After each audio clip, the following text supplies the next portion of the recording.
Waking up, entomologist Russell found himself transmigrated to a beast taming world, becoming the owner of an insect-type pet beast shop. Here, despite their widespread distribution, insect-type pet beasts were deemed lacking in cultivation value due to their insufficient individual strength, and were rarely favored by professional beast tamers.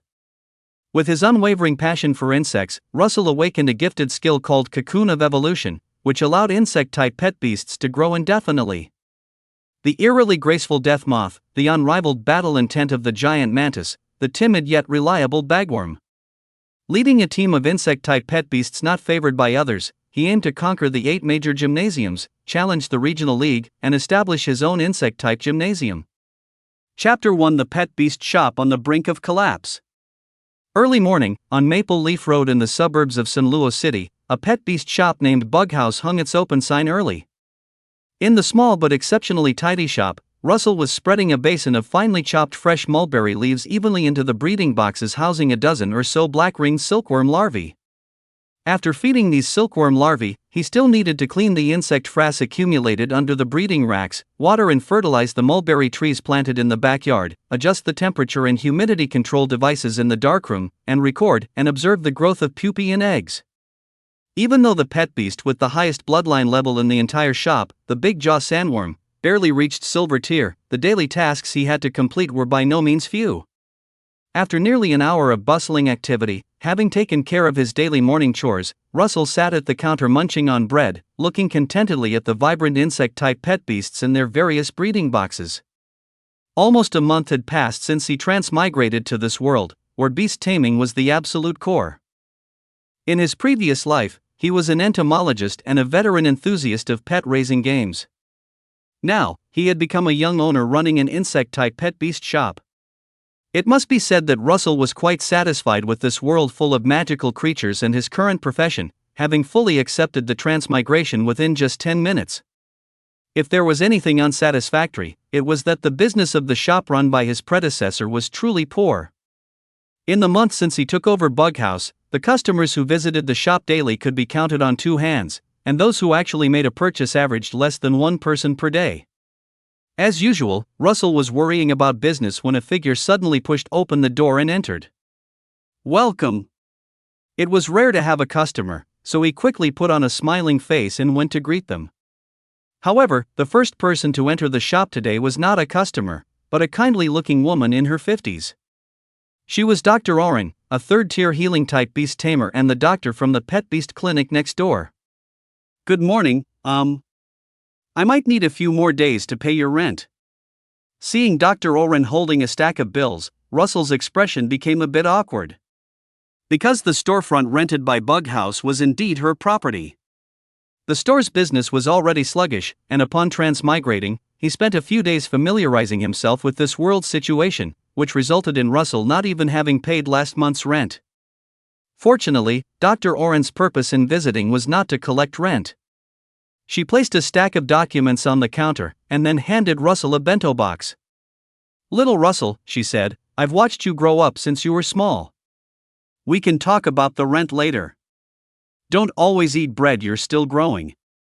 Russell's previous body's parents and Dr. Oren had been neighbors and old acquaintances for many years.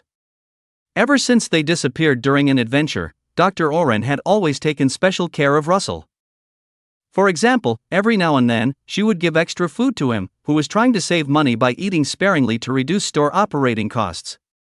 Through the glass lid, Russell saw a neat row of shrimp arranged in the bento box, as well as sizzling fried beef and stir-fried lily bulb vegetables. The cost of merely purchasing these ingredients was probably equivalent to a day's rent for the Bug Beast house. Touched, he took the bento, and casually glanced at the contents of the stack of documents. The recipient column on the documents stated Bug Beast House. The contents were various miscellaneous fees such as energy bills, waste disposal fees, and commercial management fees. The municipal office probably sent the bills to Dr. Oren's home based on the household registration information. Faced with a stack of more than 10 bills, Russell felt both ashamed and a headache coming on. It turned out that the current situation of the Bug Beast house was worse than he had imagined.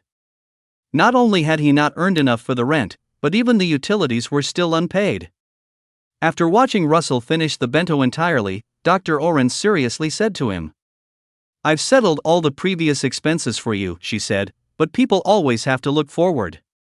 If the bug beast house really can't be maintained, I can write a letter of recommendation to help you find a stable job at the San Luis City Pet Beast Breeding Center. As a rank 3 beast master who had run a pet beast clinic for many years, she didn't actually care about that bit of rent and miscellaneous fees. It was just that after his parents' departure, Russell always stayed in the bug beast house and rarely went out. Dr. Oren hoped he could change his environment and embrace a new life. "Thank you," he said, "but I still want to persevere a bit longer." The Municipal Pet Beast Breeding Center offered excellent benefits and treatment, and regular employees could also purchase pet beast cubs at a very favorable price. It was a dream job for many, but Russell still politely declined Dr. Oren's kind offer. He inherited the memories of his previous body, so he naturally understood the special significance of the bug beast house. But more importantly, whether in his past life or now, Russell's love for insects had never changed. For the last wish of his previous body, and also for his own ideals, he wanted to continue operating this insect-type pet beast house. However, despite saying that, Russell didn't actually feel very confident, because the bug beast house being deserted wasn't entirely due to the original owner's poor management. The main reason was the sluggish market for insect-type pet beasts. Insects play an indispensable role in nature. In this regard, the Beastmaster world and the current world are not very different. Insect-type pets have a short growth cycle, low breeding costs, and diverse abilities. They can be found in various industries such as textile, pharmaceutical, logistics, and food processing. However, in the eyes of professional beastmasters, or battle beastmasters, who occupy the core resources, wield the greatest power, and hold the most authority in human society, insect-type pets are synonymous with lacking cultivation value. The reason is simple: a short growth cycle means a short breeding period, and diverse abilities, in other words, mean being jack of all trades, master of none. Many low-level insect-type pets mature in just 1 or 2 years, at which point their strength growth stagnates. There's simply no time for careful cultivation or for them to learn and master powerful skills. Abilities like weak toxins, silk spitting, or stinging are clearly insufficient when it comes to combat. Moreover, insect-type pets have excellent environmental adaptability and are widely distributed in the wild. Even if someone wanted to contract an insect-type pet for production or auxiliary roles, if they have a slightly capable beastmaster among their relatives or friends, helping them catch a few common insect-type pets from the wild would be a matter of minutes. For all these reasons combined, a pet shop specializing in insect-type pets naturally wouldn't have great business. In the memory of his predecessor, the insect pet house barely managed to survive by selling pet-produced materials, rather than directly selling pets. After seeing Dr. Rolland off, Russell stared blankly at the black-ringed Luna moth larvae in the incubator. Listening to their rustling munching sounds, a strange sensation suddenly flooded his mind. In a hazy glow, Russell seemed to experience the metamorphosis from caterpillar to cocoon to butterfly, witnessed the immense strength of ants carrying objects dozens of times their own weight, and lived through a summer night when a 17-year cicada emerged from the earth, breaking free and spreading its wings to fly. You have comprehended the unique way of survival and charm of insect-type pets, and awakened the innate talent skill, cocoon of evolution. Your Beastmaster space has been imbued with insect-type power. Insect-type pets that sign a contract with you will have a longer lifespan, higher attribute growth potential, and will no longer be limited by the number of racial evolutions. As long as their growth progress accumulates to a critical point, they can evolve again. You can view and filter the growth progress of insect-type pets at any time, and choose their evolutionary direction yourself. When the strange sensation in his mind receded, Russell's eyes widened in surprise. It is common knowledge in the Beastmaster world that everyone awakens a Beastmaster talent shortly after adulthood. Ordinary people constitute the majority in any world, and the Beastmaster world is no exception. Most people can only awaken generic Beastmaster talents that improve the stability of the Beastmaster space or enhance affinity, which do not significantly boost the pet's strength. More rare and powerful than generic talents are combat and cultivation-based Beastmaster talents. Battle-oriented talents can significantly boost a pet beast's combat power in a short time, allowing novice beast tamers to smoothly navigate the early stages and grow rapidly. Cultivation-oriented talents, on the other hand, enhance the training speed and effectiveness of pet beasts, belonging to a type of talent that accumulates strength for a grand display. For instance, Luo Tianyan, the Fire-type Elite 4 of the Alliance and gym leader of the Crimson Crag Gym, possesses a talent called Scorched Earth. It allows her to train pet beasts to increase the temperature and stickiness of their flames. Several of Luo Tianyan's Fire-type pet beasts, who have followed her for many years, have mastered this ability. A mere touch of their flames can inflict severe burns on opponents, making them incredibly difficult to deal with in prolonged battles. However, the Cocoon of Evolution talent awakened by Luo Su seems even more formidable than Scorched Earth. For a pet beast, evolution is a transformative process, signifying a substantial increase in all-around abilities, unlocking the learning of more skills, and even major changes in body structure. Precisely because the enhancements brought by evolution are so significant, under the natural law of balance, the number of times each pet beast can evolve is generally fixed. Those beast tamers who manage to make mature pet beasts evolve again through extreme training or fortuitous encounters are almost all highly ranked powerhouses within the Beast Tamer Alliance. And the Cocoon of Evolution talent is like a ripple, disrupting the previously calm surface of evolutionary rules. Unlimited evolutions mean possessing the potential for infinite growth. If an evolution path for an insect-type pet beast is well designed, and then it is selectively cultivated from the egg stage, undergoing multiple targeted and reasonable evolutions, it is bound to grow into a powerful combat pet beast. As long as Luo Su makes a name for himself in the San Luo City beast taming arena, with the transcendent status of a beast tamer and the fan effect, the predicament faced by the insect pavilion will naturally resolve itself. So, I'm the chosen insect-type beast tamer, the legendary bug catcher? After carefully reviewing the ability information of Cocoon of Evolution, Luo Su's heart couldn't help but pound with excitement. Amidst his excitement, he suddenly realized that in the entire beast-taming world's 5 major alliance nations, there had never seemed to be an insect-type gym. If he could successfully challenge all regional gyms and then clear the Beast Tamer Alliance, perhaps, the Insect Pavilion had a chance to transform and become the first purely insect-type gym in history. Chapter 2, Black Ring Heavenly Silkworm. You have to eat one bite at a time, and walk one step at a time. Thinking about establishing a gym now is still too far-fetched. After a moment of imagining the glorious path of an insect-type gym, Luo Su gradually calmed down. Cocoon of Evolution is indeed a rare and excellent talent, but cultivation-oriented talents require long-term accumulation to be effective. With this talent alone, he cannot directly charge into the San Luo City beast taming arena and dominate. To improve the insect pavilion's business and avoid falling behind on rent and utility bills, he probably still needs to rely on basic services like selling materials and pet beasts in the short term.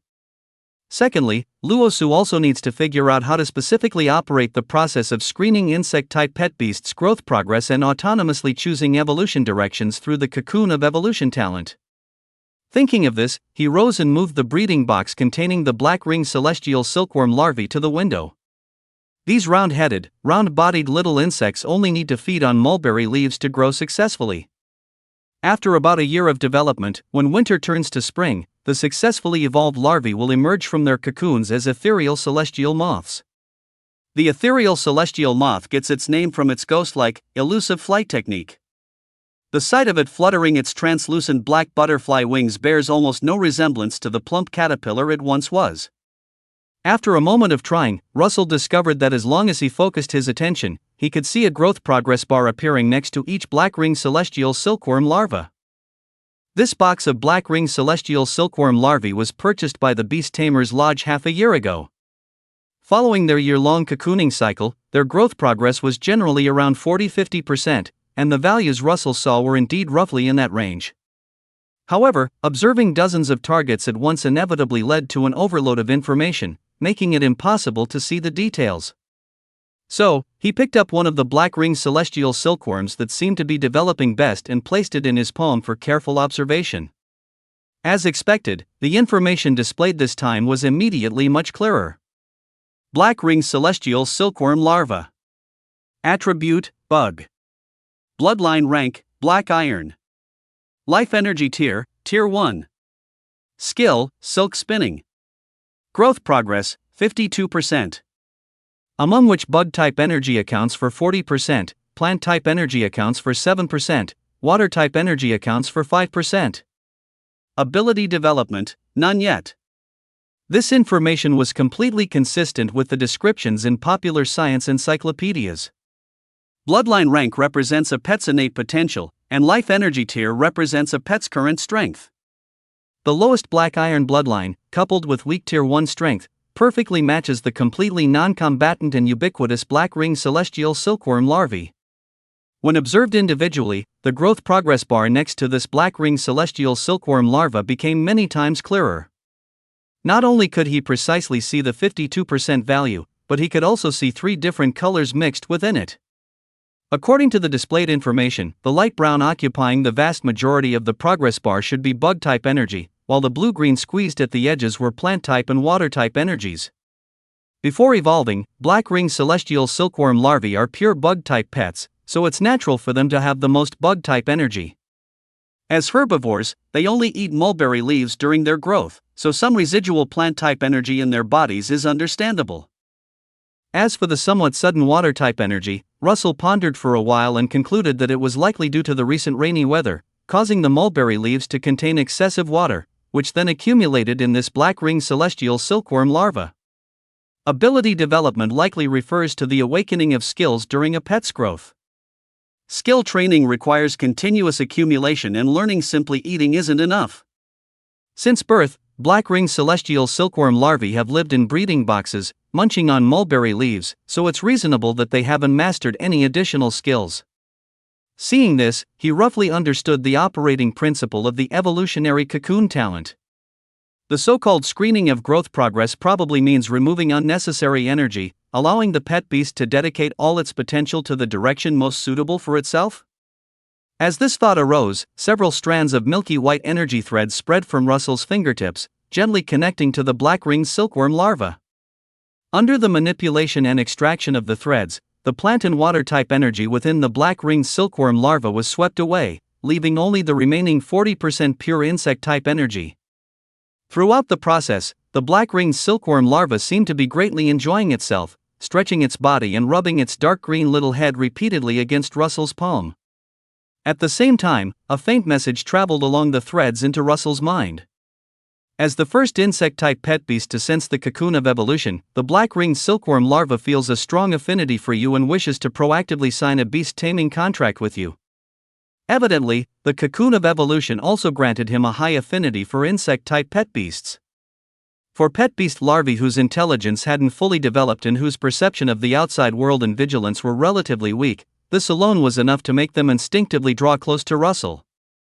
Looking at the black-ringed silkworm larva rolling around playfully in his palm, Russell seriously considered the pros and cons of making it his initial pet beast. A beast taming contract is a bond intertwined with the soul. Although it can be forcibly terminated, doing so causes severe depletion to the contractor's spirit, often requiring a long period of recuperation to recover, and many never fully heal. Under these circumstances, regardless of whether one wants to become a professional beast tamer specializing in combat, everyone will choose their contracted pet beast with extreme caution. Even if it means selling everything they own and taking on a pet beast loan, they will try their best to choose a slightly better initial pet beast for themselves. And even if the black-ringed silkworm larva could advance one more stage after evolution, becoming a bronze tier phantom moth, in beast taming arenas where silver to gold tier pet beasts are mainstream, it would still be considered low grade.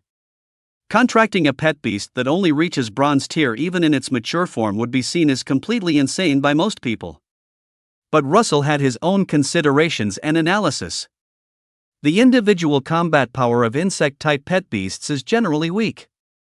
The extremely rare insect-type pet beasts that are relatively powerful due to possessing dragon-type, fairy-type, or other bloodlines are so scarce that he simply couldn't afford their pet eggs with his current financial status. Possessing the powerful insect-specific talent cocoon of evolution, he couldn't possibly contract a pet beast completely unrelated to the insect type as his initial pet, could he?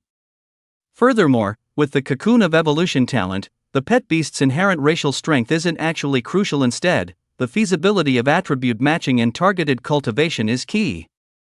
The UFO silk moth, which evolves into a bug ghost dual type with excellent flying ability, actually has a decent foundation. Relying on its pervasive scale powder and unpredictable ghost type skills, its attack pattern can be described as very difficult to defend against. The unfortunate truth is that the UFO silk moth's attributes across the board are simply too low.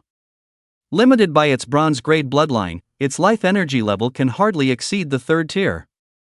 Although its attacks easily hit, the damage is clearly insufficient, and its body shatters with a mere touch. Therefore, very few people actually cultivate the UFO silk moth as a battle pet. Good attribute combination and cultivation potential, but it needs multiple evolutions to compensate for its inherent attribute deficiencies, which seems to perfectly fit the cocoon of evolution. The current situation is that the insect house is operating at a loss, barely making ends meet, and has no money to buy pet eggs. Comparing the UFO silk moth with the store's highest bloodline pet, the silver-grade mandible sandworm, Russell still leaned towards choosing the former. Having made a basic judgment and with no better options at hand, Russell no longer hesitated and decisively accepted the contract invitation from the black-ringed silkworm larva in his hand. With the pet having no resistance whatsoever, the process of signing the pet contract was very simple. A few milky white lights containing life energy flashed, and the black-ringed silkworm larva disappeared from his palm, reappearing in the beast-taming space formed by spiritual energy. Successfully signed the pet contract. The power of the cocoon of evolution begins to influence your pet. After signing the contract, Russell felt a telepathic connection with this black-ringed silkworm larva. "What should I call you? You're all black, how about Little Black?" "Seems a bit too casual, you'll be called UFO silk moth after you evolve, so how about IU?" As is customary, most beastmasters give their partners pleasant names. Unfortunately, Russell was terrible at naming things, and after much thought, he could only pick a character from the pet species name. Fortunately, the black-ringed silkworm larva had no concept of whether a name was good or bad as long as its master was happy, it would just happily follow along. Perhaps the contract signing consumed too much stamina, for after a short while, IU sent a message of hunger through their mental link. Russell quickly summoned it out and put it back into the breeding box. Strengthened by the cocoon of evolution talent, IU's appetite greatly increased. The ordinary mulberry leaves it was fed daily also tasted exceptionally sweet, and its eating speed was noticeably faster than its companions beside it. Watching IU and its companions chew on mulberry leaves, and the growth progress bar fluctuating with their bodies, Russell suddenly noticed a problem. Looking at the black-ringed silkworm larvae in the store, whose growth progress was generally more than halfway, he saw no progress bar for any ghost-type energy. Referring to the record in the Pet Illustrated Compendium that black-ringed silkworms emit black chi when cocooning, he guessed that the UFO silk moth's ghost attribute probably slowly forms after it cocoons. Perhaps this is precisely why the conventional ghost-type skills that the phantom flyer moth can learn are all low-level abilities like dark gaze, shadow shock, and grudge. With inherently low attributes and skills that aren't powerful, it's naturally difficult to inflict significant damage in battle. If I increase the proportion of ghost-type attributes during the larval stage, will it be able to master high-powered ghost-type skills? Following this train of thought, Russell seemed to have found a general direction for targeted cultivation of IU at this stage. Of course, the relationship between a pet beast and its beast master is more like companionship than absolute servitude. Forcing a pet beast to do something it's unwilling to do will only be counterproductive, so seeking IU's opinion is also very important. Reaching out and tapping IU, who was buried in its food, Russell earnestly asked it, "Do you want to try some ghost-type cultivation materials?" Russell. Unlike when it was named, when it seemed indifferent and adopted a whatever-makes-you-happy attitude, this time Russell felt a strong sense of approval from IU's wriggling insect body. Its biological instincts told it that consuming more ghost-type energy would be greatly beneficial, but as a larva, it completely lacked hunting abilities. All it could do was diligently eat more mulberry leaves to grow quickly and spin a cocoon. Where should I go to find suitable materials? Since IU agreed, the next main problem was to gather ghost-type materials for it to eat. Considering the current state of the insect pet house, buying them was out of the question. After a moment of thought, Russell pulled out his phone and entered a string of keywords into the search bar: ghost-type cultivation materials, free, easy to obtain, around San Luis City. Chapter 3, Underworld Lamp Grass. These combined requirements were quite stringent. Russell hadn't held much hope initially, intending to try searching first and then gradually reduce the keywords if nothing came up. Unexpectedly, the search results actually showed a place that met the above requirements.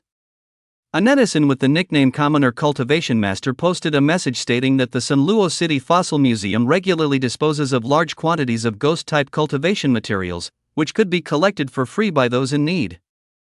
Ghost-type cultivation materials produced by the San Luis City Fossil Museum?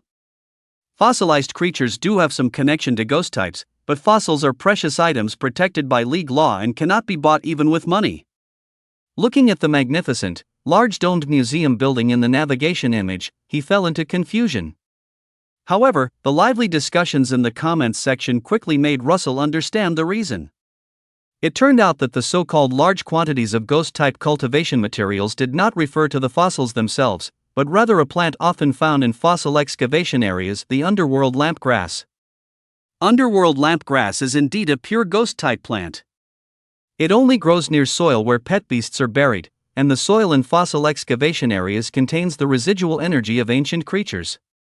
Every so often, underworld lampgrass grows wildly. Because the powder released upon its maturation is harmful to humans and non-ghost type pets, the San Luis City Fossil Museum needs to regularly clear out the nether lantern grass from its fossil excavation areas to ensure the health of the researchers conducting archaeological work there. The nether lantern grass, discarded as waste by the museum, was naturally available for free to anyone who wanted it. However, strictly speaking, nether lantern grass is not a true cultivation material. There are few pets that possess both ghost-type attributes and are herbivorous. Furthermore, since nether lantern grass absorbs energy from ancient biological remains, in addition to its innate ghost and plant attributes, it often possesses other unpredictable attributes.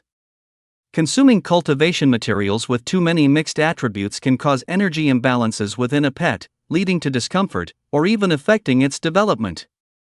Some people once tried to purify and filter the sap of nether lantern grass, but the energy contained in each plant is very meager. Large-scale harvesting combined with the high costs of purification and processing even exceeded the expense of directly purchasing some common ghost-type cultivation materials, making it completely uneconomical.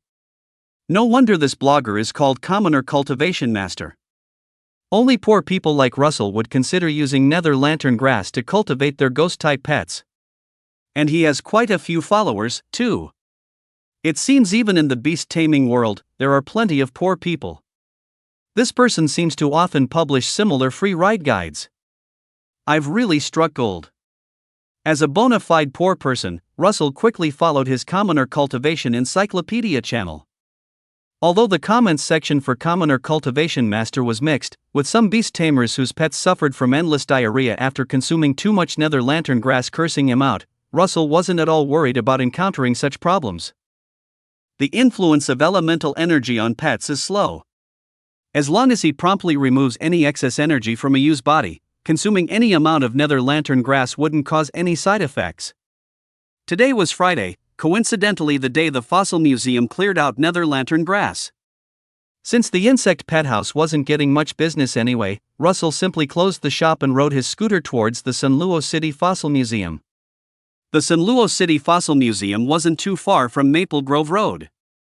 Half an hour later, Russell stood before the museum, whose entrance was shaped like a giant dinosaur skull. According to the information he found, the museum was built upon a fossil cluster discovered over a decade ago. Apart from a few exhibition halls, most areas remained confidential. By the roadside near the museum's side entrance, a young female staff member in a researcher's uniform was holding a walkie-talkie, directing a line of vehicles transporting waste cleared from the fossil excavation area.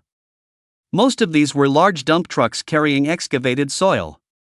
The very last vehicle, a small pickup truck, was loaded with several large sealed bags, about half a person's height.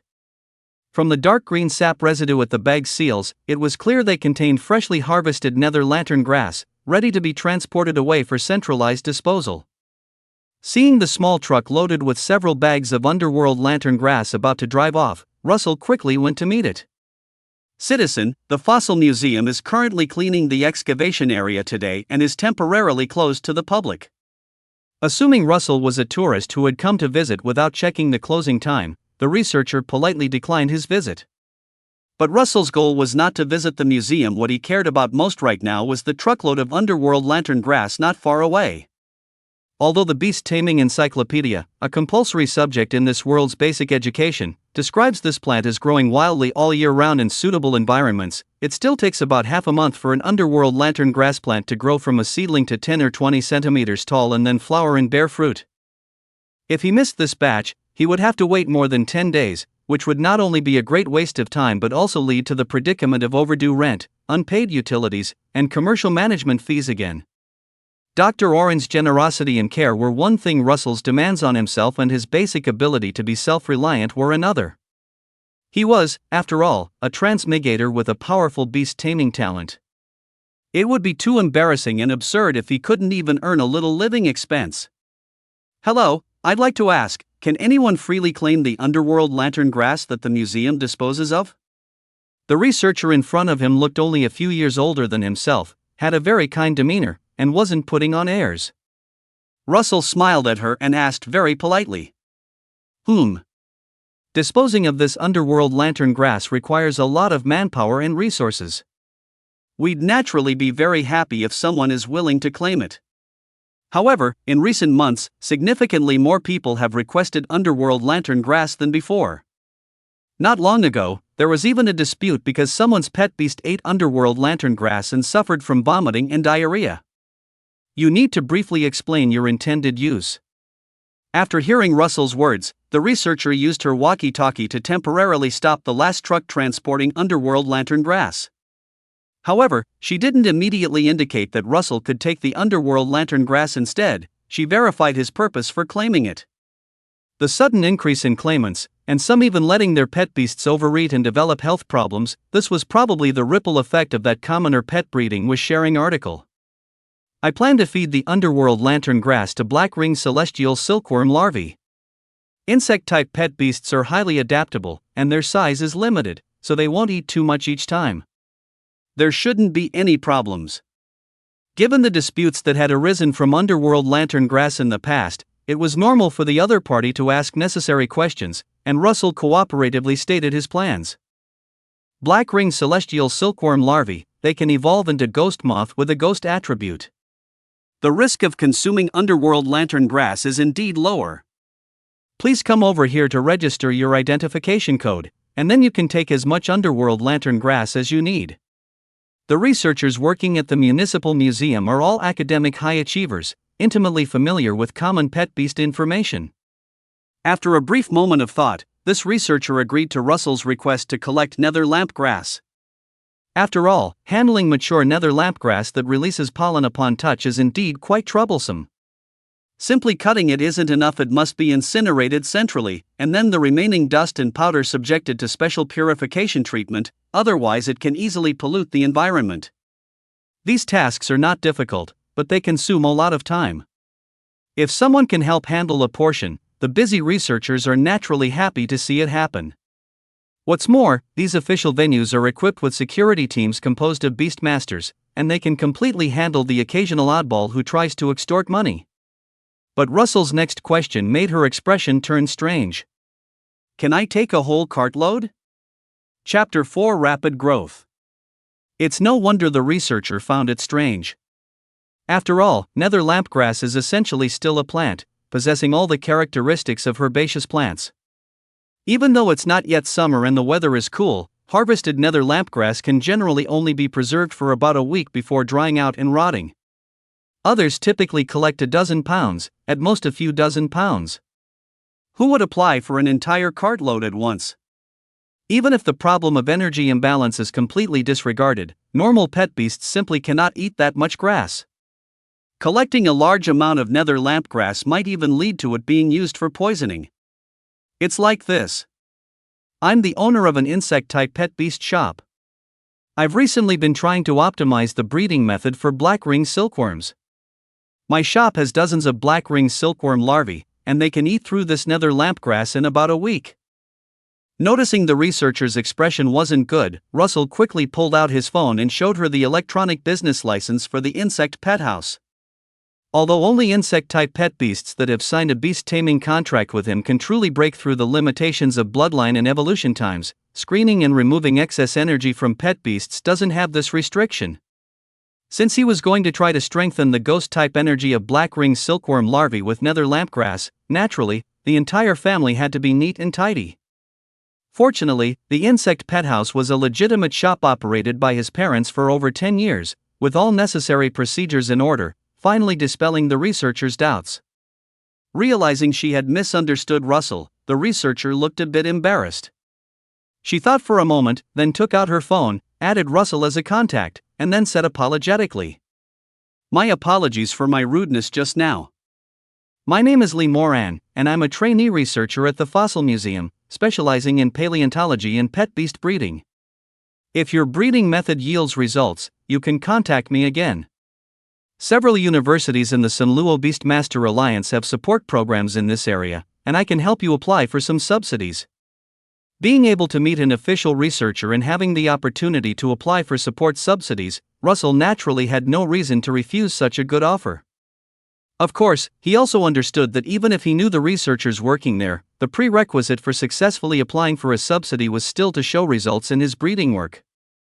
Fortunately, with the help of the cocoon of evolution talent, it was relatively simple for Russell to achieve some success in insect-type pet breeding. After bidding farewell to the enthusiastic researcher, Miss Lee Moran, Russell led the small truck filled with nethergrass back to Fonlin Road. The storefront of the insectarium was limited in size, but the backyard, with mulberry trees and other insect pet food planted, was quite spacious. He carefully stacked the sealed bags of nethergrass in one corner of the courtyard, surrounded them with a simple windproof barrier made of cardboard, and then sprinkled some water to keep the grass leaves moist and prevent dust from flying around. These were the precautions that the delivery driver uncle had repeatedly emphasized. After completing the preparations, Russell immediately and eagerly took out some nethergrass and spread it evenly in the breeding boxes where the black-ringed silkworm larvae resided. Russell. Sensing the ghost-type energy contained in the nethergrass, the black-ringed silkworm larvae all abandoned their half-eaten ordinary mulberry leaves and climbed onto the dark green stems and leaves of the nethergrass to feast. Among the siblings hatched from the same batch of pet eggs, AU was the most active. It directly spun silk to bundle a large bunch of nethergrass, then hid on a climbing branch in the breeding box to enjoy it slowly. Seeing that a small portion of the nethergrass had been consumed shortly after being placed, Russell retrieved more from the backyard and sprinkled it into the boxes. After continuously feeding the black-ringed silkworm larvae nethergrass twice, and individually performing growth energy optimization for all of them, removing excess plant type and water type energy from their bodies, Russell felt dizzy with exhaustion. No wonder they say that beastmasters with breeding talents are just working for their pets. Using beastmaster talent consumes the beastmaster's physical and mental energy, which is another common knowledge in the beastmaster world. Fortunately, the breeding targets were weak and completely unresistant black-ringed silkworm larvae. Otherwise, with his strength as a first-tier beastmaster, he would probably be exhausted after only a few uses of his talent skills. Thinking that he still had to open for business in the afternoon, Russell casually bit into some bread and then fell into a deep sleep on the single bed in the small cubicle of the storefront. In his dream, he vaguely saw you constantly evolving, its strength advancing by leaps and bounds, eventually transforming into a cyan giant dragon soaring across the sky. How did it get so dark? Waking up, Russell realized he had overslept. It was almost dusk, so it seemed business couldn't be done today. He simply got up and made himself a rather hearty dinner with the remaining ingredients in the fridge.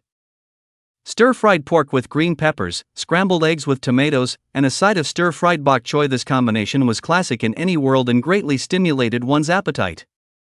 After eating, Russell walked back to the breeding boxes to check on the condition of the black-ringed silkworms.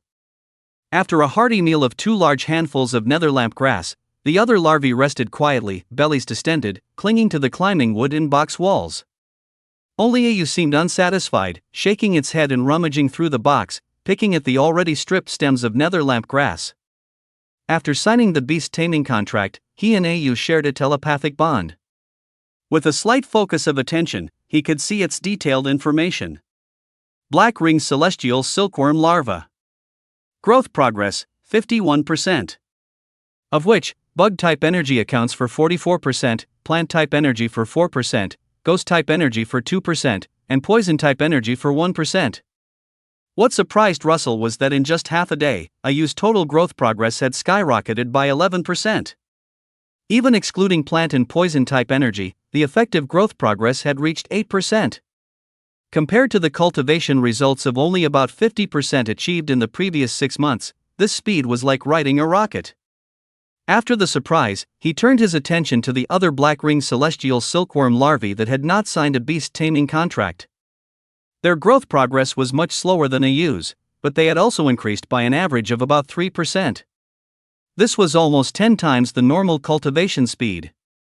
Russell knew that the cocoon of evolution talent had a significant effect on the cultivation of bug-type pets, but he never expected it to progress so rapidly. After all, accumulating energy through eating is a slow process. Even though netherlamp grass contains many times more energy than ordinary mulberry leaves, Russell had initially estimated it would take at least 1 or 2 days to see a difference. It seems that filtering internal energy can not only selectively guide the evolutionary direction of bug-type pets but also significantly boost their growth speed. At this rate, by the time the netherlamp grass piled in the backyard is consumed, Ayu should be ready to spin its cocoon. Speaking of spinning cocoons, Russell, who has a particular fondness for bug-type pets, had studied a lot of related knowledge this past month. For example, the success rate of cocooning in evolution and the extent of attribute growth are not only related to the larval stage's cultivation but also inextricably linked to the environment during cocooning, the quality of the silk, and the thickness of the cocoon. Simply put, a cocoon that facilitates the evolution and metamorphosis of a bug-type pet must first possess a certain thickness and toughness. Otherwise, the energy generated during evolution will leak out, and the extremely fragile larva during metamorphosis will be easily affected by changes in the external environment, reducing the enhancement brought by evolution. However, larvae cannot blindly stack silk to ensure the strength of the cocoon during spinning, because after evolution is complete, the weakened creatures still need to emerge from the cocoon in time, or they risk suffocating inside. Therefore, to spin the highest quality cocoon, one must train to skillfully use silk and also improve the quality of the silk, aiming to weave a thin yet sturdy cocoon with a smaller quantity of highly resilient silk. These black-ringed sky silkworm larvae produce a good amount of silk daily, but the quality is poor. The silk dries and hardens easily in the air, breaking with a single pull. Material buyers offer him basically the lowest prices in the industry. Due to being overwhelmed with the business of the beast taming house, Russell had never specifically trained their silk spinning ability before. But now that he has his talent and has contracted his first pet, the skill training for Aya must be put on the agenda. With a try-it-and-see attitude, Russell for the first time issued a clear command to Ayu. Aya, use silk thread. Chapter 5, Silk Spinning Training. Upon receiving Russell's command, Ayu, full and energetic, put all its effort into looking up and using the only skill it currently possessed. Uft. With a series of soft spitting sounds, the energy within Aya rapidly liquefied, ejecting from its tiny mouthparts. These viscous liquids quickly air-dried, and by the time they landed on the incubator wall, they had become strands of slightly sticky silk. The use of silk threads is mostly instinctive, but the quality of the silk is better than before. After watching Ayu's series of spitting performances, Russell gave a fair assessment. Nourished by ghost-type energy, the silk Ayu spun was no longer pure white and slightly loose in texture. Under the light, faint gray soft light could be seen interspersed among the silk threads, and a good elasticity could be felt when gently pulled by hand. It's reasonable to assume that as long as the proportion of ghost-type energy within Aya continues to increase, there will be no problem with the silk quality, at least. So, the key to ensuring Aya's successful cocooning primarily lies in the proficiency of the silk thread skill. Since silk threads have the characteristic of self-drying and setting, the cocooning process must be completed in one go. Otherwise, 2 strands of silk formed with a long interval in between would find it difficult to maintain the same thickness and curvature, thereby affecting the sealing effect of the cocoon. To weave a silkworm cocoon with satisfactory shape and toughness in a short time, first, the pet beast must have sufficient energy, and second, it relies on controlling the rhythm and angle of silk spraying. The racial disadvantage of the black-ringed sky silkworm is evident. Even with the cocoon of evolution talent assisting its cultivation, it's impossible for it to have an endless supply of internal energy, allowing it to spin silk indiscriminately without running out. Therefore, Russell didn't plan to start by increasing Aya's total energy. As the saying goes, practice makes perfect.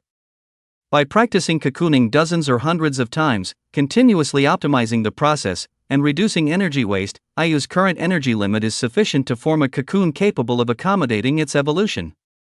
Without further ado, Russell again issued a command to Ayu. Ayu, continue to use silk thread, try to make the silk stack around you. Chirp. Bug-type pet beasts generally have low intelligence in their juvenile stage.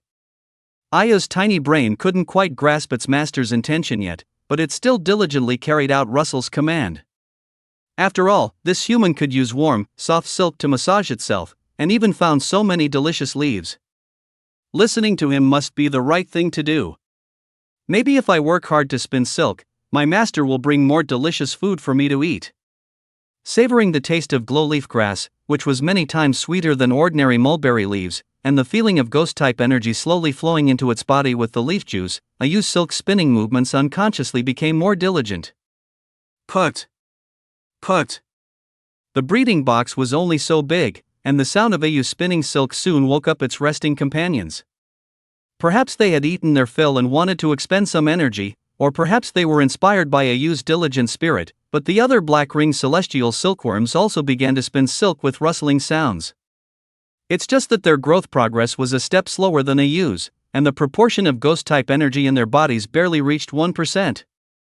The silk they spun only had a slight gray tint, and the change was not yet very obvious.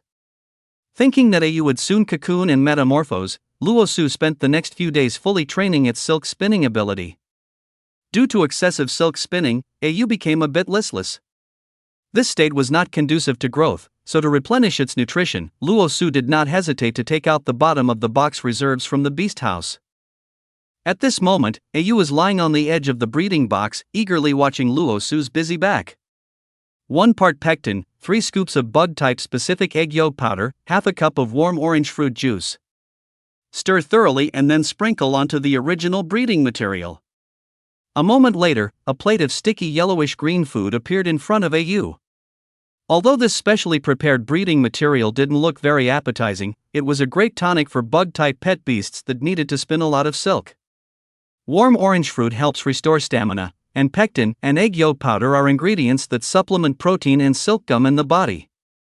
Relying on a steady supply of specially prepared breeding materials, Ayu could always quickly recover its spirits after fatigue, repeatedly practicing its silk spinning skills. Under such high-intensity training, its silk spinning technique grew rapidly, and within a few days, it could weave a decent spherical cocoon shell. Ayu was not a spider-type pet beast after all. The silk spinning skill only needed to meet the requirements for cocooning and evolution. After achieving certain results, Luosu also slowed down the pace, only requiring it to practice silk spinning once each in the morning, noon, and evening to consolidate the training results. During the special training, the ghost-type energy within Ayu also grew steadily, now accounting for over 15%. The silk it spun had a moist luster and an exceptionally smooth texture. It was clearly a high-quality product. This was the change brought about by the combined effect of feeding glowleaf grass and controlling its growth direction with the cocoon of evolution talent. Although the other black-ringed celestial silkworms did not receive the same special treatment as Ayu, glowleaf grass was still abundant, and Luosu also insisted on helping them filter out energy from their bodies every day. After a few days, the ghost-type energy in these black-ringed celestial silkworm larvae all exceeded 5%, and the quality of the silk they spun also showed a visible improvement. Gazing at the collection box filled with pale gray insect silk, Russell revealed a gratified smile. Based on the vast number of insect-type pet beasts, insect silk is one of the most widely used pet beast materials. The transaction centers opened by the Beast Tamer Alliance have long purchased various insect silks without quantity limits, so there's no worry about sales. However, the commercial field has always valued scarcity. The sheer number of insect-type pet beasts has created a series of related industrial chains, but it has also diluted the profits of small-scale practitioners. Taking insect silk as an example, the reason why the Beast Tamer Alliance's transaction center dares to post an announcement of unlimited purchases is not only because the output and usage of silk threads are enormous but also because its low price is a key factor. Fortunately, after being improved by the cocoon of evolution talent, the insect silk produced by Bughouse can be said to have officially escaped the ranks of common, run-of-the-mill goods. Russell estimated that these ghost-attributed insect silks would surely fetch a good price. Most importantly, similar quality optimization operations are completely reproducible. As long as his strength can further increase and he has the spare capacity to perform energy screening for more insect-type pet beasts, he can certainly conduct targeted cultivation for other pet beasts in the shop. Of course, these are all future plans. Russell now needs to fully cultivate a ewe and continue to screen the internal energy for other black-ringed silkworm larvae to ensure they continuously produce high-quality insect silk. He truly has no energy to use his beast taming talent to cultivate another type of pet beast. Furthermore, becoming a professional beast tamer, challenging city gyms and league competitions are his ultimate goals. Batch cultivating insect-type pet beasts and improving the quality of produced materials can only be considered a channel and method for acquiring resources. While making money is also important, one must not put the cart before the horse. Trying to go with the flow, and gradually improving the operational status of Bughouse while cultivating his main pet beasts, is the healthiest development model. Russell's current plan is to concentrate resources to allow a ewe to cocoon and evolve as quickly as possible, while also allocating some materials and energy to continue cultivating this box of black-ringed silkworm larvae, thus properly expanding the silk-selling business. Having been a three-good citizen for over 20 years in his previous life, he really didn't want to fall behind on utility bills and rent anymore. Chapter 6: The First Pot of Gold.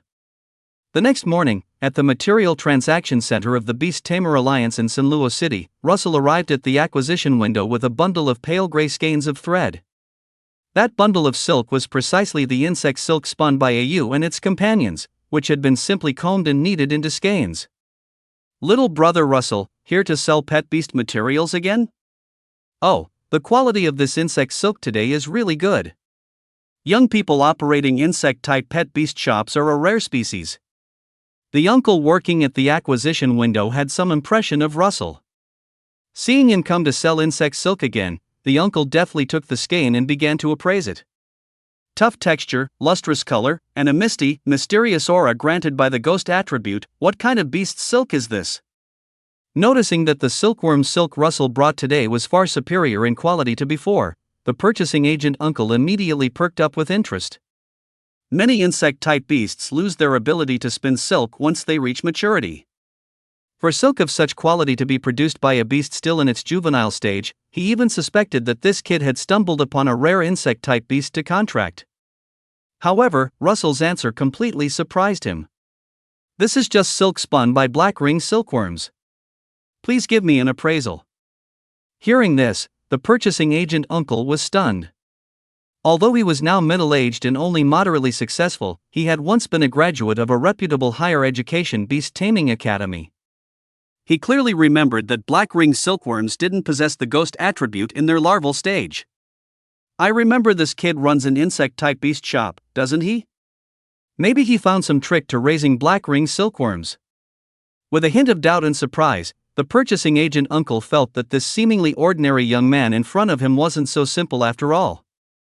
However, in the world of beast taming, undisclosed breeding secrets are considered trade secrets, so he couldn't press for more information. He simply continued with his job. According to the official purchasing price, a bundle of black-ringed silkworm silk is between 50 and 200 credits. But the value of your bundle clearly exceeds the conventional standard. Please wait a moment, I'll go to the appraisal department. With that, the purchasing agent uncle stood up, preparing to head to the appraisal room next door. There are tens of thousands of beast species, and the Beast Tamer Alliance still discovers many new ones each year.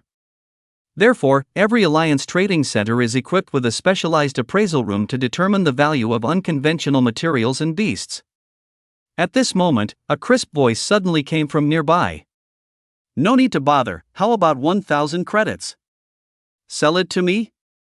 Russell turned around to see that the speaker was a young girl, probably around 15 or 16, wearing a cute princess dress with a flower-shaped beast perched on her shoulder. Since the establishment of the Beast Tamer Alliance, the currencies of the original countries had all been uniformly converted into credits. This digital currency has a very stable purchasing power. 1,000 credits is roughly equivalent to half a month's expenses for a beast shop, including rent. And the beast on her shoulder was no ordinary one either. It was the popular fairy and plant-type beast known as the Angel of the South, the mimosa lily. After one natural evolution, the mimosa lily can transform into a lily flower fairy, clad in white petals, possessing excellent purification and healing abilities. Although its bloodline level remains platinum grade before and after evolution, the rare fairy attribute coupled with its elegant, nature-infused appearance means a mimosa lily can command a price not much lower than some purple gold grade beast eggs. Her attire suggested a very wealthy family background. Carrying a rare juvenile beast and spending 1,000 credits without even batting an eyelid. Is this the classic trope of meeting a rich loli right at the start? If you feel the price isn't what you expected, I can add more. Just name your price. The overwhelming aura of wealth momentarily stunned Russell, making the little girl think he found the price too low, so she generously offered to increase it. Young man, 1,000 credits are enough to buy a bundle of waterdrop spider silk. That's one of the hardest bug-type materials to find near Sanluo City. No matter how well black-ringed celestial silkworms are bred, this price is pretty much fair. Seeing that Russell still didn't respond, the acquisition uncle quickly whispered in his ear to remind him. The waterdrop spider is a silver-grade bug-type pet beast. After reaching adulthood, its life energy rank can break through to the 4th stage, its strength nearing gold grade, making it one of the top-ranked common bug-type pet beasts. From a distance, it looks remarkably like a blob of dew, its body is slippery, and its habits are exceptionally cautious. Capturing a waterdrop spider in the wild is a rather difficult task, which is why the price of waterdrop spider silk, used to make high-end ice silk pajamas, has always remained high. Through this comparison, Russell suddenly snapped back to reality and quickly put on what he thought was his friendliest smile, replying, 1,000 credits is perfectly sufficient. Are we trading now? Although this little girl was very wealthy, and would likely agree if he really pushed for a higher price, Russell wasn't overly greedy. Business, after all, is about sustainability. I want to make a performance costume with a moonlit elf theme. This kind of hazy silk, like the night, fits the design requirements perfectly. But one bundle of silk is too little at most, it can weave one silk scarf. If you have new stock, send it all to this address, the more the better, unlimited purchase. Taking the ball of thread, the little girl promptly transferred 1,000 credits to his account. Since she planned multiple purchases, she chose not to hide her personal information. As Russell had guessed, this little girl lived in the Oak residential area, the most central part of Sanluo City, where giant oak trees transplanted from the depths of the Black Dew Forest grew, and most houses were detached villas, whose residents were usually either rich or powerful. Tian, I think I've heard that name before at the Pet Beast Stage Newcomers competition. Watching the big client's retreating figure, Russell suddenly realized he might have seen her on TV before. The Pet Beast Stage is another form of Pet Beast competition, separate from the Alliance Challenge, primarily showcasing the ability of performance-oriented beast masters to skillfully use their pet beasts to create magnificent stage effects. It's a branch of the beast master profession that emerged in peaceful times. Russell's aesthetic taste was always rather ordinary, and he only occasionally watched official broadcasts of large pet beast stage competitions. To have a place in such an event, Tian's strength must be quite impressive. Returning to the Bug Beast house, Russell deposited the newly acquired 1,000 credits into the miscellaneous expense prepayment account, then fed the pet beasts in the shop as usual, and after individually energy screening a box of black-ringed celestial silkworms, he once again collapsed exhausted onto the recliner. Given his current physical condition, simultaneously training dozens of bug-type pets is indeed a considerable burden. However, the cocoon of evolution talent clearly helps any bug-type pet grow, and using it solely on his contracted pet would inevitably be a waste. Of course, this is not an unsolvable contradiction. To address the issue of insufficient physical and mental energy, the most direct solution is to evolve into a higher-tier beast master. A beastmaster's cultivation can enable pets to grow rapidly, and a portion of the pet's life energy will also feed back to the master through the soul connection. High-tier beastmasters' physical fitness can even surpass some low-tier pets.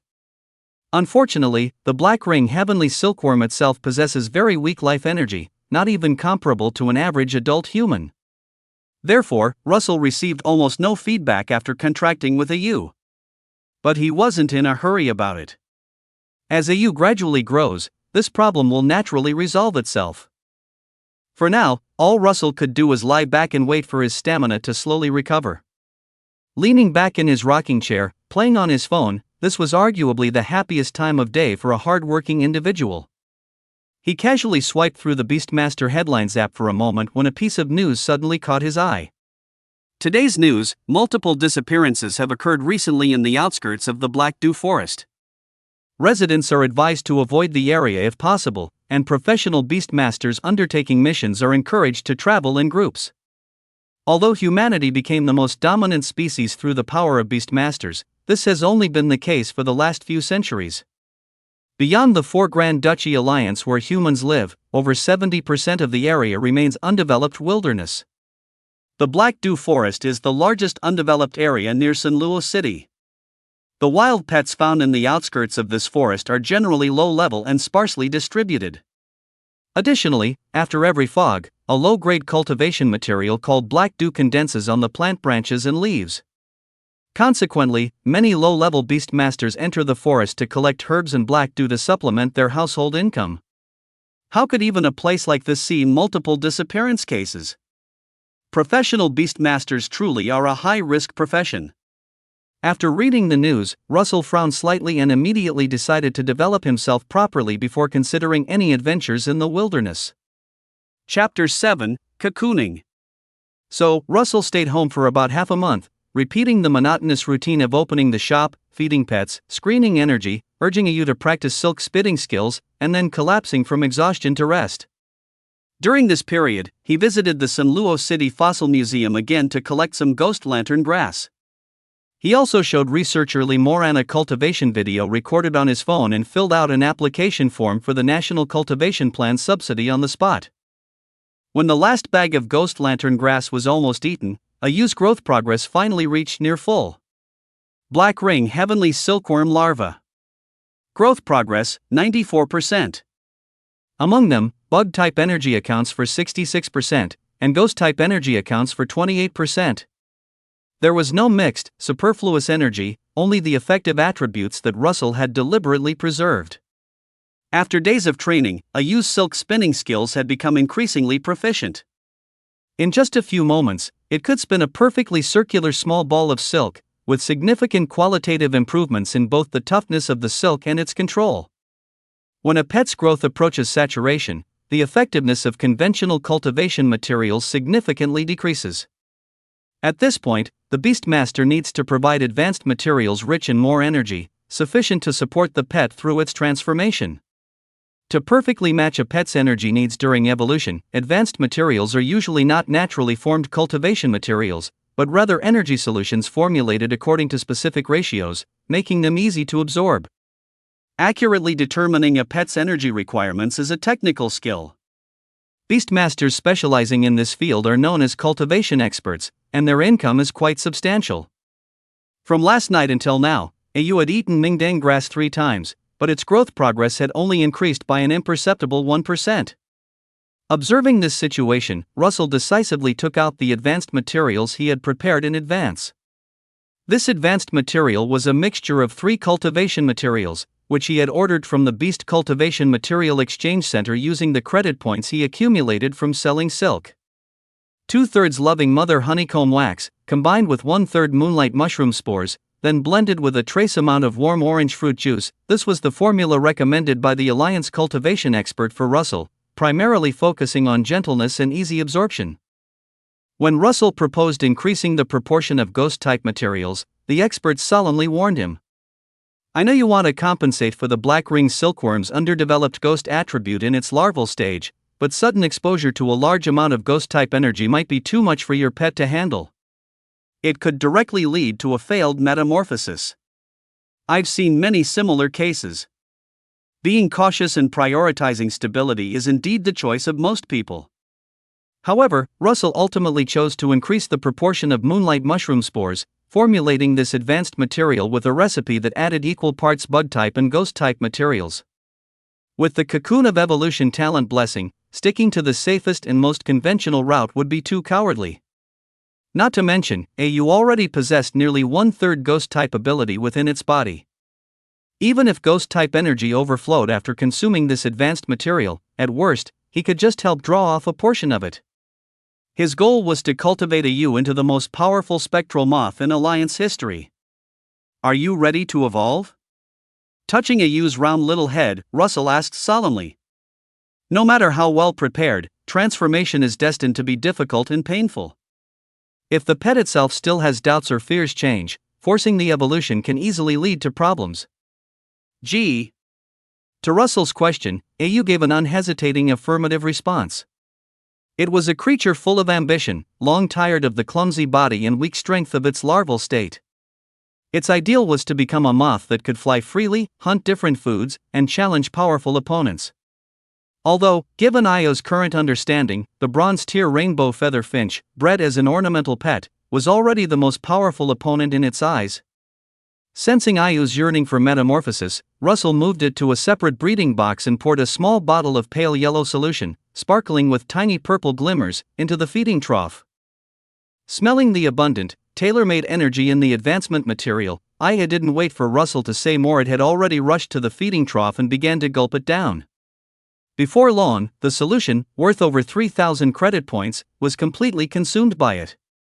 The way it devoured everything so quickly made Russell's heart ache slightly. One must know, the black-ringed sky silkworm is already among the easiest pet beasts to nurture. If it were replaced by a pet beast with golden tier bloodline or higher, the cost of its cultivation would have to multiply several times. High expenses, long cultivation periods, coupled with the need to confront unknown dangers in the wild, it's no wonder the proportion of professional beastmasters has remained consistently low and stable.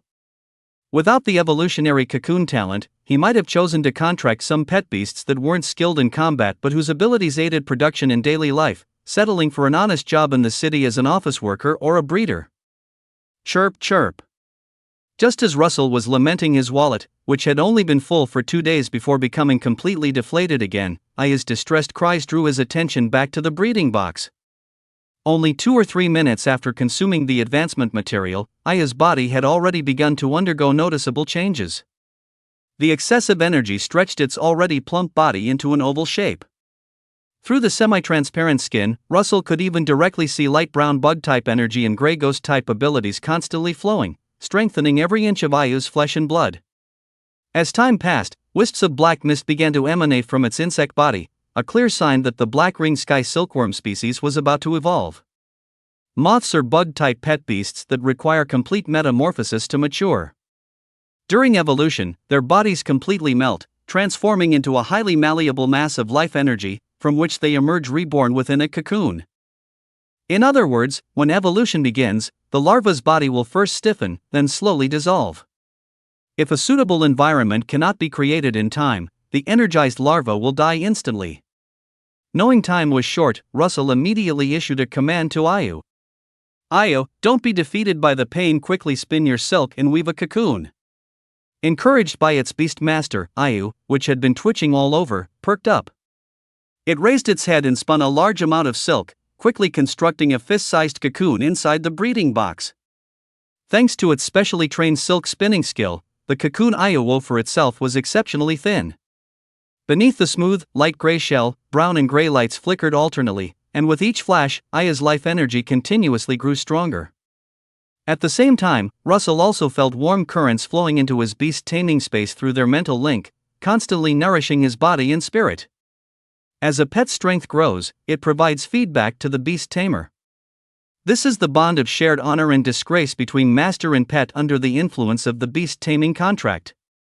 After Ayu formed her cocoon, Russell stayed by the incubator without moving, only taking a few minutes for food and bodily functions, fearing any unstable factors might disturb her evolution.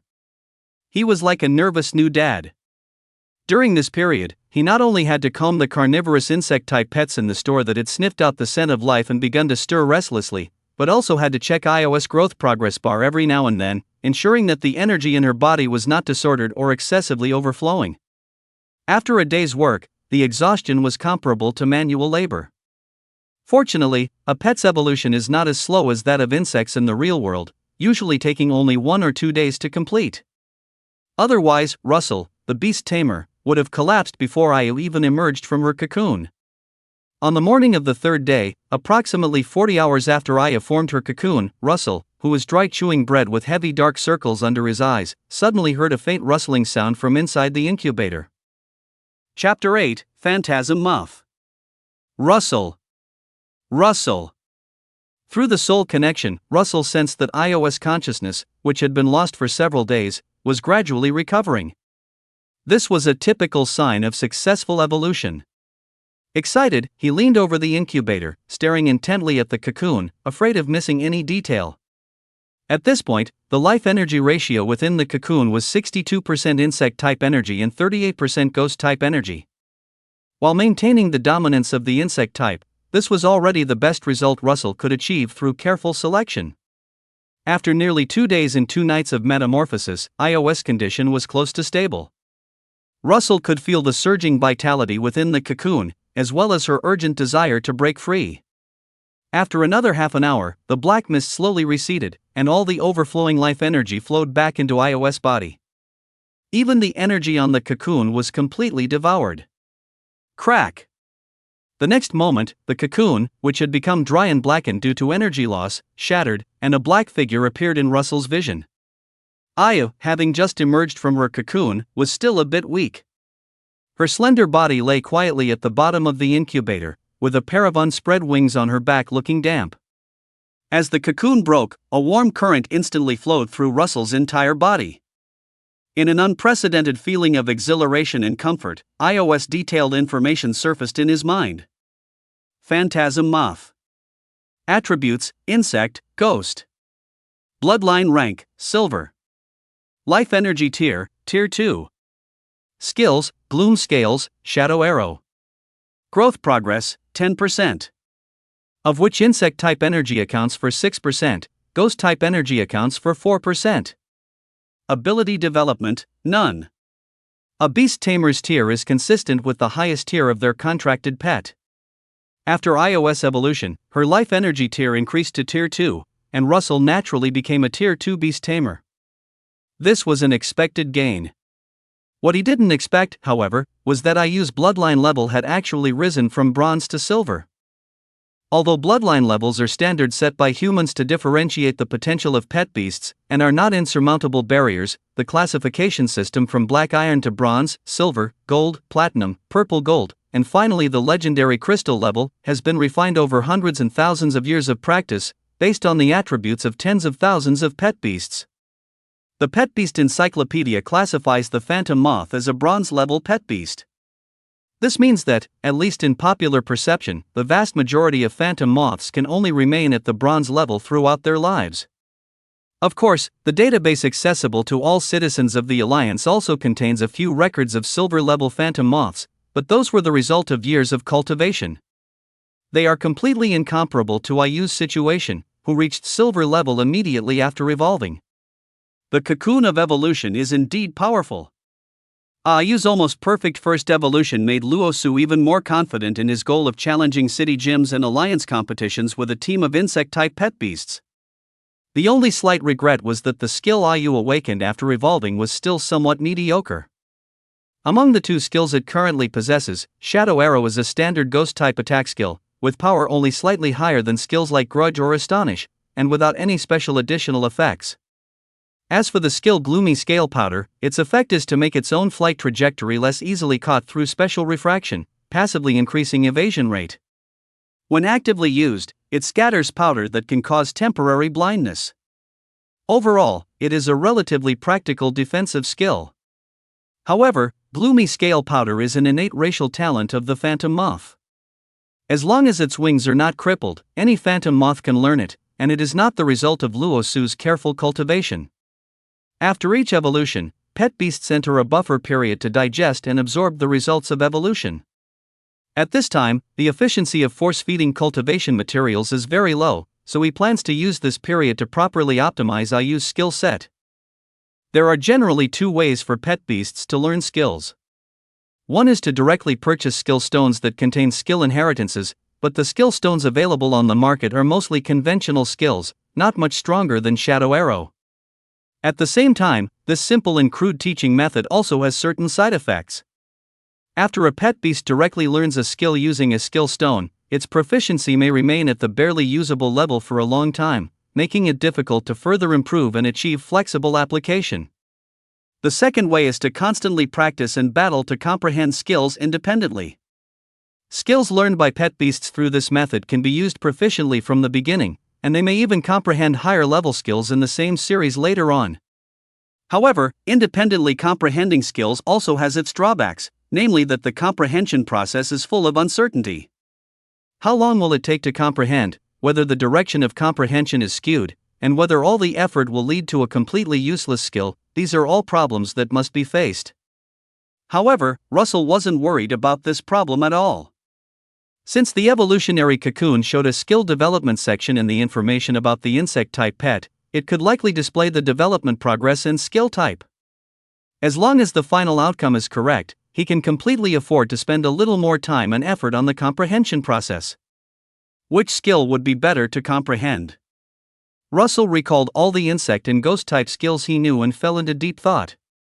If he could choose, he would naturally want you to directly learn high-level skills such as Dark Night Claws or Ghost Ambush, which are powerful and come with additional effects like locking or fear. Unfortunately, AU is currently only at the second stage of the silver rank. Even with skill stones, it would be almost impossible for it to master high-level skills, let alone comprehend them on its own. Of course, not being able to learn high-level skills doesn't necessarily mean combat effectiveness will be severely lacking. Situations in actual combat are constantly changing. It's not just theory, blindly comparing pet ranks and skill power to determine victory or defeat. As long as low-level skills are properly combined to achieve an effect greater than the sum of their parts, their role in actual combat may not be worse than high-level skills that are only reluctantly mastered. For example, Ji Yunchuan, the legendary Beastmaster ranked second among the 4 heavenly kings of the Alliance, known as the Son of Wind, has a signature pet, a platinum-grade frost cloud leopard. A pet at the level of a frost cloud leopard still has some prestige in Sanluo City, but in high-end Beastmaster Alliance competitions, especially the Heavenly King ranking matches, a platinum-grade bloodline is considered quite ordinary, even somewhat underwhelming. However, Ji Yunchuan's Frost Cloud Leopard had mastered the low-level skills Cloud Step and Wind Pressure to perfection. Under the Beastmaster's skillful command, it managed to defeat a large group of opponents with superior bloodlines, sending them fleeing in disarray. Relying on consecutive Cloud Steps to ascend to high altitude, then continuously stacking wind pressure during its descent, this unique technique called Whirlwind Scourge once displayed astonishing power, managing to directly contend with the purple gold grade Thunder Dragon Beast's ultimate move, Thunder Roar of the Sky, without falling behind. If not for the Thunder Dragon Beast's elemental advantage and its superior endurance compared to the agile Frost Cloud Leopard, the first and second ranked individuals among the current 4 Heavenly Kings might have had to switch places. Not fearing the disadvantage of bloodline, and maximizing the ingenious combination of low-level skills, this path to victory, where the weak overcome the strong, full of unyielding will, is particularly well suited for insect-type pets with inherent disadvantages. If AU could be like the Frost Cloud Leopard, fighting powerful enemies in alliance competitions despite theoretical all-around disadvantages, then insect-type pets would finally have something to be proud of. Whoosh! As if sensing its master's rekindled fighting spirit, a phantom-like silhouette shot out from the incubator. At this moment, Io's wings were fully extended. It flapped its wings, crystal clear like gray gemstones, and excitedly flew around Russell. Get stronger. Fight. After evolving, Io's intelligence had clearly increased significantly. Through their mental link, Russell could now clearly perceive the simple messages it conveyed. Aren't moth-type pet beasts supposed to be quite timid? Does the cocoon of evolution have a battle intent enhancement effect? Recalling the description in the Pet Beast Encyclopedia about the phantom moth's timid and cautious nature, and its proficiency in escaping, then comparing it to Io, who was constantly flapping its wings as if ready for a big battle, he couldn't help but feel that something was off. However, the Pokédex's description of the gloomy scale skill was quite accurate. Its flight trajectory was erratic and difficult to catch with the naked eye, which was precisely the intuitive feeling Io's flight gave Russell. High evasion characteristic, combined with ghost-type skills, this combination seems feasible. Watching Io darting around like a phantom, a flash of inspiration suddenly struck Russell, and he instantly had new ideas for its growth plan. Chapter 9 Cultivation Path.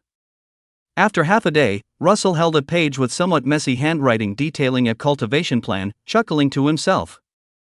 I might really be a genius. Ha ha ha ha. After sifting through a pile of materials and searching through a dozen articles on pet beast cultivation forums, he finally found a set of low-tier skills that were highly compatible with the phantom moth. First was the normal type general skill Shadow Clone. This skill creates several illusions to disrupt the opponent's judgment, thereby achieving an improved evasion rate.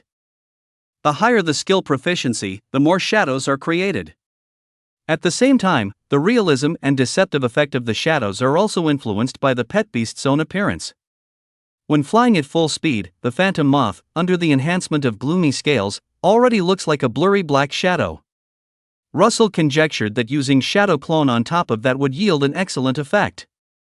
However, this meant that Ayu, as a long-range energy output type pet beast, had already learned 2 defensive skills. Every pet beast's potential and energy are limited. Skills aren't just learned, they also need to be used skillfully to exert their maximum effect. Mastering a large number of diverse but not specialized skills might not even be as effective in actual combat as one specialized skill. Therefore, rather than continuously learning new skills, the wisest cultivation path is to find the right direction, specialize in a few well-matched skills that can achieve a 1 + 1 is greater than 2 effect, and attempt to advance well-used initial skills into higher-tier skills through special training.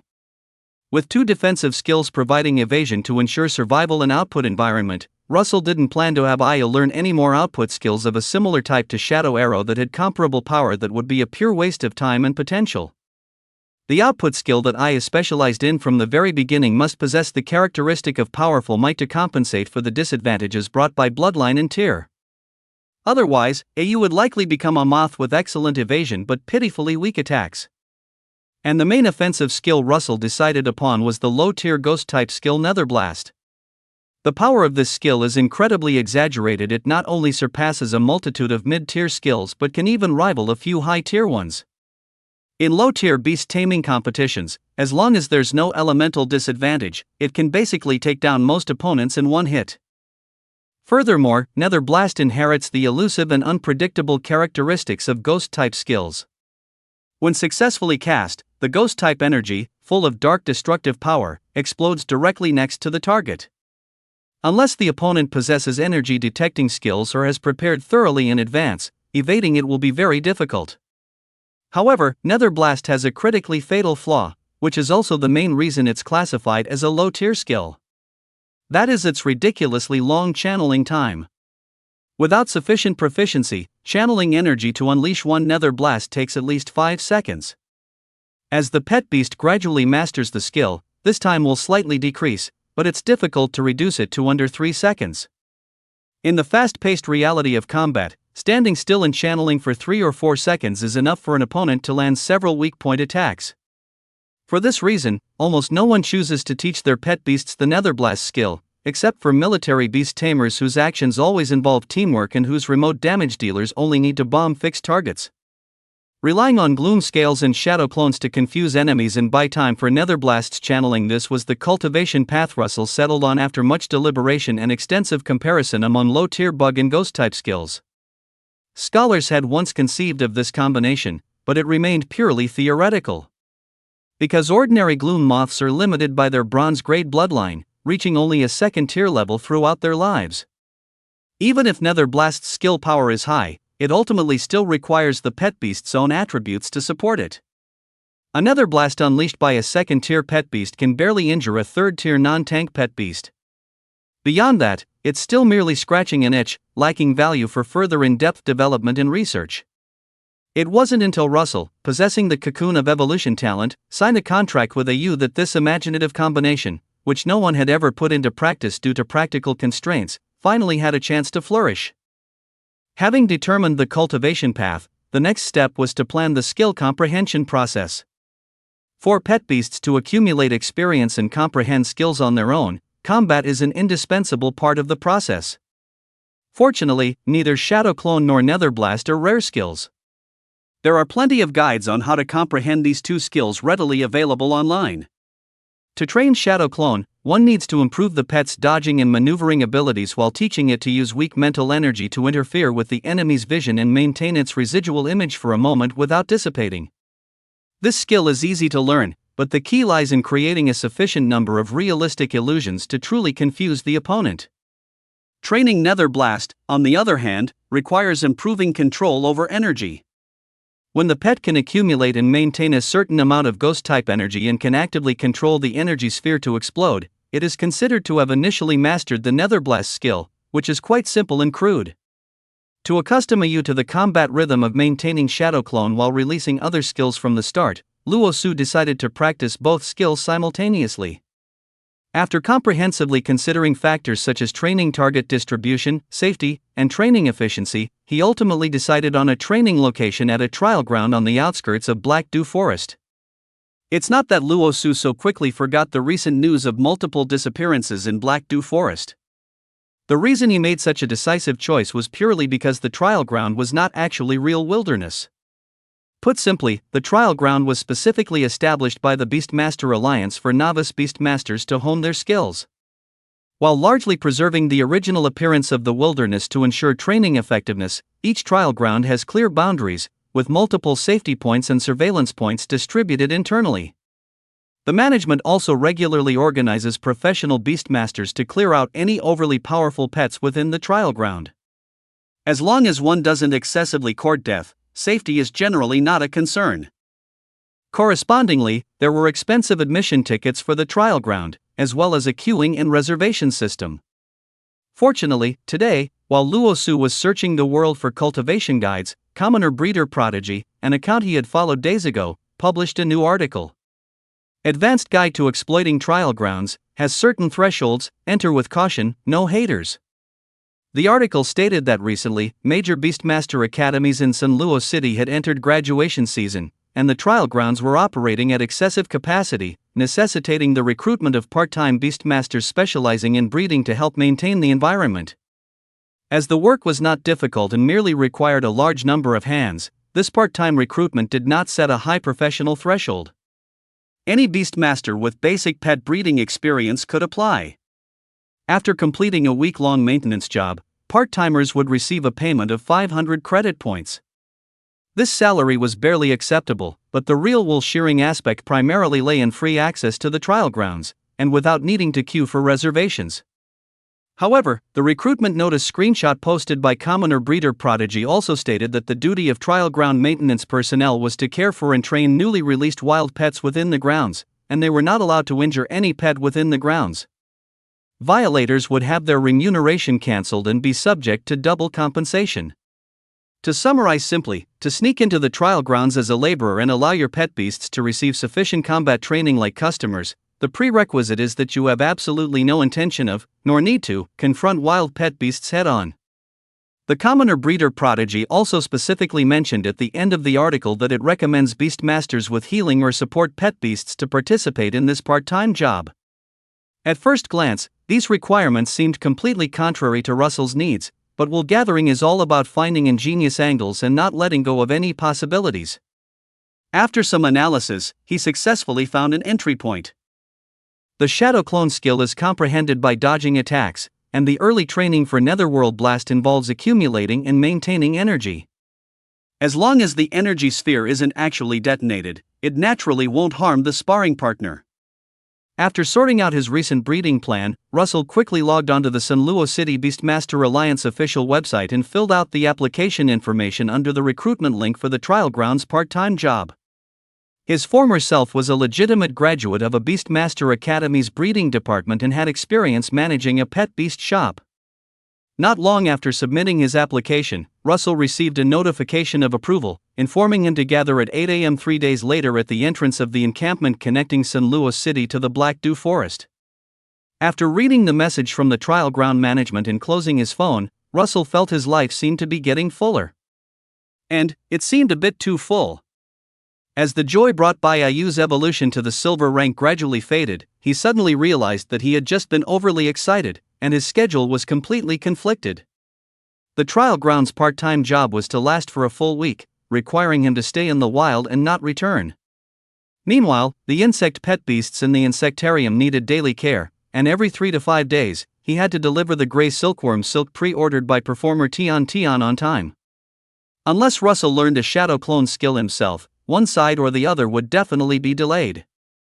If it were just this one time, it would be easier to handle. He could ask friends for help for a few days, or rent the latest breeding robots at a high price from the San Luo City Breeding Center to solve the problem. However, since he had decided to take the path of a professional beastmaster, similar situations would only become more frequent in the future. After all, actual combat is always the best way to train pet beasts, and an indispensable key link. Even with the cocoon of evolution talent, it's impossible to breed powerful pet beasts by staying at home all day. Whether it's adventuring in the wild, participating in beastmaster competitions, or traveling to other cities to challenge gymnasiums, he would need to leave the insectarium, sometimes for a few days, sometimes for months. With the quality gray silkworm silk, the insectarium's business had just begun to improve. If he didn't want it to actually close down, hiring staff had to be put on the agenda. I'm still working odd jobs everywhere to earn living expenses, but I already have to pay salaries to others.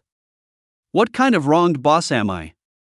Mutters a silent complaint. He pulls out his phone again, opens a recruitment platform, and posts a job opening titled, Recruiting Interns, Market Price, Room and Board Included, Students Preferred, the best choice for earning cultivation course credits. Chapter 10, The Lu Siblings. Ding-a-ling-a-ling. The next morning, just as dawn was breaking, Russell was roused by a series of urgent doorbell rings. The insect pet house usually didn't have many visitors, and it wasn't business hours yet. Someone showing up so early most likely meant the recruitment ad he posted yesterday had received a response. There's no need to come so early to apply. Is the job pressure for university students at beast taming schools really that high now? Glancing at the wall clock that had just passed 6 o'clock, he mumbled to himself as he scrambled out of bed to quickly change and wash up. Perhaps seeing no one respond inside for a long time, the doorbell soon turned into a rapid knocking sound. Stop knocking, stop knocking. This old iron gate is 20 years old.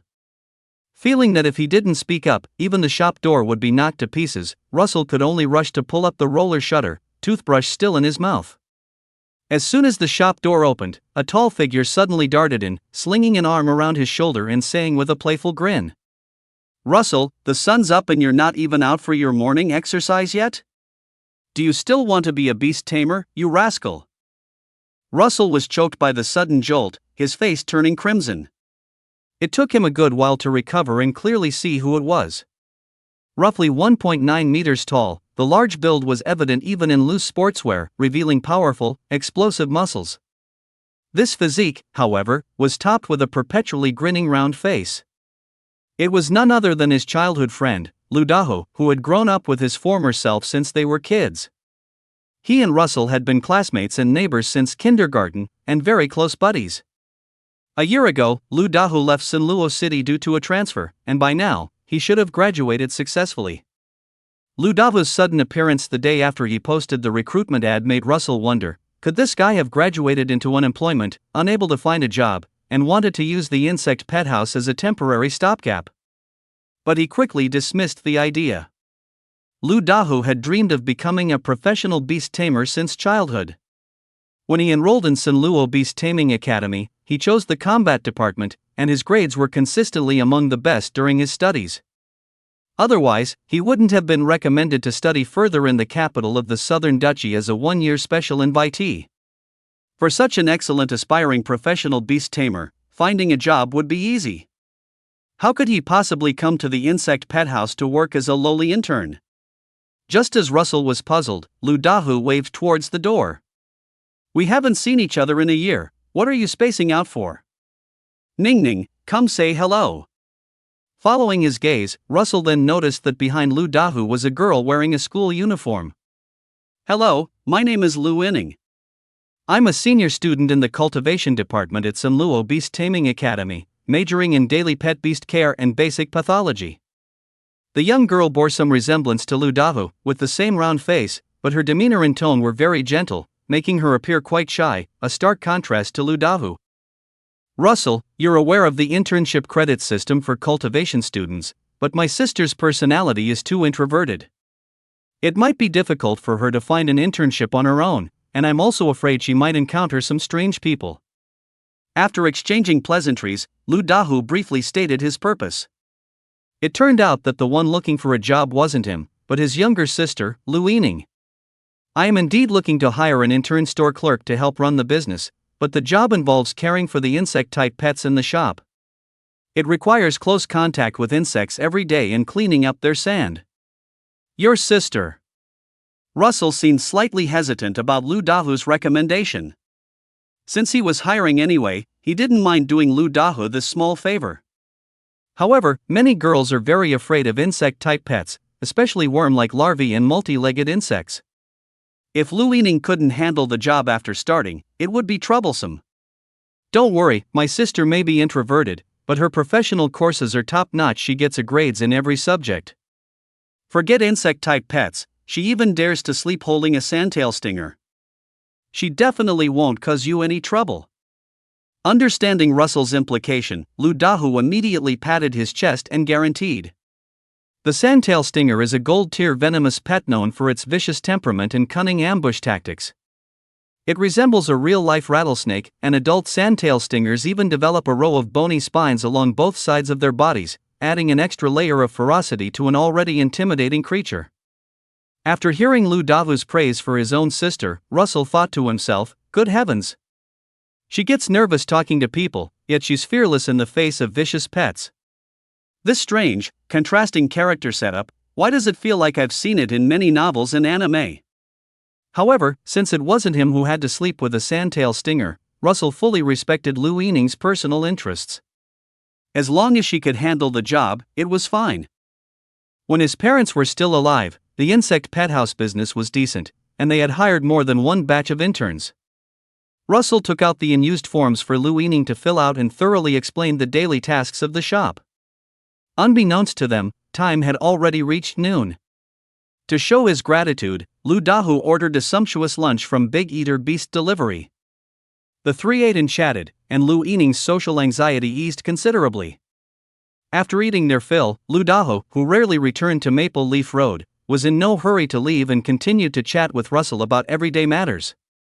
Oh, by the way, I remember you saying the shop's business wasn't doing well. Why are you suddenly hiring interns again?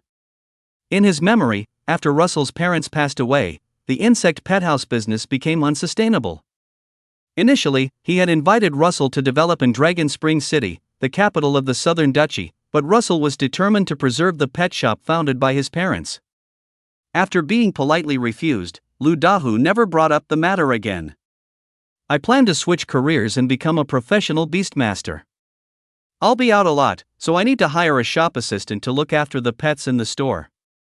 Facing a friend he'd grown up with, Russell had nothing to hide and directly stated his future plans. You rascal! You didn't even tell me about such a big thing? Come on, let's have a battle right now. Hearing this news, Lu Dahu immediately became interested. He sprang to his feet, clamoring to battle Russell right away. When it came to topics like professional beastmasters and pet battles, Lu Dahu always maintained 12 parts of enthusiasm. Without waiting for Russell's answer, he had already raised his hand to summon his contracted pet. As the hazy glow of the beast taming space lit up and then dissipated, a dog-shaped pet, entirely black-furred but with purplish-black flames emanating from its forehead and ankles, appeared before Lu Dahu. Roar! With a wild growl, sparks flickered around this canine pet, and the temperature inside the insect shop seemed to rise significantly. The evolution cocoon could only display detailed information about insect-type pets. Facing this somewhat unfamiliar pet, Russell pulled out his phone. In an era where beast taming civilization was highly developed, any smart electronic device would come with a Pokédex and simple scanning functions. As long as the pet encountered wasn't too rare, one could instantly obtain its general information. Demon Hound. Attributes: Fire, Dark. Bloodline level: Gold. Life Energy Tier: Tier 3. Skills: Cursed Dark Flames, Dark Prison Slam. How about it, isn't it cool? Stroking the majestic canine pet beast, Lu Dahu's face was filled with pride. Due to its trace abyssal bloodline, the demon dog's physical strength ranks among the top of gold-tier pet beasts. Its innate skill, Cursed Dark Flames, can burn the opponent's internal energy, applying a weakening effect. If it engages in continuous close-quarters combat, many Platinum-tier pet beasts might not even be its match. Facing the battle-ready Luo Su didn't want to be a spoilsport, and he indeed wanted to see how strong Aya was after evolving across tiers. "Let's go outside to fight, my little shop can't handle your roughhousing." Although the insect beast house had a backyard, it was only about 100 square meters. This demon dog looked fierce, and a casual flick of dark flames could burn down the few mulberry trees in the backyard. To save this poor little shop, Luo Su quickly pulled Lu Dahua to a public training ground near the insect beast house. Chapter 11, First Battle Experience. Coming out of the insect beast house and walking less than half a kilometer along Fonglin Road, the three arrived at a spacious training ground the size of a basketball court. To encourage the development of the national beast taming industry, the Alliance officially built many public training grounds for public use.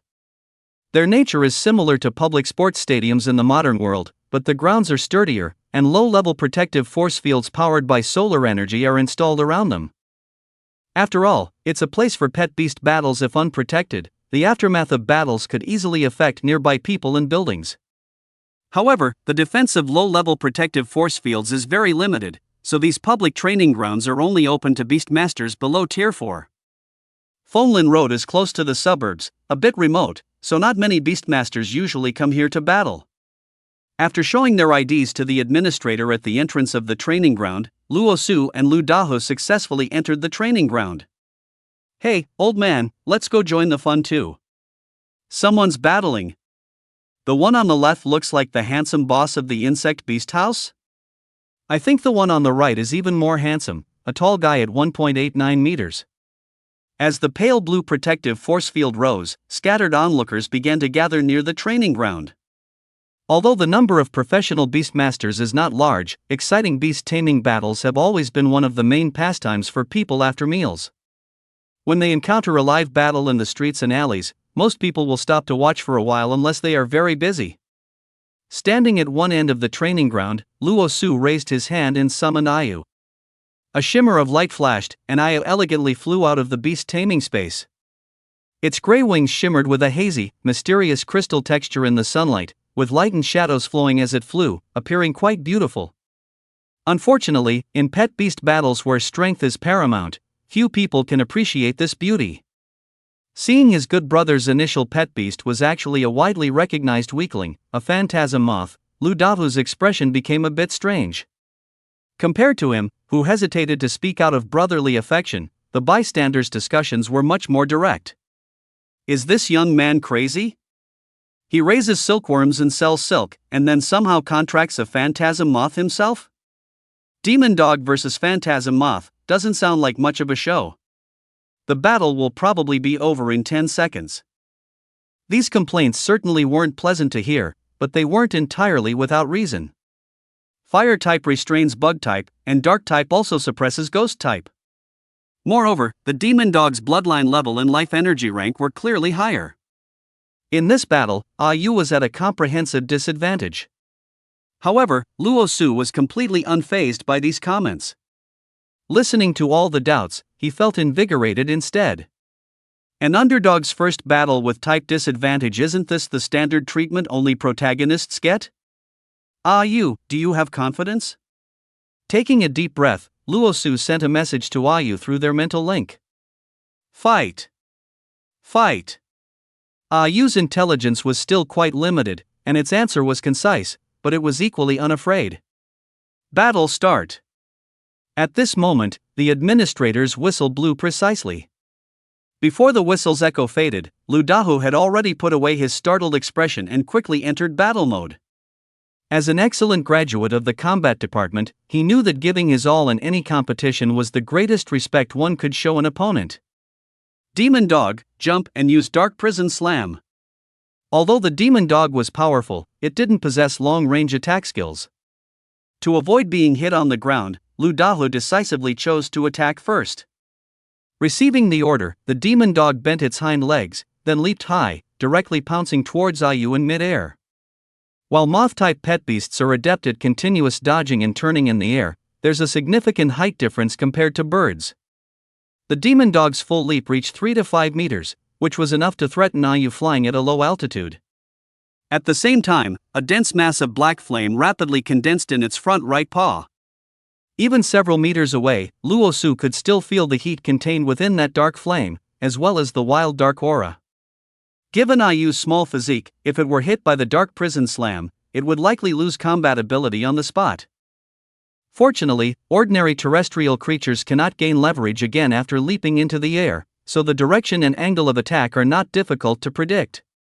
Ayu flapped its wings and dodged sideways, easily avoiding the demon dog's probing strike.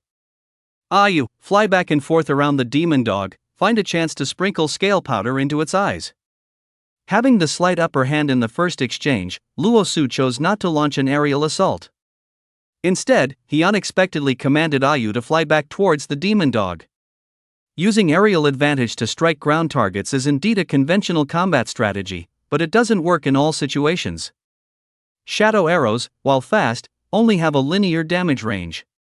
The demon hound, with its agile movements and excellent stamina, kept running and repositioning after each missed pounce, clearly wary of Ayu's counterattack. If one solely pursued safe distances, dodging too far away, the shadow arrow shot from afar would also be difficult to hit the opponent. The demon hound's stamina was far superior to Ayu's. A war of attrition might seem advantageous to Ayu, who had a range advantage, but in reality, it was a slow path to defeat. So, Russell decided to take them by surprise with a sudden assault. And the subsequent shift in the battle proved his strategy to be correct. Neither Lu Dahu nor the demon hound had anticipated a phantom moth daring to engage in close-quarters combat with a gold-level melee pet. A ghostly black shadow flashed past its front, and before it could react, its face was covered in gloom scales. Roar! Eyes are one of the most vulnerable organs in most creatures. With a large amount of irritating scales suddenly scattered into its eyes, the demon hound couldn't help but howl in agony. Now, continuously use shadow arrows. Having successfully blinded the demon hound, Russell immediately had Aya launch a fierce attack. As Aya continuously flapped its wings, condensing energy, shadow arrows rained down like a storm. Even though ghost-type skills had a reduced effect on dark-type targets, they still forced the demon hound to retreat repeatedly, howling incessantly. Demon hound, run! Move while you wait for your vision to recover. Unexpectedly, a momentary underestimation had put him in an absolute disadvantage. Lu Daho quickly changed his strategy, shifting from an aggressive offense to an evasive defense. Bloom scales were not a dedicated control skill after all, and the blindness effect wouldn't last too long. As long as he endured this period, he was confident he wouldn't suffer a second loss. Receiving its trainer's command, the demon hound managed to pry open its eyelids into a slit, running around the field relying on its still blurry vision. Ayo, fly directly above the demon hound and maintain the offensive. However, Russell's tactics were incredibly cunning. Taking advantage of the demon hound's poor vision and significantly reduced running speed, he simply had Aya chase after it, clearly unwilling to let the demon hound regain its vision easily. As long as you dare to open your eyes, you'll be treated to another shower of scales. Why is this phantom moth so fierce? Seeing the demon hound beaten to a pulp with no room to retaliate, Lu Dahu couldn't help but begin to question his life choices. While his underestimation of the opponent contributed to this situation, Russell's command was also brilliant. But Ayo's overall qualities also completely overturned Lu Dahu's understanding. Cowardly, weak ghost type, lacking ghost type abilities. These descriptions were completely the opposite when applied to Ayu. Lu Dahu even felt as if he was facing a creature like a berserk shadow bat. He had to quickly come up with a way to break this deadlock, otherwise, even with the demon hound's type advantage, continuously being attacked like this would eventually lead to it being unable to hold on. However, just as Lu Dahu was looking troubled, Luo Su's weary voice suddenly drifted over from the other end of the training ground. Phew, I surrender. It turned out that Ayu was so excited during her first battle that after firing dozens of shadow arrows, her energy was completely depleted. At this point, even flapping her wings to stay afloat was difficult, let alone having the strength to continue chasing and beating up the demon dog. When a pet beast is overexerted, its beast tamer will also fall into a weakened state. This was the consequence of a young bug not knowing how to hold back. Faced with this unexpected victory, there wasn't much joy on Lu Dahu's face. Chapter 12, Preparing for the Trial. As the battle ended, the protective force field enveloping the training grounds slowly dissipated. The onlookers scattered to their homes, chattering away as they discussed the recent battle. Even the phantasmal silk moth couldn't be beaten. This demon dog doesn't seem to be well trained. I remember our teacher saying in handicraft class that phantasmal silk moths are production-type pet beasts. They spin silk when they're young and shed scales when they grow up, but their combat ability is very poor. Silk factories even specially equip them with bodyguard pet beasts to prevent attacks. But this particular phantasmal silk moth is truly unique. It seems even stronger than my little nightmare spirit. The comments from the laypeople might not have been professional, but each word stunned Lu Dahu's ears. Anyone with a discerning eye could see that if it weren't for the phantasmal silk moth's low energy cap and the demon dog's thick skin, if the battle had lasted a little longer, the loser would definitely have been Lu Dahu. His carefully cultivated demon dog was actually toyed with by a phantasmal silk moth, never once touching its opponent, completely taking a passive beating. Anyone would find that hard to accept. I'll heal you guys. Seeing his brother's face full of frustration, Lu Yining stepped forward. She summoned her own pet beast, attempting to ease the atmosphere. Her pet beast was a plump, soft silver-grade vanilla dandelion. Its innate skill, aromatic healing, could heal injuries and dispel abnormal statuses, making it a very cost-effective species among low-level medical-type pet beasts. As wisps of fresh aroma permeated the training ground, the demon dog quickly regained its vitality. No matter what, you actually won today's battle. Lu Dahu had always been easygoing. After a brief period of melancholy, he quickly let it go. Luo Su had been smarter than him since childhood, and he had always been particularly fond of insect-type pet beasts.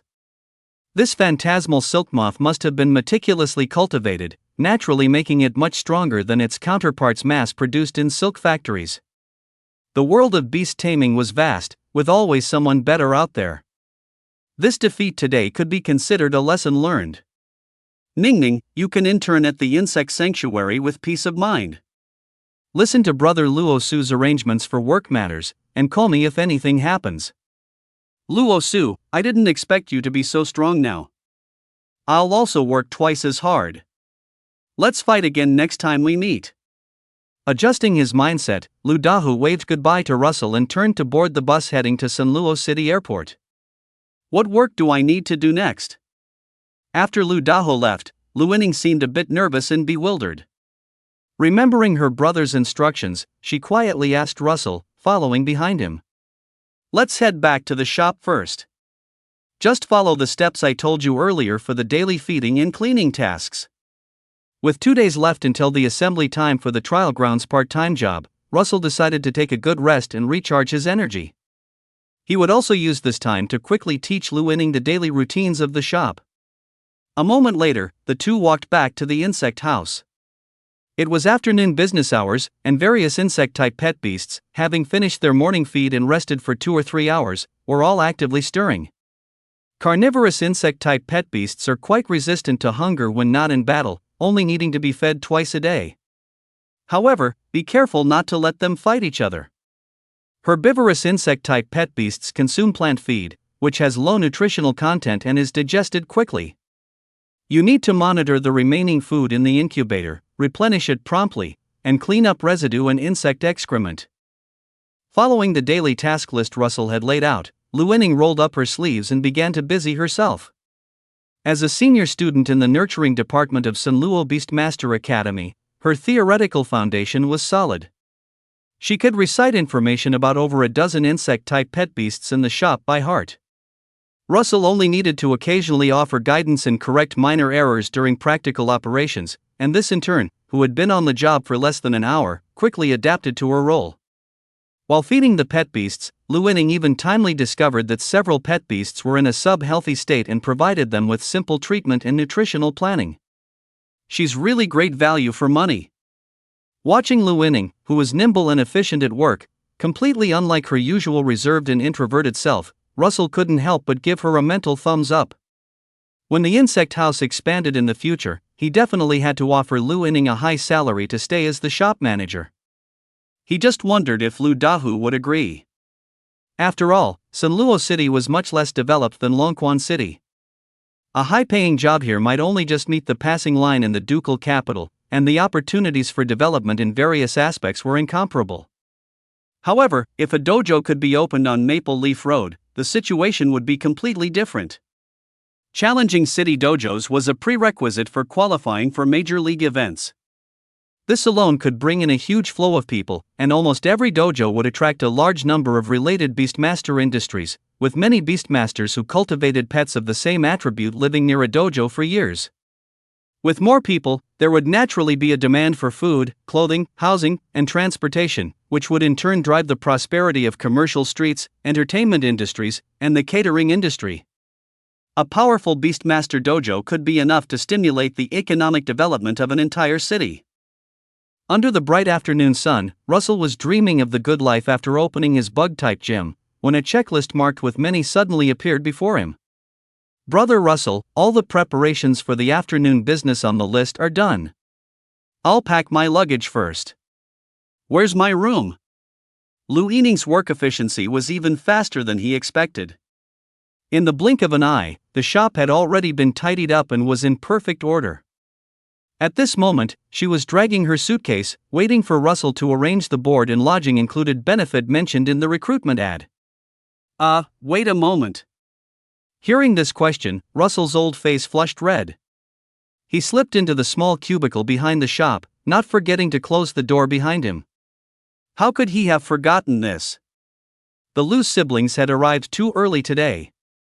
He had been busy all morning, even squeezing in a battle. Where would he have had time to prepare a dormitory for Lu Yining?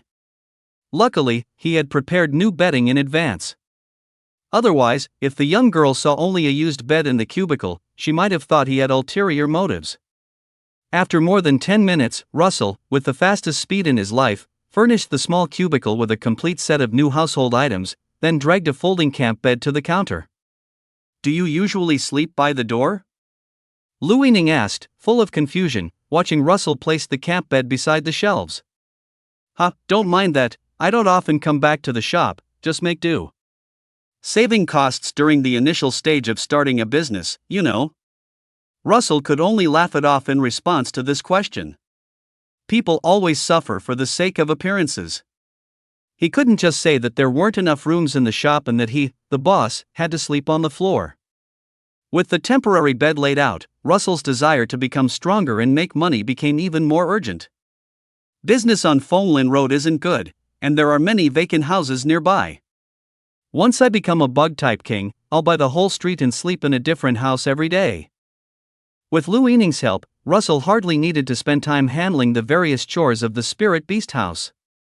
During the 2 days waiting for his trial ground part-time job to start, he took his meager savings and scoured the major shopping malls in Sanluo City, purchasing items he would need. A sturdy travel bag, a full set of outdoor work clothes, and a simple tent, sleeping bag, mosquito repellent spray, and so on. Even though Russell compared prices for every item to choose the most cost-effective goods, after buying everything, only a few hundred credit points were left in his account. With this last bit of money, Russell bought a can of dried illusory light grass. This is a low-level psychic-type cultivation material. When steeped in water and drunk, it can invigorate a pet beast, and is often used for training basic psychic-type skills. For IU, compared to its native netherworld blast, the shadow clone skill, which has some psychic attributes, is more difficult to comprehend. This can of illusory light grass was a safeguard he prepared in advance for a smooth comprehension of shadow clone. Looking at the credit account that had returned to single digits, Luo Su fell into a deep melancholy. Against the backdrop of increasingly mature large-scale farming, it was indeed very difficult to run an individual insect-type pet beast store. If it weren't for the performer Tian consistently buying gray silk at high prices, he might have run out of food long ago. As the saying goes, even a clever housewife cannot cook without rice. The cocoon of evolution talent could help pet beasts filter energy, but it couldn't create energy out of thin air. If a pet beast only ate vegetable leaves and drank cold water every day, with only a little inherent elemental energy of its own, there would be no need to filter anything at all. In other words, the strength of this talent skill was directly linked to how much you pay to win. However, AU is currently in a period of rapid strength growth, and Luo Su could at most devote only a quarter to a fifth of his time and energy to business. It needed to have commercial breeding value, and it needed to be easy and effortless to raise. After much thought, it seemed that silkworm-type pet beasts, which just ate until full, then slept, and spun silk when awake, were the most suitable. Exiting the disheartening credit account page, Luo Su decided that he would dedicate more time to cultivating several different colors of silk once AU successfully mastered Shadow Clone and Nether Blast. Chapter 13, Black Dew Forest Training Ground. After packing his belongings and resting peacefully for a night, Luo Su arrived at the foot of San Luis City's towering city walls at 7:30 a.m. the next day, carrying a bulging backpack. The wild areas of the beast taming world were home to all kinds of powerful creatures. Any wild pet beast that broke into populated areas could cause huge casualties. Therefore, urban areas adjacent to the wilderness were equipped with tall city walls, and there were also legions composed of professional beast tamers stationed there. To get to the Black Dew Forest training ground, one had to pass through this city wall. There were 50 maintenance personnel recruited for the training ground. Because the professional threshold was low and the pay was not high, most of the applicants were young people, a considerable number of whom were students, probably treating this part-time job as a field practical. Wow, it's so magnificent. A wall this high should be enough to withstand even purple gold level wild pet beasts. Standing at the foot of the 20 or 30 meter high city wall, many young beast tamers who had never been to the wilderness exclaimed in admiration. Standing on the city wall, looking at the chattering young men and women below, who seemed to be on a spring outing, Tu Taiju, the drill master of the station legion responsible for this maintenance mission, sighed and shook his head helplessly. Life in the urban areas was still too peaceful. These youngsters seemed to have forgotten the terror of rampaging wild pet beasts. When the time on his watch turned past 8, Tu Taiju's eyes sharpened, glinting with a sharp light, and he began counting the number of people from dozens of meters away. This was his beast taming talent, a talent that wasn't overly powerful but was practical energy share. This talent didn't offer much boost to the pet beast itself, but it could significantly enhance the energy feedback received by the beast tamer and also allow for a slight mastery of the pet beast's racial skills. These talents are not easy to display in arena battles where attacking the beastmaster is prohibited, but they can significantly improve the beastmaster's own survival ability during wilderness exploration and combat. 48, 49, 50. Seeing all 50 maintenance personnel gathered, Tu Taiju took a big stride and leaped directly from the city wall. The next moment, azure energy surged out in mid-air, and a dark azure giant bird with metallic textured feathers appeared out of thin air, carrying Tu Taiju steadily downwards. This was none other than his main pet, Gale Warhawk, a gold-rank pet with dual wind and steel attributes. Tu Taiju's superhuman eyesight just now came from its species' innate eagle eye skill. Whoosh! The giant eagle, with a wingspan of 3 meters, descended from the sky, and the strong wind it stirred up almost blew away several young beastmasters who had gathered to watch. Facing a mature gold-rank pet head-on, seeing its sharp beak and giant claws up close, the young beastmasters finally remembered the various dangers of the wilderness and quieted down. The city gate is about to open, stop moving around, and gather on the armored vehicles. Discipline is paramount in the army. With the departure time at hand, Tu Taiju wasted no words and shouted loudly. Feeling the majesty emanating from him, the young people fresh out of school dared not make a sound, obediently queuing up and boarding the vehicles. As he walked with the crowd towards the 50-seater armored vehicle, Luo Su felt a little nervous, but more than that, excited. Once he passed through the thick metal city gate not far away, his career as a professional beastmaster would officially begin. Adventure. Become stronger. Sensing his master's emotions, AU was also eager to try in the beast space. Click. Click-clack. With a heavy sound of machinery operating, the defense gate of San Luis City slowly opened, revealing a dense jungle before everyone's eyes. Countless towering ancient trees reached high into the clouds, each branch as thick as a small tree. From time to time, wild pets poked their heads out from within, warily peering at the activity below. This was the primitive region of San Luis City that had yet to be fully explored, the Black Dew Forest. However, after several decades of exploration, the outer fringes of the forest were now a cultivated semi-safe zone. The armored vehicles slowly advanced along the forest path, while two taiju and several station soldiers rode their pets, patrolling nearby.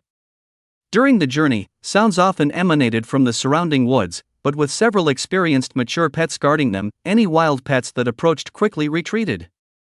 After traversing the dense forest for nearly an hour, Luo Su noticed that the surrounding trees gradually showed signs of being trimmed, and at regular intervals, he could see columnar loudspeakers used to emit repellent sound waves.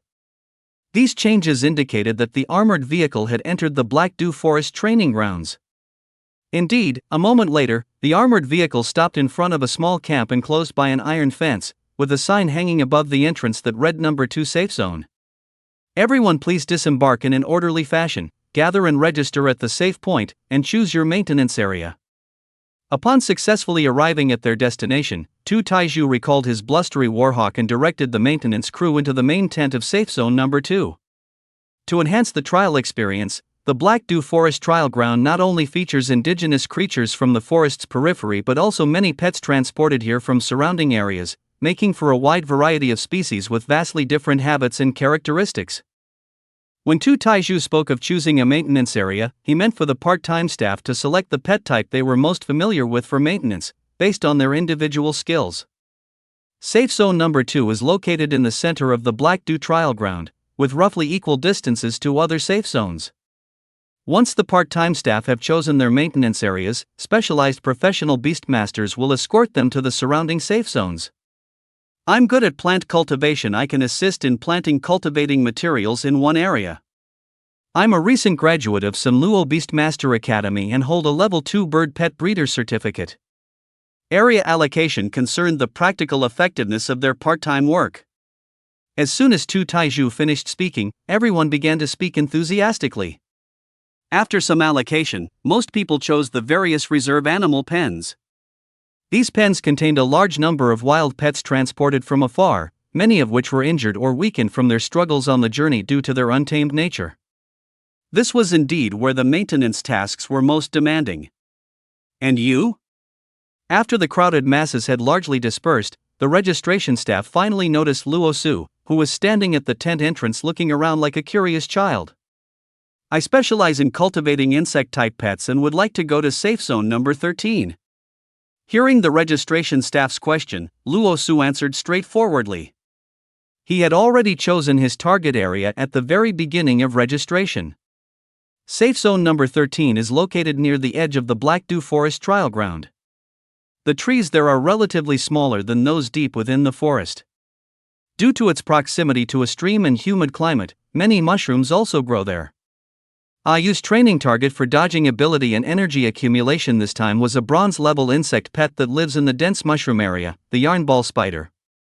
There are still openings for maintenance positions in Safe Zone Number 13. Do you choose to go to the animal pens, or? After registering the area division, the soldier continued to ask Luo Su about his preferred specific role.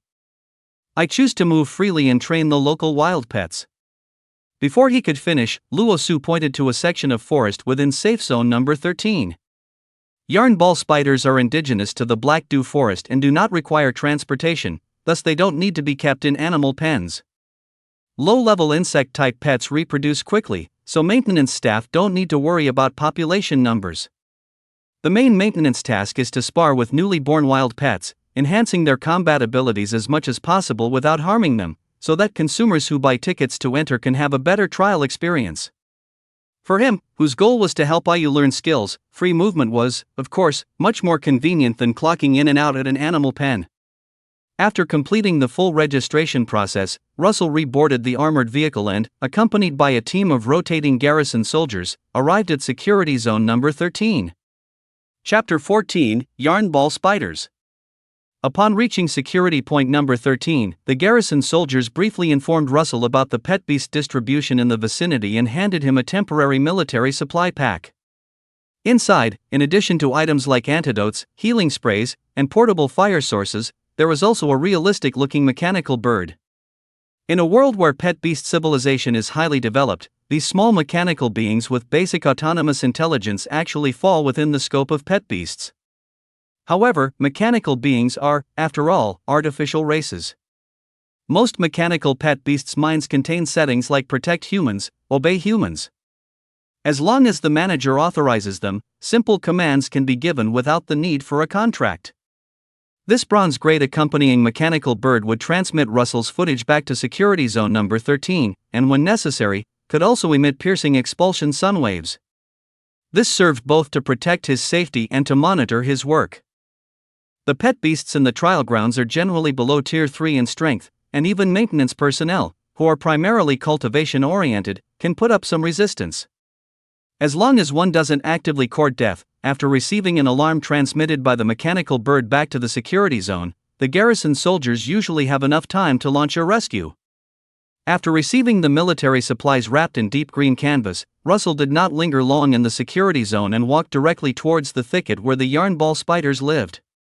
"Ah, you, fly beside me and stay alert." Stepping out of the iron gate of the security zone and standing before a dense forest where the shortest trees were 2 or 3 stories high, he summoned Ayu, who was already excited in his pet beast space, and simultaneously activated the dormant mechanical bird. Whoosh! Bird-type pet beasts are the natural racial enemies of insect-type pet beasts. Seeing the mechanical bird for the first time, Ayu transmitted a sense of nervousness to Russell. "What kind of bird thing is this following us?" Unhappy. "This is just a monitor that I temporarily picked up, don't worry about it," Russell said casually, waving his hand, engrossed in admiring the jungle scenery. Although Ayu didn't understand what a monitor was, it roughly figured out that this bird seemed to obey its master's commands and wouldn't suddenly attack it. Moreover, its wingspan was nearly a meter wide, while the annoying bird was only a little larger than a human's palm.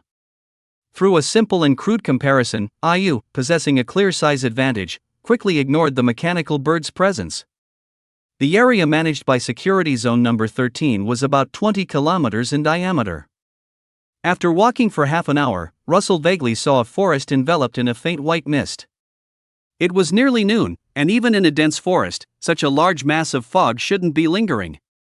Having done his homework, he knew that what lay ahead was not undissipated forest mist, but rather a hunting ground meticulously arranged by the yarn ball spiders.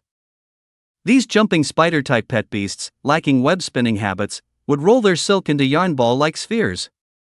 They'd then use these spheres to strike a type of fungus called thick powder mushroom near their nests, causing spores with a weak paralyzing effect to scatter everywhere. Over time, this would form a layer of white mist. Meanwhile, the yarn balls in the hands of the yarn ball spiders would also become covered in a large number of spores. The decent stickiness combined with the paralyzing effect meant that many small creatures that wandered into this forest never returned, instead becoming their sustenance. According to the records in the Pet Beast Encyclopedia Compendium, hungry yarn ball spiders would even cooperate to hunt larger creatures. The wilderness is fraught with danger largely because wild pet beasts have an advantage in numbers and terrain. Upon arriving near the yarn ball spider gathering area, Russell didn't rush forward but instead found a slightly elevated small hill to set up his tent. "Aya, you can roam freely for a while, but don't fly too far and don't engage in combat with wild pet beasts." After pitching the tent, he let the flapping, impatient Aya settle down on its own, then took out the binoculars he had splurged on to observe the situation in the forest. Through his battle with the demon dog, Russell judged that Ayu's raw strength was not much weaker than that of an ordinary Tier 3 pet beast. In this relatively sparse area of trees, he wasn't worried that Ayu would encounter any fatal danger. This flapping moth, which constantly yearned for a fight, probably did need a good beating to learn some respect. Anyway, the military supply kits from the safe zone contained plenty of healing potions, enough for minor injuries. The core of the mechanical bird contained a detailed map of the area around Safe Zone 13. While Russell was busy, the bird, intimately familiar with the region, found a branch to perch on and quietly performed its monitoring duties. After observing through the binoculars for a long time, Russell had a preliminary understanding of the situation in the misty forest ahead. Firstly, venturing directly into the misty forest would be suicidal. Visibility was obstructed, making it difficult for the mechanical bird to detect dangers in time. If they were ambushed by a large number of yarn ball spiders, by the time the station soldiers arrived, he and I would likely have already been drained. Moreover, yarn ball spiders themselves are somewhat toxic. Even if protective masks were worn to avoid direct inhalation of paralyzing spores, being bitten directly by a yarn ball spider that had circled around in the white mist could still lead to immediate incapacitation. Of course, this didn't mean Russell's trip had to be fruitless. While groups of yarn ball spiders, relying on ambush hunting, were difficult to deal with, their own weaknesses were also very obvious. Because they dedicated their limited talents to setting up hunting grounds and ambushes, yarn ball spiders have very poor frontal combat capabilities. Even with paralyzing spores clinging to their yarn balls, their direct attack power is pitifully low.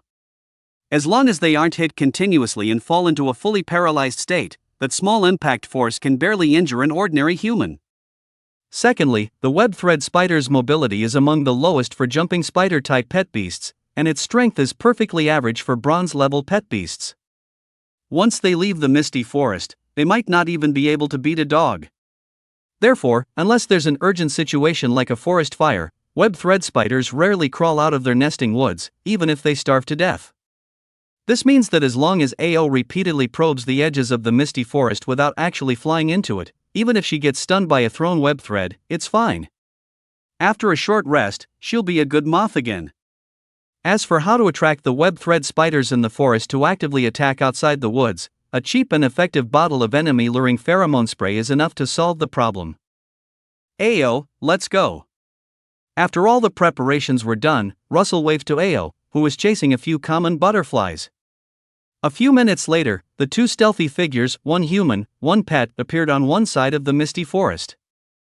Hiss hiss. Picking up the large bottle of enemy-luring pheromone he bought for 50 credit points, Russell sprayed Ayo from head to toe. Ugh, this smell is a bit overwhelming. So fragrant, so fragrant. An indescribable smell wafted over, and his feelings were diametrically opposed to Ayo's. The enemy-luring pheromones, which smelled particularly nauseating to humans, were a very enticing scent for pet beasts. And the sounds that subsequently emerged from the misty forest fully proved that the quality of this discounted product was not in question. After a rustling sound of crawling, several web thread spiders abruptly appeared on the trees at the edge of the misty forest. These basin-sized web thread spiders all had plump abdomens, were covered in gray fuzz, and their two foremost spider legs were noticeably longer than their other 6 legs. The grayish-white spherical objects hanging from the front of those long legs were their weapons, paralyzing web threads. Fly along the edge of the misty forest, don't fly into the woods, and don't stray too far. While flying, try to gather ghost-type energy, but don't release it. Accumulate the energy to its limit, then slowly dissipate it. Watching the web thread spiders, attracted by the enemy-luring pheromones, constantly making attacking postures, Russell issued 2 key commands to Ayo. Whoosh! For training that could enhance her strength, Ayo showed no fear. She flew like a ghostly shadow towards these large spiders, which were also considered natural enemies of moth-type pet beast species. Chapter 15 Skill Training. In the afternoon, in the monitoring room of Camp 13, several on-duty soldiers were sitting in front of the display screens, performing routine situation logging. Everything at the beast pens is stable. 2 medical pet beast masters are treating the pus-filled wounds of a rock shell shield beetle. The cultivation material planting plan in the stream area is progressing steadily. A batch of blister algae should be replanted before the training grounds reopen for business. There's also a breeding-type pet beast master who chose to act freely. He said earlier that he would go to the misty forest surroundings to train the attack capabilities of web thread spiders. My goodness, this training method is a bit thrilling. Security checks were a routine daily task. As usual, logistical soldier Chen Feng expertly switched between surveillance screens when a scene that appeared suddenly made him widen his eyes. Hearing Chen Feng's exclamation, the other station soldiers, thinking someone was in danger, quickly gathered around. On the screen, Luo Su was sitting at the edge of the mist forest, diligently cooking a pot of light pink liquid with a portable stove. Not far from him, Ayu was emanating gray-black energy fluctuations, constantly weaving through the numerous silk balls shot from the mist forest. Is that a phantom moth?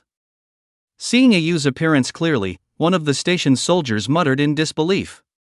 In his impression, the phantom moth's only specialty was scattering scale powder and then fleeing for its life. If not for its ability to barely learn some basic attack skills, which could pose a certain threat to ordinary people if provoked, it probably wouldn't even qualify for bronze level. But this phantom moth didn't look like it was fleeing at all. It constantly moved along the edge of the mist forest, showing no fear of the menacing gazes of the silk ball spiders within. Even if occasionally hit by a silk ball, it would just pull back to rest for a while, then immediately resume its circling and dodging. From the perspective of taking the initiative, rather than saying it was training the silk ball spider's attack capabilities, it was more like the silk ball spiders were helping it train its flying and dodging abilities. And what was with that rich ghost-type energy? Not long ago, a batch of pure ghost-type pet beasts, lesser nightmares, were transported to the safe zone stables. These were silver-level necromancy creatures, and the ghost-type energy fluctuations they emitted were slightly inferior to this phantom moth's. Could it be a new evolution of the black-ringed celestial silkworm? Observing that Luo Su was brewing a pot of spirit-type phantasm grass decoction, Chen Feng even suspected he had contracted a mutated phantom moth. After all, species whose larval stage as a worm requires complete metamorphosis to evolve after breaking out of their cocoons have strong bodily plasticity. Each year, the Beast Tamer Alliance's scientific research data lists several newly discovered moth and butterfly pet beast varieties. However, the black-ringed celestial silkworm, being only a black iron level in its larval stage, had inherently poor foundations. In the eyes of others, even if it mutated into a new variety, it would at most be mediocre, not much different from common low-level ghost-type pet beasts. It would just be an interesting anecdote, not worth much attention. The station's soldiers discussed the scene of Luo Su training Au for a while, then shifted their attention to other tasks. A few kilometers away, Luo Su was completely unaware that he had become the casual topic of conversation at Camp 13.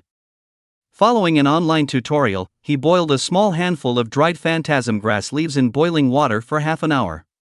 Then, he waited for the liquid in the pot to cool naturally, added a bit of versatile warm orange juice, and successfully prepared a large portion of spirit-replenishing tonic. Russell tasted a spoonful of the pink potion, which carried a faint, sweet aroma, and immediately felt invigorated. The fatigue from traveling through the forest by car and then working for half a day was effectively relieved. Au, take a break and drink these potions. After a few sips, he left the remaining large pot of mental replenishment potion for Au. Whoosh! Hearing there was something delicious, Au swiftly returned, perched by the pot, and extended its slender siphoning mouthpart, happily enjoying the sweet and sour mental replenishment potion. After its evolution, Au's original chewing mouthpart had transformed into a coiled proboscis. Russell had to find ways to turn cultivation materials into liquid or semi-liquid form to feed it. This indeed added significant time costs, but the absorption rate of liquid cultivation materials was noticeably higher than directly gnawing on plants, so it was worth his effort. During the break, Russell focused his attention and checked Au's information. Ghost moth. Attributes: bug, ghost. Bloodline rank: silver. Life energy tier: tier 2. Skills: gloom scales, shadow arrow. Growth progress: 15%. Of which, bug type energy accounts for 9%, and ghost type energy accounts for 6%. Ability cultivation: shadow clone not yet comprehended, evasion proficiency 7%, afterimage maintenance proficiency 1%, nether blast not yet comprehended, energy control proficiency 5%. He was pleasantly surprised by Au's current state. First, there was the steady improvement in growth progress. Au had only recently evolved and was theoretically still in a stable adaptation period. It hadn't consumed any high-quality cultivation materials during this time, yet its growth progress still increased by 5%. Based on this, even without heavily investing resources, Au could evolve again in a few months relying on its own potential. The Cocoon of Evolution talent's boost to bug-type familiar's potential was even more exaggerated than he had imagined. Secondly, there was the detailed nature of the ability cultivation section. With targeted training, Russell could not only intuitively see Au's skill comprehension direction but also precisely display the proficiency of various abilities. This would undoubtedly help it avoid many detours during skill training. With the direction clearly established, the next step was to proceed methodically, increasing the proficiency of these three basic abilities: evasion, afterimage maintenance, and energy control, to the level required for comprehending skills within a week. Once Au successfully masters this combination skill, he can participate in the beast taming arena in Sanluo City. To continuously cultivate new professional beast tamers, the official Beast Taming Alliance strongly supports such competitions. As long as he achieves a slightly higher ranking, he can obtain substantial prize money and free cultivation resources. Coupled with the income from selling silkworm silk, this should effectively alleviate the current situation of the insect house operating at a deficit.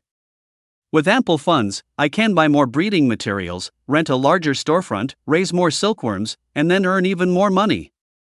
Isn't this a perfect virtuous cycle? With a clear goal, Russell felt incredibly motivated. Witnessing Ayu's progress after each training session made all the hard work and fatigue feel enjoyable. Perhaps the hours of training had consumed a lot of energy. Soon after, Ayu drank a third of the mental replenishment potion in the pot. At the same time, Russell observed 1% of psychic energy appearing within its body. I wonder if this psychic energy can be converted into skill proficiency through training. With a hint of speculation, he recalled Ayu to his beast taming space and then leaned against a large tree, closing his eyes to meditate. A beast taming space is a small space constructed based on mental power, and a beast taming contract is a soul connection established with mental power as a bridge. When a beast tamer meditates, the energy in the beast taming space becomes active, which is very beneficial for the pet beasts within it. While training requires diligence, too much of a good thing can be detrimental. Overtraining can easily overdraw a pet's potential. Appropriate lunch breaks and nutritional supplements are all very necessary. Such a sunny and breezy afternoon is very suitable for meditating with pet beasts.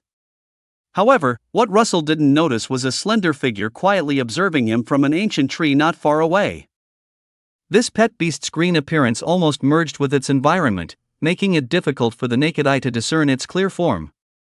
When it lay motionless among the branches and leaves, even the accompanying mechanical bird with scanning vision failed to detect it. However, it seemed to bear no ill will, merely watching the human accompanying the phantom hawkmoth from a distance with slight curiosity. By the time Russell awoke from his meditation and instructed Ayu to begin a new round of training, it had already quietly disappeared into the dense forest. Chapter 16, Rare Skills. Ayu, maintain the energy condensation state, and make sure the scales linger in the air for a bit longer. It was another afternoon.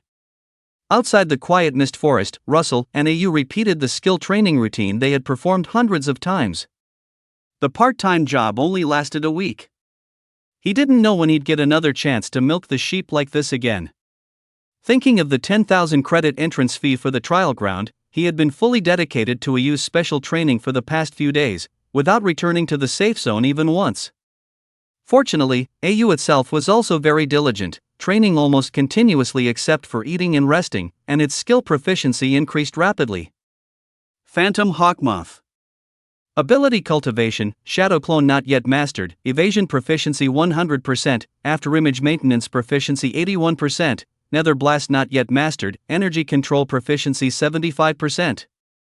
Last night, its dodge proficiency already reached full marks, but it still lacked a bit in maintaining afterimages. So, at noon today, Russell brewed a thick pot of mental replenishment tonic, ready to master the shadow clone skill in one go. After drinking the potion brewed with all the remaining phantom glowgrass and warm orange fruits, and coupled with high-intensity training, Ayu's mastery of residual shadow increased at a visibly rapid pace.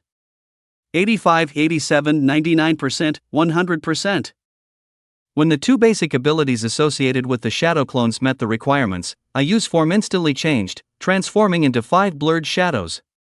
The shadow clone skill inherently possesses a certain deceptive quality, and coupled with the blurring effect of the gloomy scale powder, it's difficult to distinguish which one is the real Ayu from a distance. Whoosh! Learned it! I'm so cool!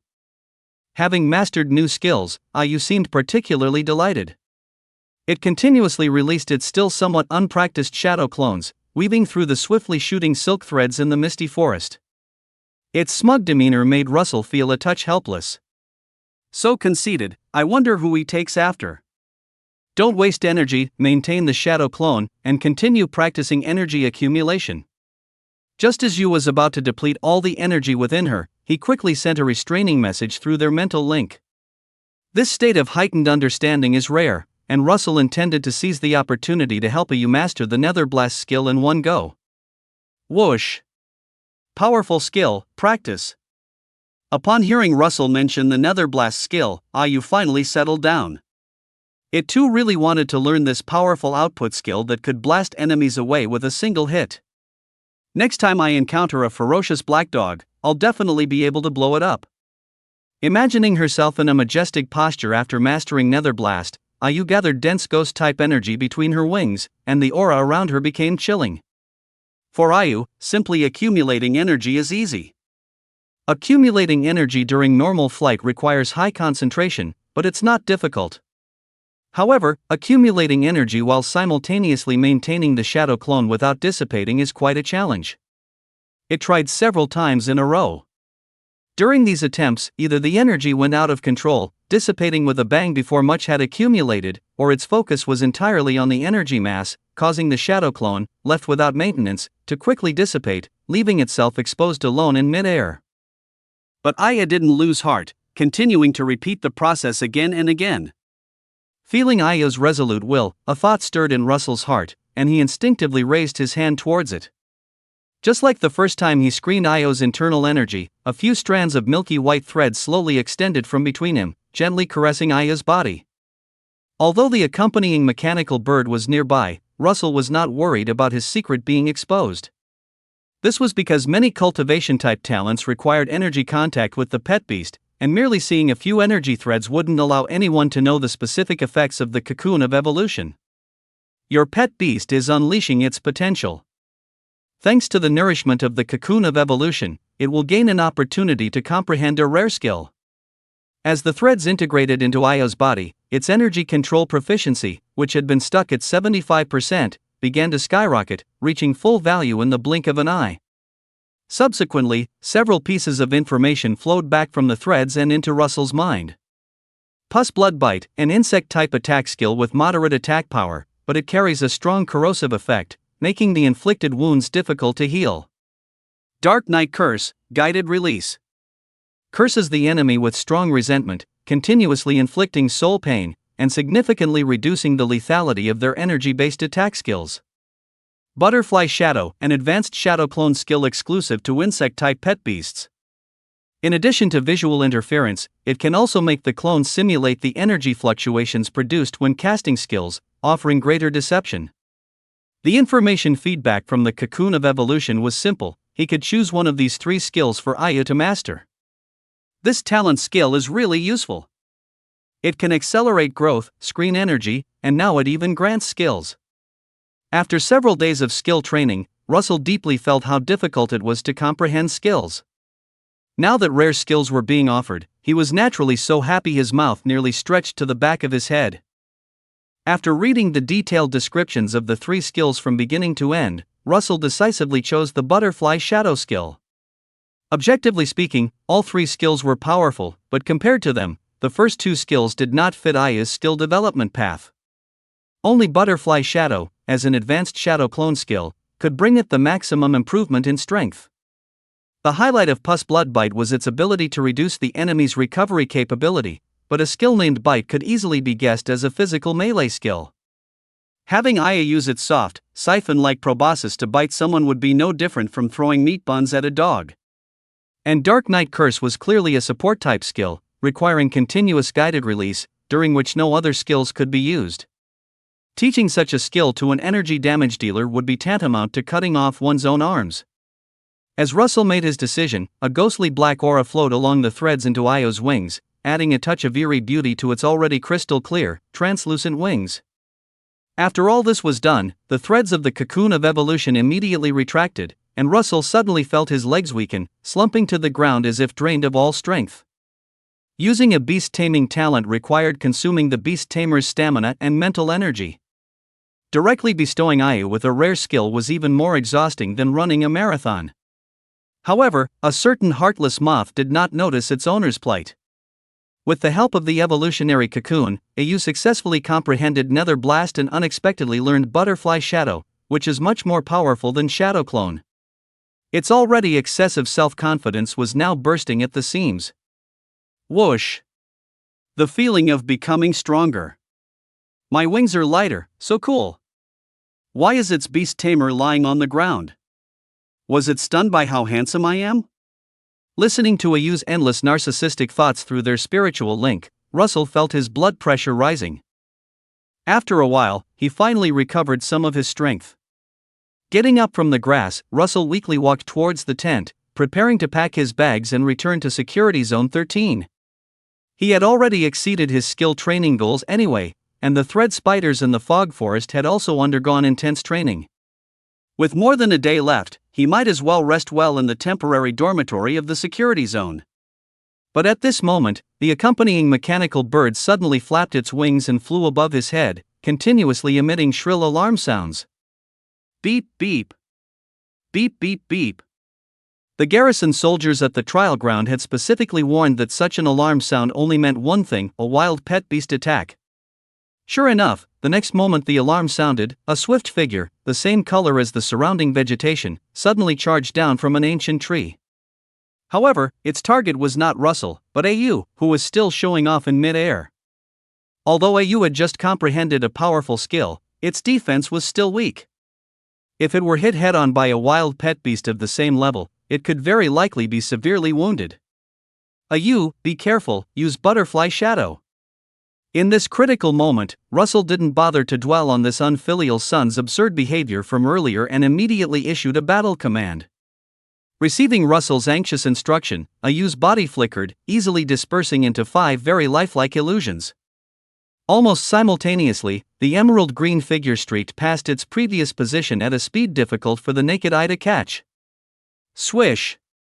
Accompanied by a sharp whooshing sound, 2 of the illusions released by AU shattered instantly. The ambusher cut down several clusters of branches along its path and finally landed in an open space not far in front of Russell. Following the direction of the falling leaves, he finally saw clearly that it was a large mantis, about half a person tall, entirely emerald green, wielding a pair of sharp blade arms. Chapter 17, Contract Blade Mantis. Having missed its attack, the large mantis did not rush to strike again. It menacingly waved its serrated blade arms at AU a few times, then turned its gaze towards Russell. Strangely, when suddenly stared at by a wild pet beast, Russell felt no hostility. From the dark green compound eyes of this large mantis, he instead perceived a feeling of expectation to be recognized. After a brief eye contact, Russell saw its detailed information through his evolutionary cocoon talent. Blade Mantis. Attribute, Bug. Bloodline rank, Silver.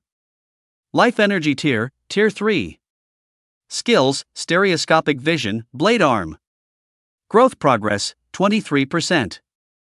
Among which, Bug-type energy accounts for 18%, Rock-type energy accounts for 4%, and Steel-type energy accounts for 1%. Ability growth, Alloy Claw not yet mastered, Claw attack proficiency 100%, Metal hardening proficiency 4%. The praying mantis is a pure bug-type pet beast. Relying on its silver-level bloodline, adult praying mantises generally reach stage 3 or higher. They possess excellent vision, are particularly sensitive to moving targets, and the serrations on their scythe arms can cause tearing effects, making them one of the officially recorded bug-type pet beasts with higher combat capabilities.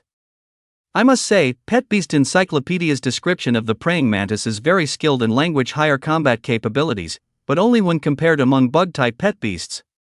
In reality, the praying mantis's scythe arms, lacking enhancement skills, are easily injured in head-on confrontations.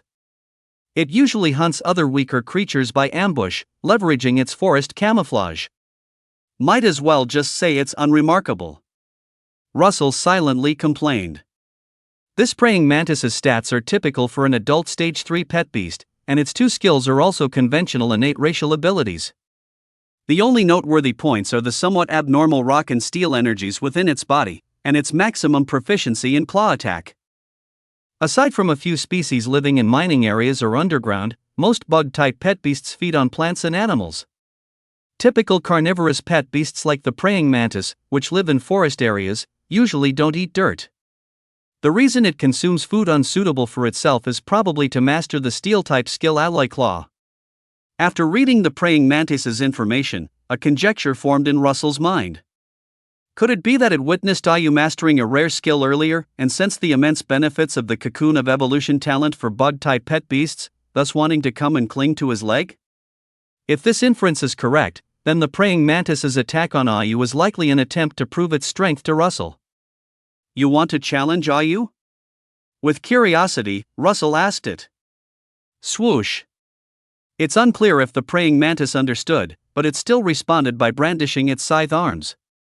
Thinking that Ayu indeed needed a real combat experience to adapt to her newly mastered skills, Russell transmitted an order to accept the challenge. Ayu, a free battle, stop before injury. A free battle means the beastmaster does not command, allowing the pet beast to fight freely. Wild pet beasts fight purely by instinct, and Ayu has a flying advantage and superior skills compared to this praying mantis. If he were to command from the sidelines, this battle would probably become utterly predictable. Due to the alarm issued by the accompanying mechanical bird earlier, all station soldiers in the surveillance room of Security Zone 13 were closely monitoring Russell's every move. However, they did not stop Russell from letting Ayu fight the praying mantis. Part-time personnel are indeed not allowed to attack wild pet beasts, but counterattacking when attacked is not included in this. The training ground had been too quiet these past few days, so the station's soldiers were quite happy to watch the battle. A dusk moth versus a scyther, such a matchup is rare, perhaps seen only once in over a decade, in a formal arena. Whoosh! Ayu, provoked by the sudden attack just now, wasted no time in charging towards the scyther upon receiving the command. During its flight, it once again employed butterfly shadow, transforming into 5 indistinguishable phantoms. At the same time, surging ghost-type energy began to gather between Ayu's wings. This was precisely the nether blast skill it had just mastered. Lacking long-range offensive means and not possessing the excellent jumping ability of a demon hound, facing the dangerous premonition of being locked onto by an energy attack, the scyther chose to climb a nearby ancient tree, flapping its pair of membranous wings to glide swiftly through the forest. However, the scyther's strategy wasn't merely to escape. It consistently fixed its compound eyes, skilled at capturing dynamic movements, on the phantoms in the air. Practical experience accumulated from growing up surviving in the wild told it that powerful energy attacks almost always had a distinct vacuum period. As long as it dodged the first assault, it could find an opportunity to counterattack. After 4.5 seconds, Ayu finally completed the energy accumulation for its first nether blast in its bug life. Buzz. As the skill finished charging, a mass of ghost-type energy with a diameter exceeding 1 meter abruptly appeared next to the scyther, sweeping towards it with an eerie hum. Concealment and bizarre are characteristics of ghost-type skills. From its appearance to its explosion, this energy mass took no more than 1 second. Even though the scyther had long been prepared to dodge, the explosion still affected one of its hind legs. Minor injuries were not enough to make a wild pet beast lose its fighting spirit. The scyther endured the pain, flapped its wings, and swooped towards Ayu's 5 phantoms at the optimal angle. Swish! This attack shattered 3 phantoms in one fell swoop, but unfortunately, it still failed to hit the real Ayu. Missing a rare attack opportunity, Ayu flapped its wings, and the 5 phantoms dispersed once more. Its true body hid among them, accumulating energy for the next wave of nether blast. In the forest clearing, verdant figures and dark gray ghost-type energy flashed intertwined. After several skirmishes, the scyther was battered and found itself in perilous situations. Russell. Having acquired several new injuries on its body, with even a gash blown into its wing, the scyther could only fall back to the ground, panting heavily. Yet, it showed no sign of timidity. Its fighting spirit was even more fervent than before. Ayu, it's time to stop. Seeing Ayu, who was enjoying blowing things up, preparing to launch another attack, Russell quickly issued the ceasefire command. This battle was merely to test their respective strengths. There was no need to go for the kill. Moreover, this scyther's practical combat skills were quite proficient, and its fearless fighting spirit was truly rare. Furthermore, to temper its ally claws, it actually gnawed on or with its flesh and blood body, which clearly showed its determination to overcome inherent disadvantages and pursue great power. Taking it in as a second pet beast actually doesn't sound bad. However, the mantis was unaware of Russell's thoughts. Seeing Ayu in the air did not press the attack, clearly letting it off the hook, the mantis only knew it had lost, and lost thoroughly. The winner takes all, the strong reign supreme. The law of survival in the wild is this direct and cruel. Dragging its limping hind legs, it walked back into the dense forest with a sense of dejection. The mantis never expected that this human beast master, who seemed incredibly powerful in its eyes, would actually extend an invitation to sign a beast pact with it. Wait, are you willing to sign a beast pact with me? I can teach you Metal Claw, and many other powerful skills. In fact, Russell could have completely let Ayu defeat the mantis and then forcibly signed a pact with it in its weakened state. However, after some deliberation, he still chose to respect the mantis's wishes. With the evolutionary cocoon talent, Russell never worried about not finding a suitable pet with the right attributes and talents. But what he truly sought were companions to grow stronger and fight alongside, not trapped beasts coerced by the confines of a beast space. Observing the scene unfolding beside the misty forest through the surveillance screen, several curious station soldiers were full of surprise. For mature pets, all aspects of their attributes have already formed, and their potential development has reached a bottleneck. Unless they encounter some rare and powerful species, beastmasters rarely contract a mature pet. Not to mention, to contract a mature bug-type pet that the industry has evaluated as lacking training value. The first pet was a Mothra, the second is a mantis. Is this kid crazy? However, that Mothra's combat power was indeed impressive. The combination skill of using illusion-type abilities to cover the release of Nether Blast was eye-catching, and its strength was even superior to some army recruits. Could it be that this kid possesses some secret technique specifically for training bug-type pets? Under the strange gazes of the station soldiers, the milky white light flickered several times. The mantis bowed its body and transformed into a white light, entering Russell's beast space. Chapter 18, Silkworm Rearing. After a full day of rest in the safe zone, Russell's energy expended on bestowing rare skills upon Ayu had completely recovered, and the mantis's injuries had also largely healed thanks to the treatment medicines in the military supply pack. Normally, if a pet has no will to resist, a beastmaster can barely contract a pet one tier higher than themselves, but due to the limited power of the beast space, a portion of the energy feedback is usually lost as a result. However, Russell's situation was slightly different. Thanks to the high compatibility of the evolutionary cocoon with bug-type pets, he perfectly received the energy feedback from the mantis, advancing to a Tier 3 Beastmaster in one fell swoop. Although achieving Tier 3 was only a matter of time given Ayu's growth rate, advancing early could still be considered a small surprise. Through the experience of bestowing rare skills upon Ayu and the unexpected advancement, Russell always felt that the evolutionary cocoon talent seemed to have significant room for further development. On the morning of the 8th day, Luo Su and the other maintenance personnel, escorted by Tu Tiezu, returned to San Luo City via the same large armored vehicle they had arrived in. Shortly after returning to his insectarium, he received a notification that credit points had been deposited into his account. However, looking at the meager balance, Luo Su felt no joy typically associated with payday. Only 500 credit points earned in a week. Working is really tough. Including the gray silk spun by the black ring heavenly silkworms, his weekly income was just over 2,000 credit points. After deducting rent, miscellaneous fees, and the cost of raising his pet beasts, he barely had any money left. With such a small income, feeding just Ayu, one insect, was already a stretch, let alone having the even more voracious mantis of the Great Blade. As the saying goes, increasing income is better than cutting expenses. The intensity of spending money in games determined the strength of the cocoon of evolution's talent, so Luo Su had to find a way to make money quickly.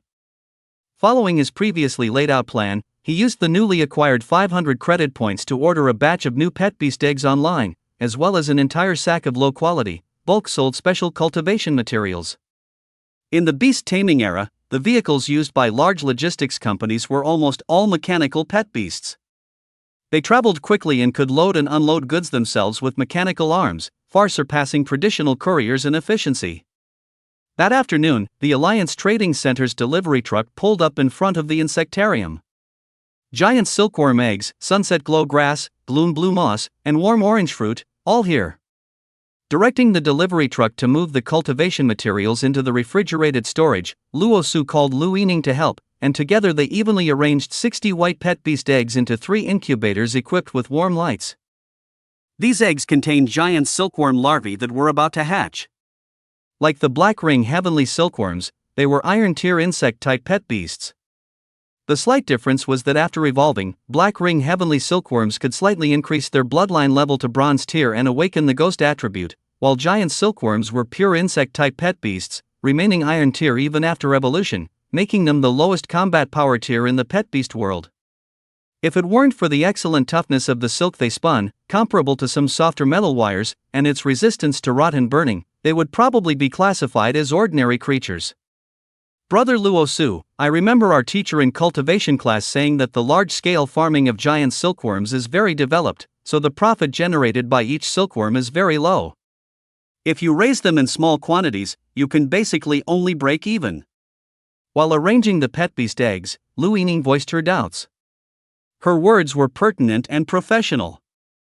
Large-scale farming impacting the business environment of small workshops was a problem prevalent across all insect-type pet beast-related industries. However, large-scale farming also had its unavoidable drawbacks, namely the difficulty of improving average quality. The same incubation methods, the same living environments, the same feed, giant silkworms cultivated under identical templates naturally produced equally ordinary silk. These barely qualified silk threads are widely used in various textile industries but struggle to meet the demands of high-end clients. The popularity of gray silkworm silk clearly demonstrates that as long as the quality of the silk exceeds the average, small-scale farming still has considerable profit margins. The cocoon of evolution talent is not only Russell's confidence for challenging gyms and leagues but also his cash cow. However, the development direction of the black-ringed celestial silkworm species is relatively fixed. Even if he continuously optimizes the energy proportion within their bodies, they can only produce slightly higher quality gray silkworm silk. Therefore, Russell chose not to expand the breeding quantity of black-ringed celestial silkworms. As for the big mulberry silkworms, due to their inherent weakness, they have no specific development direction. Instead, they can adapt to breeding materials of various attributes. As long as they are fed with different breeding materials, they may be able to spin threads of various colors. Considering that silkworm silk with more varied colors tends to fetch higher prices, Russell specifically chose 3 plants corresponding to the 3 primary colors when purchasing breeding materials. There was sunset grass, vivid red with a faint fire attribute azure moss, which turns a bluish green when crushed into a solution, and warm orange fruit, succulent and juicy, known as a universal reconciler in the breeding world. As for the quality issue of the promotional materials, it merely refers to the energy content not meeting the passing grade, which is harmless anyway. After all, he's not trying to cultivate powerful combat beasts. As long as they don't get sick from eating it, it's fine. Cheap to buy, cheap to feed, silkworm pets are really easy to raise. Of course, cultivating colorful threads is a matter for later. For now, what he needs to do is ensure these big mulberry silkworm eggs hatch successfully and try to make them grow robustly and healthily so they can produce silk that is more lustrous and smooth. Thinking this, Russell focused his attention and observed the condition of the big mulberry silkworm eggs in the incubator. These pet eggs all came from a large silk factory near Sanluo City. When each batch of big mulberry silkworms matures and lays eggs, the factory first screens and keeps the best quality eggs, then removes some dead eggs with severe problems. The remaining slightly flawed eggs are then sold on the market. Through his cocoon of evolution talent, Russell noticed that the growth progress of these big mulberry silkworm eggs was decent, but there was more or less some chaotic energy in the eggs, which was not conducive to the growth of the larvae. Now that Russell is a Tier 3 beast tamer, filtering energy for these pet eggs whose life energy levels haven't even reached Tier 1 is a piece of cake.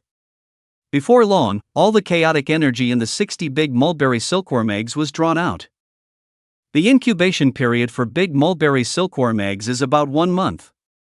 Based on the factory date of this batch of eggs, they are expected to hatch in about a week.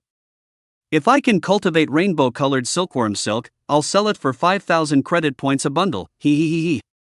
With a slight smirk, Russell leaned back in his rocking chair, beginning to fantasize about the wonderful life after achieving financial freedom. However, he couldn't just wait in the pet house for the pet egg to hatch. During this time, besides continuing to cultivate the black-ringed silkworms, Luo Su had another very important task to complete. That was to register for the regional beast taming arena competition in Sanluo City and pass the basic test to officially become a ranked player. He had previously seen the schedule information for the Sanluo regional competition in the news. The rookie group qualifiers for this season were about to begin, and probably due to coinciding with graduation season, the prize money for these qualifiers was significantly higher than usual. As long as one advanced from the group stage, they would receive a cultivation material voucher worth 10,000 credit points. If they made it to the semifinals, the voucher value would increase to 50,000, and they could also choose one precious cultivation material up to Tier 5 from the Sanluo Beast Taming Alliance Vault. If one could win the championship, they might even have the opportunity to enjoy the fruits of the Solar Tree, the sacred tree of the Southern Duchy. Looking at the dazzling list of prizes, poor Luo Su was truly drooling with envy. Chapter 19, Arena Qualifiers. Bai Xin Yuan was an administrative staff member in the Beast Taming Alliance's events department. The qualifier stage for the rookie group competition every summer was always when she was in her most irritable mood. At 7:40 a.m., Bai Xin Yuan got off the bus with a meat bun and a cup of soy milk. Her eyes met with a bustling crowd outside the Alliance Arena Hall. Do these people not need to eat breakfast? The office hours from 8 a.m. to 6 p.m. were clearly posted outside the Arena Hall, and registering earlier or later wouldn't affect one's score. She truly couldn't understand the overly high enthusiasm of these young people. Thinking about having to register hundreds of people and answer all sorts of basic common sense questions that morning, she felt her monthly salary of 4,000 credit points became exceptionally heavy. Pushing through the crowd and opening the doors to the office building, Bai Xin Yuan cleared her throat and loudly addressed the crowd that immediately tried to push into the hall. Take a number and queue up at the machine by the door, no shouting. No cutting in line. Those who cut in line will have to re-queue. As she spoke, she summoned her pet, a massive silver-tier mechanical creature, an electromagnetic guard. This pet, capable of manipulating magnetic forces, itself looked very much like a security inspection machine. When it extended its long mechanical arm and pulled two youths attempting to cut in and slip into the hall back to the end of the line, all the new beast tamers who came to register quickly and obediently lined up. Standing in the middle of the queue, Luo Su silently gave a thumbs up to this clerk lady who severely cracked down on the bad behavior of line cutting. However, there were simply too many people registering today. Even though the scene was orderly and no one was cutting in line, the registration process was still very slow. Time slowly passed, and by late morning, Luo Su finally moved to the front of the line. Next, number 247. Please confirm your basic information. To provide ample room for growth for new blood, the Beastmaster Alliance has specifically set up a rookie group competition, which is open only to participants under the age of 20 and who are entering the competition for the first time. To prevent anyone from taking advantage of the situation, sneaking into the rookie competition to bully newcomers, each participant is required to bring identification for on-site verification. After verifying Russell's personal information, Bai Xin Yuan turned her attention to the pet beast data he submitted online. Please check the two registered pet beasts and sign after confirming they are correct. When she saw the registration page display the information for the UFO moth and the giant mantis, Bai Xin Yuan paused slightly, but her good professional ethics kept her from showing any unusual expression. After all, it was the preliminary registration for the rookie group. A considerable number of people were just there to gain experience, and she had seen plenty of pet beast combinations even more outlandish than Russell's. Please proceed to training room number 17 for your qualification test. It's the fifth room on the left after you go upstairs to the second floor. After completing all registrations, Bai Xin Yuan handed Russell the randomly generated test number and pointed towards the stairs beside them. Since the rookie group had no threshold for the number of gym badges, an additional preliminary round was added. Rookie Beastmasters who registered to compete needed to defeat a tester using a standardized pet beast to enter the official group stage. Watching Russell disappear around the corner of the corridor, Bai Xin Yuan silently sighed in her heart. The tester in training room number 17 was a notorious rookie killer. This seemingly agreeable and refined young man would probably find it difficult to enter the official competition.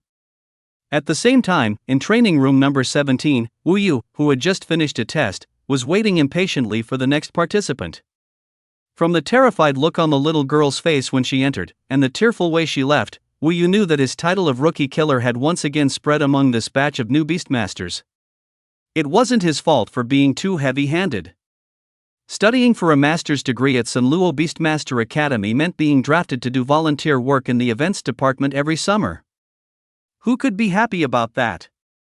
Moreover, the tests used temporary mechanical pet beasts provided by the Alliance, which were objectively quite mediocre in strength. If someone couldn't even defeat such an opponent, they would only embarrass themselves in front of thousands of people in the official arena. From this perspective, he should be the big brother who prevents those hot-headed participants from embarrassing themselves in public, shouldn't he? Click. Wu Yu was idly lost in thought when a soft sound came from the doorway, and a seemingly harmless young man pushed the door open and walked in. Russell, graduated from the cultivation department of Samluo Beastmaster Academy, main profession is pet beast shop owner, registered pet beasts. UFO moth? Giant mantis? What kind of things are these? Seeing the information for participant number 247, Russell, appear on the electronic screen, Wu Yu's mood was as speechless as his name suggested. The sheer volume of work in the annual rookie group auditions is precisely because there are too many of these young people who love to join in on the fun. Despite being a graduate of the nurturing department, running a pet beast shop, and contracting 2 trash insect-type pet beasts, they still come to compete, wasting the human and material resources of the Beast Taming Alliance. They truly deserve a good beating from society. As per tradition, let's end this battle in 30 seconds. Too lazy to waste words with Russell, Wu Yu immediately pressed the battle start button after Russell stood firm and summoned a Yu. Multi-armed mechanoid, use binding shock. The moment the protective force field rose, Wu Yu commanded a pet beast, shaped somewhat like a vacuum cleaner but possessing 5 mechanical arms, to attack. Russell had done some research before signing up. This multi-armed mechanoid was a Tier 2 silver rank thunder-type pet beast. If caught by its mechanical arms, it would be subjected to an endless barrage of electric shocks. However, the multi-armed mechanoid's movement speed was slow, primarily relying on the extension and retraction of its mechanical arms for attack. This attack pattern was much easier to dodge than the rapid-fire paralysis threads of a yarn spider. You didn't even need to use skills, it just flapped its wings and easily dodged the slowly extending mechanical arms. But Wu Yu also knew that the multi-armed mechanoid would have difficulty directly catching a flying target. Under his command, the 5 mechanical arms crackled with electricity and spread out, continuously compressing a Yu's flying space. By the time the 5 mechanical arms were fully extended, the only place a Yu could evade was less than a third of the training room. No more space to fly, huh? Try this charged shock. Seeing his encirclement tactic succeed, Wu Yu waved his hand at the multi-armed mechanoid, intending to quickly end this boring test. This thunder-type skill had a certain tracking effect and was virtually guaranteed to hit in a confined space. Given the fragile defense of a ghost moth, it would likely struggle to withstand a powerful electric shock. Use butterfly shadow to evade, charge for nether blast. Watching Wu Yu's confident expression, Russell calmly issued commands to Yu. Whoosh! After the battle with the side mantis and the subsequent few days of practice, Yu was now proficient in using 2 new skills. With a tremor of its wings, 5 illusions instantly flew out, and dense ghost-type energy gathered simultaneously at both the illusions and the main body. Facing the butterflies fluttering everywhere and the sudden chill that appeared in the training room, Wu Yu finally sensed that something was amiss. Shouldn't a ghost moth only know basic skills like powder and startle? Multi-armed mechanoid, activate scan vision. But at this moment, he still felt he held an absolute advantage. Because mechanical pet beasts could distinguish illusions through energy scans, trying to dodge attacks with shadow clones was too naive. However, the battle did not proceed as he had anticipated. Unable to identify target's main body. Electric shock charging complete, automatic release imminent. In the scanning vision of the multi-armed mechanical beast, each phantom emitted similar energy fluctuations. Since its skill charge reached its limit, it could only randomly fire its charged electric shock. Such a casual attack naturally yielded little effect. The dazzling electric light flashed, but only barely broke one phantom. Seeing this, Wu Yu was truly speechless. What's going on? Isn't this just a normal shadow clone? Could the ghoul moth actually learn high-level skills? As he was surprised and conflicted, 4.5 seconds had already passed. The next moment, surging ghost-type energy suddenly exploded next to the multi-armed mechanical beast, directly blasting off 4 of its 5 mechanical arms. Warning! Warning! System severely damaged, repair required. Amidst the multi-armed mechanical beast's hoarse alarm, Russell maintained the same smile as when he entered, politely asking Wu Yu. "Excuse me, where do I register the test results?" Chapter 20, Colorful Silk. Walking out of the Alliance Arena Hall, Russell felt refreshed. The classic trope of acting cool and slapping faces, it felt so good. Swish. Swish. Seeing Russell and Ayu swiftly complete their first battle in the Beast Taming Alliance, the Mantis warrior in the Beast Taming space protested strongly, seemingly very dissatisfied that Russell hadn't sent it out. "Your alloy claws haven't been fully mastered yet. Fighting those meticulously cultivated pet beasts would get you injured. Only one pet beast could be deployed for the qualification test." To be on the safe side, Ayu, who had completed her skill training, was naturally more suitable, so he could only comfort the Mantis warrior. "Swish? Then when will I master it?"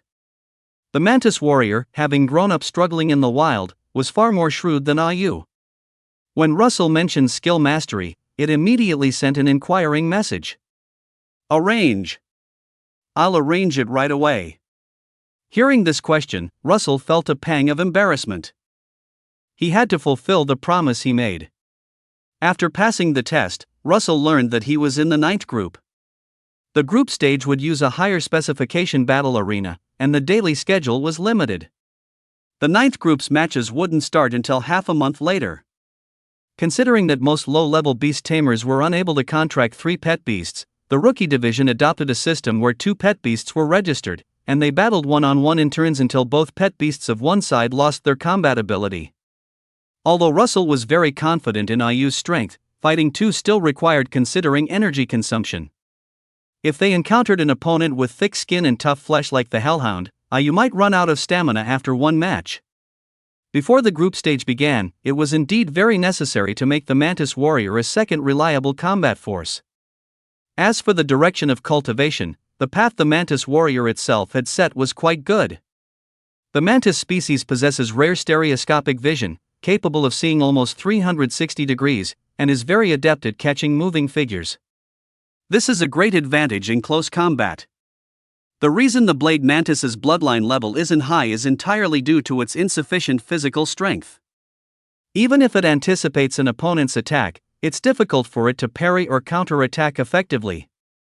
To address this issue, Russell plans to focus on developing its steel-type attributes, turning the blade mantis into a warrior mantis clad in tough armor and wielding alloy blade arms. With 3D vision observing all around, in a skirmish, its left arm accurately parries while its right arm slices through metal and iron, just imagining it is incredibly cool.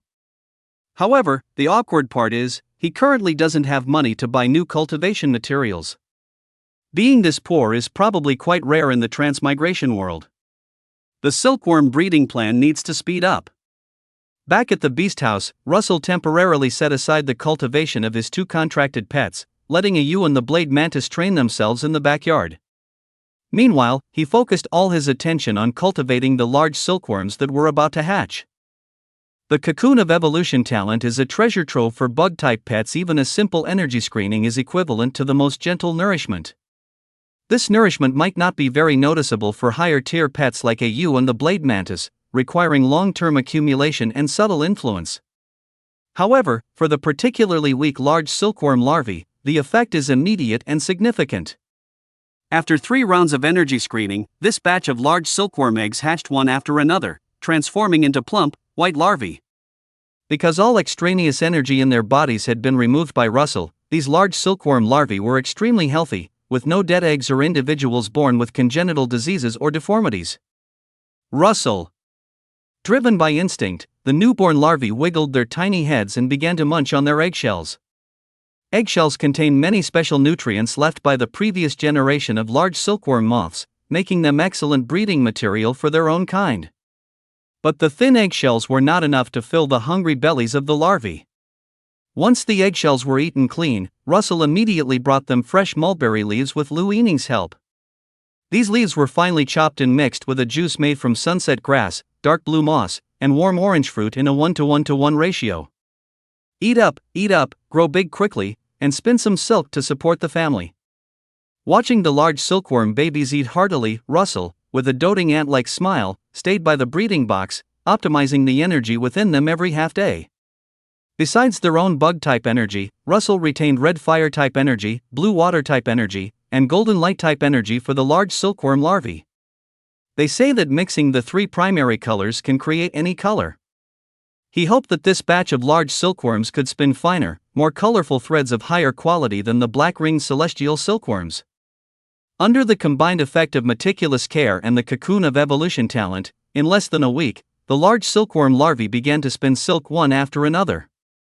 As Russell had predicted, after special feeding and repeated screening of their internal energy, the silk they spun was no longer purely white, but contained various colors such as red, yellow, blue, and green. Colorful silk threads, I've never seen anything like it before. When Russell bundled the multicolored silk threads and placed them on the counter, Lu Yining's eyes lit up with surprise, and she even sped up her movements as she cut mulberry leaves. Her internship at the bug keeper's house was originally just to gain some basic pet beast breeding experience and earn academic credits. She never expected that her brother's friend, after just a few days of tinkering, would cultivate giant silkworms that could produce colorful silk threads. This had a huge impact on her knowledge of insect-type pet beasts, which she had learned from books and classes. Isn't there an old saying, "A great recluse hides in the city"? Could this young and handsome boss of hers be a hidden master living in seclusion on Maple Street? Lu Yining now felt that this part-time job was an absolute steal. However, Russell was completely oblivious to the subtle change in his intern's mood. At this moment, he was holding a magnifying glass, meticulously observing the first handful of silk threads he had just collected. After a long time, Russell sighed and placed the painstakingly cultivated colorful silk threads into a regular storage cabinet. The smoothness and luster of this batch of silk were fine, but the problem lay in the coloration. Perhaps the giant silkworm larvae were not yet skilled at their first spinning, or maybe the tricolor energy within them was insufficient. The colors of these silk threads varied in depth and were unevenly distributed, with a single thread potentially featuring several colors. If viewed in small batches, it wasn't too bad, but once gathered and exposed to sunlight, it was clear that they appeared mottled and disorderly. The ultimate goal of the silk industry is to produce various fabric products from silk threads. Mottled colors are unfavorable for weaving, making it difficult to sell such silk threads at a good price. But Russell wasn't discouraged by this. With a good start and the right cultivation direction, these flaws were not a problem. He just needed to continue optimizing the energy. After several more days of relentless work, when the tricolor energy within the giant silkworm larvae all reached 5%, the mottled coloration significantly improved. Finally, success. Days of hard work had finally paid off, and Russell and Lu Yining were beaming with joy. Lu Yining even shed her shy demeanor, laughing heartily with excitement. It's no wonder she was so thrilled. This bundle of silk threads boasted 7 colors: red, orange, yellow, green, cyan, blue, and purple. With just a little light, it could refract a dazzling, rainbow-like brilliance. Having successfully cultivated a high-quality product, the next natural step was monetization. Thinking that it would take half a day to get a price appraisal at the Alliance Trading Center's appraisal room, Russell quickly took a video of the rainbow silk threads and sent it to the performer Tian Tian. New rainbow silk threads, special offer 5,000 credit points per bundle. Limited supply, first come, first served. Based on the exceptionally high quality of the silk threads, he confidently set a high price of 5,000 credit points. After all, few people who prefer high-quality natural silk products are short on money compared to high prices. They are more concerned about not being able to buy good merchandise. Sure enough, Russell soon received a reply from Tian Tian. This rich loli was truly generous. Just by seeing the video, she immediately transferred 5,000 credits without a word, along with a message. I want all these silk threads, how much more is there? I want all of it. Chapter 21, Rectification. Because he had been steadily selling gray insect silk to Tian Tian during this period, Russell, familiar with the process, placed an order on the same-day delivery Urban Express app, sending the colorful insect silk to her villa in Oakwood residential area. That afternoon, Tian Tian, having received the package, prepaid a hefty amount of credits for the goods, reserving all the insect silk that the Imperial Insect House would produce in the near future. With this money, many of Russell's previously shelved plans could now be put back on track.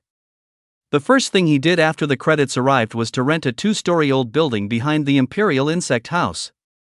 Russell's purpose in doing this was mainly to meet the practical needs of the Imperial Insect House's expanding business. The batch of black-ringed silkworms hatched with AU had already been fed for more than half a year, and nourished by the cocoon of evolution talent, they had all grown to the point of forming cocoons and evolving. Although moth-type pet beasts lose their silk spinning ability upon reaching maturity, this does not mean they lose their commercial value entirely. After special processing, the scales of many moth-type pet beasts can be used to make medicines and dyes, and if left unchecked, mature insect-type pet beasts will soon enter their breeding period, giving birth to the next generation of larvae. Since the parent generation has undergone multiple energy screenings and optimizations, the bloodline of their offspring will naturally be superior to other members of their species. Compared to buying a new batch of pet beast eggs from the market, directly raising the second generation of insects bred by the pet beasts in the shop would undoubtedly save a lot of cultivation effort. Therefore, Russell was temporarily not planning to sell these carefully bred insect-type pet beasts externally. However, the Imperial Insect House's current primary rearing method is box rearing, and none of the boxes are eco-tanks equipped with internal circulation systems. They are ordinary plastic breeding boxes, simply furnished with 2 climbing sticks and a layer of insect sand. The advantage of this method is that it saves money. Other than that, it's almost all drawbacks. Among them, the most prominent issue is the overly cramped space. An ordinary breeding box, not much larger than a bucket, is basically only suitable for raising silkworms that eat and sleep and eat, as well as homebody pets like the jawed sandworm that spends 23 hours a day hiding in the dirt. For moth-type pet beasts with higher activity needs, especially those that can fly, keeping them cooped up in boxes all day without freedom of movement is highly likely to lead to depression, aggression, and internal conflict casualties. The backyard of the Imperial Insect House is quite spacious, but if these weak, uncontracted pet beasts were free-ranged in the yard, it would be difficult to prevent them from escaping, and they would also be highly susceptible to attacks from natural predators. To continue raising them well, larger, yet still relatively enclosed, rearing spaces must be prepared. In order to provide better living conditions for the insect-type pets in the shop and enable them to produce higher quality materials, Russell decided to open up a new dedicated breeding room. Fortunately, the occupancy rate on Maple Leaf Road was never high, and the 2-story building had been vacant for several years. Hearing that someone wanted a long-term lease, the landlord readily offered a discounted price of 2,000 credit points per month. After signing the lease agreement, Russell contacted a moving company and spent 2 or 3 days moving all the pets in the shop, as well as everything related to feeding and breeding, into the breeding room. Currently, only the first floor of the breeding room is needed. Lu Yining moved into the bedroom on the second floor of the breeding room, while Russell moved back to the small cubicle behind the shop. This way, the space freed up in the insect beast house can be specifically used to display more shelves. Although, currently, besides regular commodities, the shelves only hold half a bundle of colored insect silk as a sample, Russell believes that one day, this place will be filled with all sorts of popular insect-type materials exclusively sold by the insect beast house. At Lu Yining's suggestion, he gave the colored insect silk a grand name, rainbow gauze, while the gray silk was named ember gauze. According to Russell's statistics, these large silkworm larvae can produce a bundle of rainbow gauze every 5 days on average. As their growth progresses, their silk production should also increase. This means that as long as rainbow gauze and ember gauze don't become unsellable, the insect beast house can stably earn 4,000 to 5,000 credit points per month just by selling insect silk.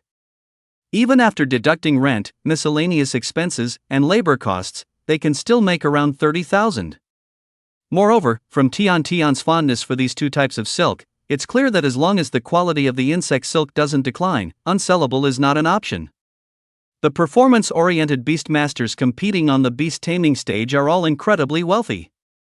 Lying in a rocking chair, humming a tune, and envisioning a steady flow of credit points in the future, Russell was in high spirits, as if even the white clouds slowly drifting across the sky had become a marvelous sight.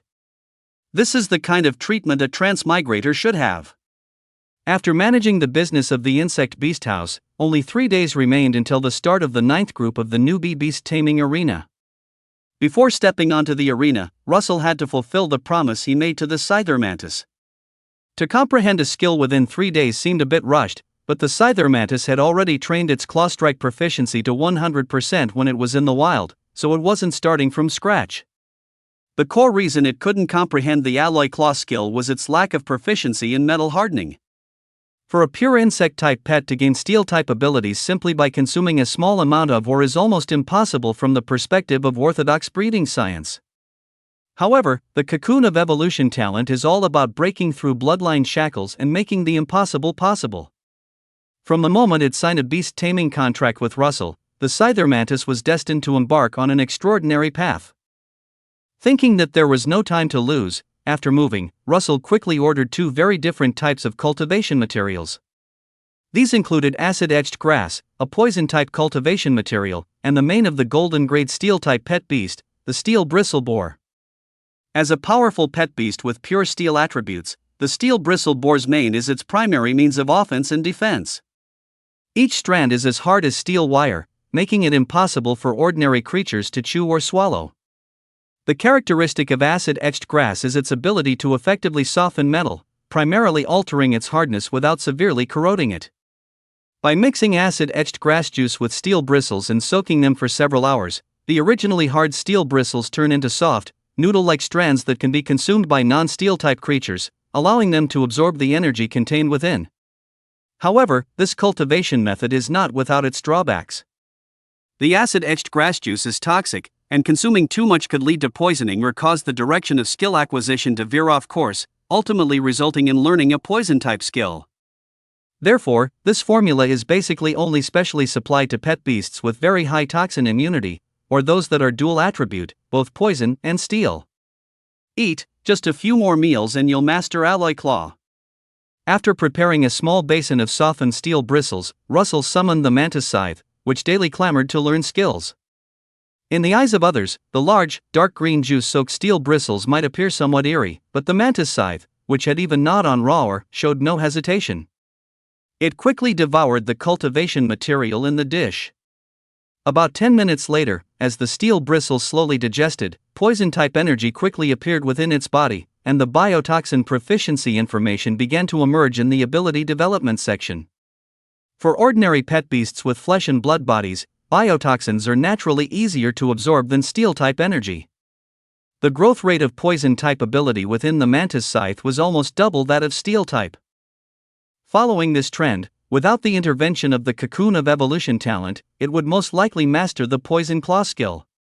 After observing for a while longer, confirming there were no other issues besides the excessively rapid increase in poison-type energy, Russell raised his hand and connected the milky white energy threads to the mantis scythe. Chapter 22, Facing a Strong Opponent. 3 days later, at noon, electronic screens across the streets and alleys vied to broadcast the daily schedule for the rookie group of the city arena competition, and the San Luo Pet Beast Alliance battle zone was especially lively. In small professional arena number 3, the 3,000-seat auditorium was packed. People chatted and laughed, holding melon seeds and drinks, anticipating the exciting matches about to begin.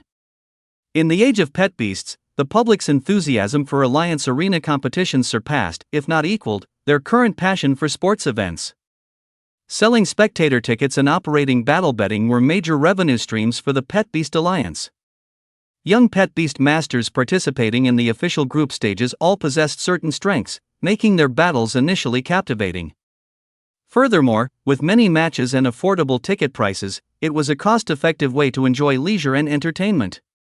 As the clock struck the hour, a nearly transparent high-level protective barrier slowly rose, and a clear, resonant male voice echoed from above the arena. Greetings, dear audience. Welcome to the Summer Rookie Tournament, exclusively sponsored by Big Eater Delivery. Choose Big Eater Delivery, and enjoy delicious living without leaving your home. Before his voice faded, a man in a formal suit flew in on a large white bird. He was Lin Sai, the celebrity host well known throughout San Luo City.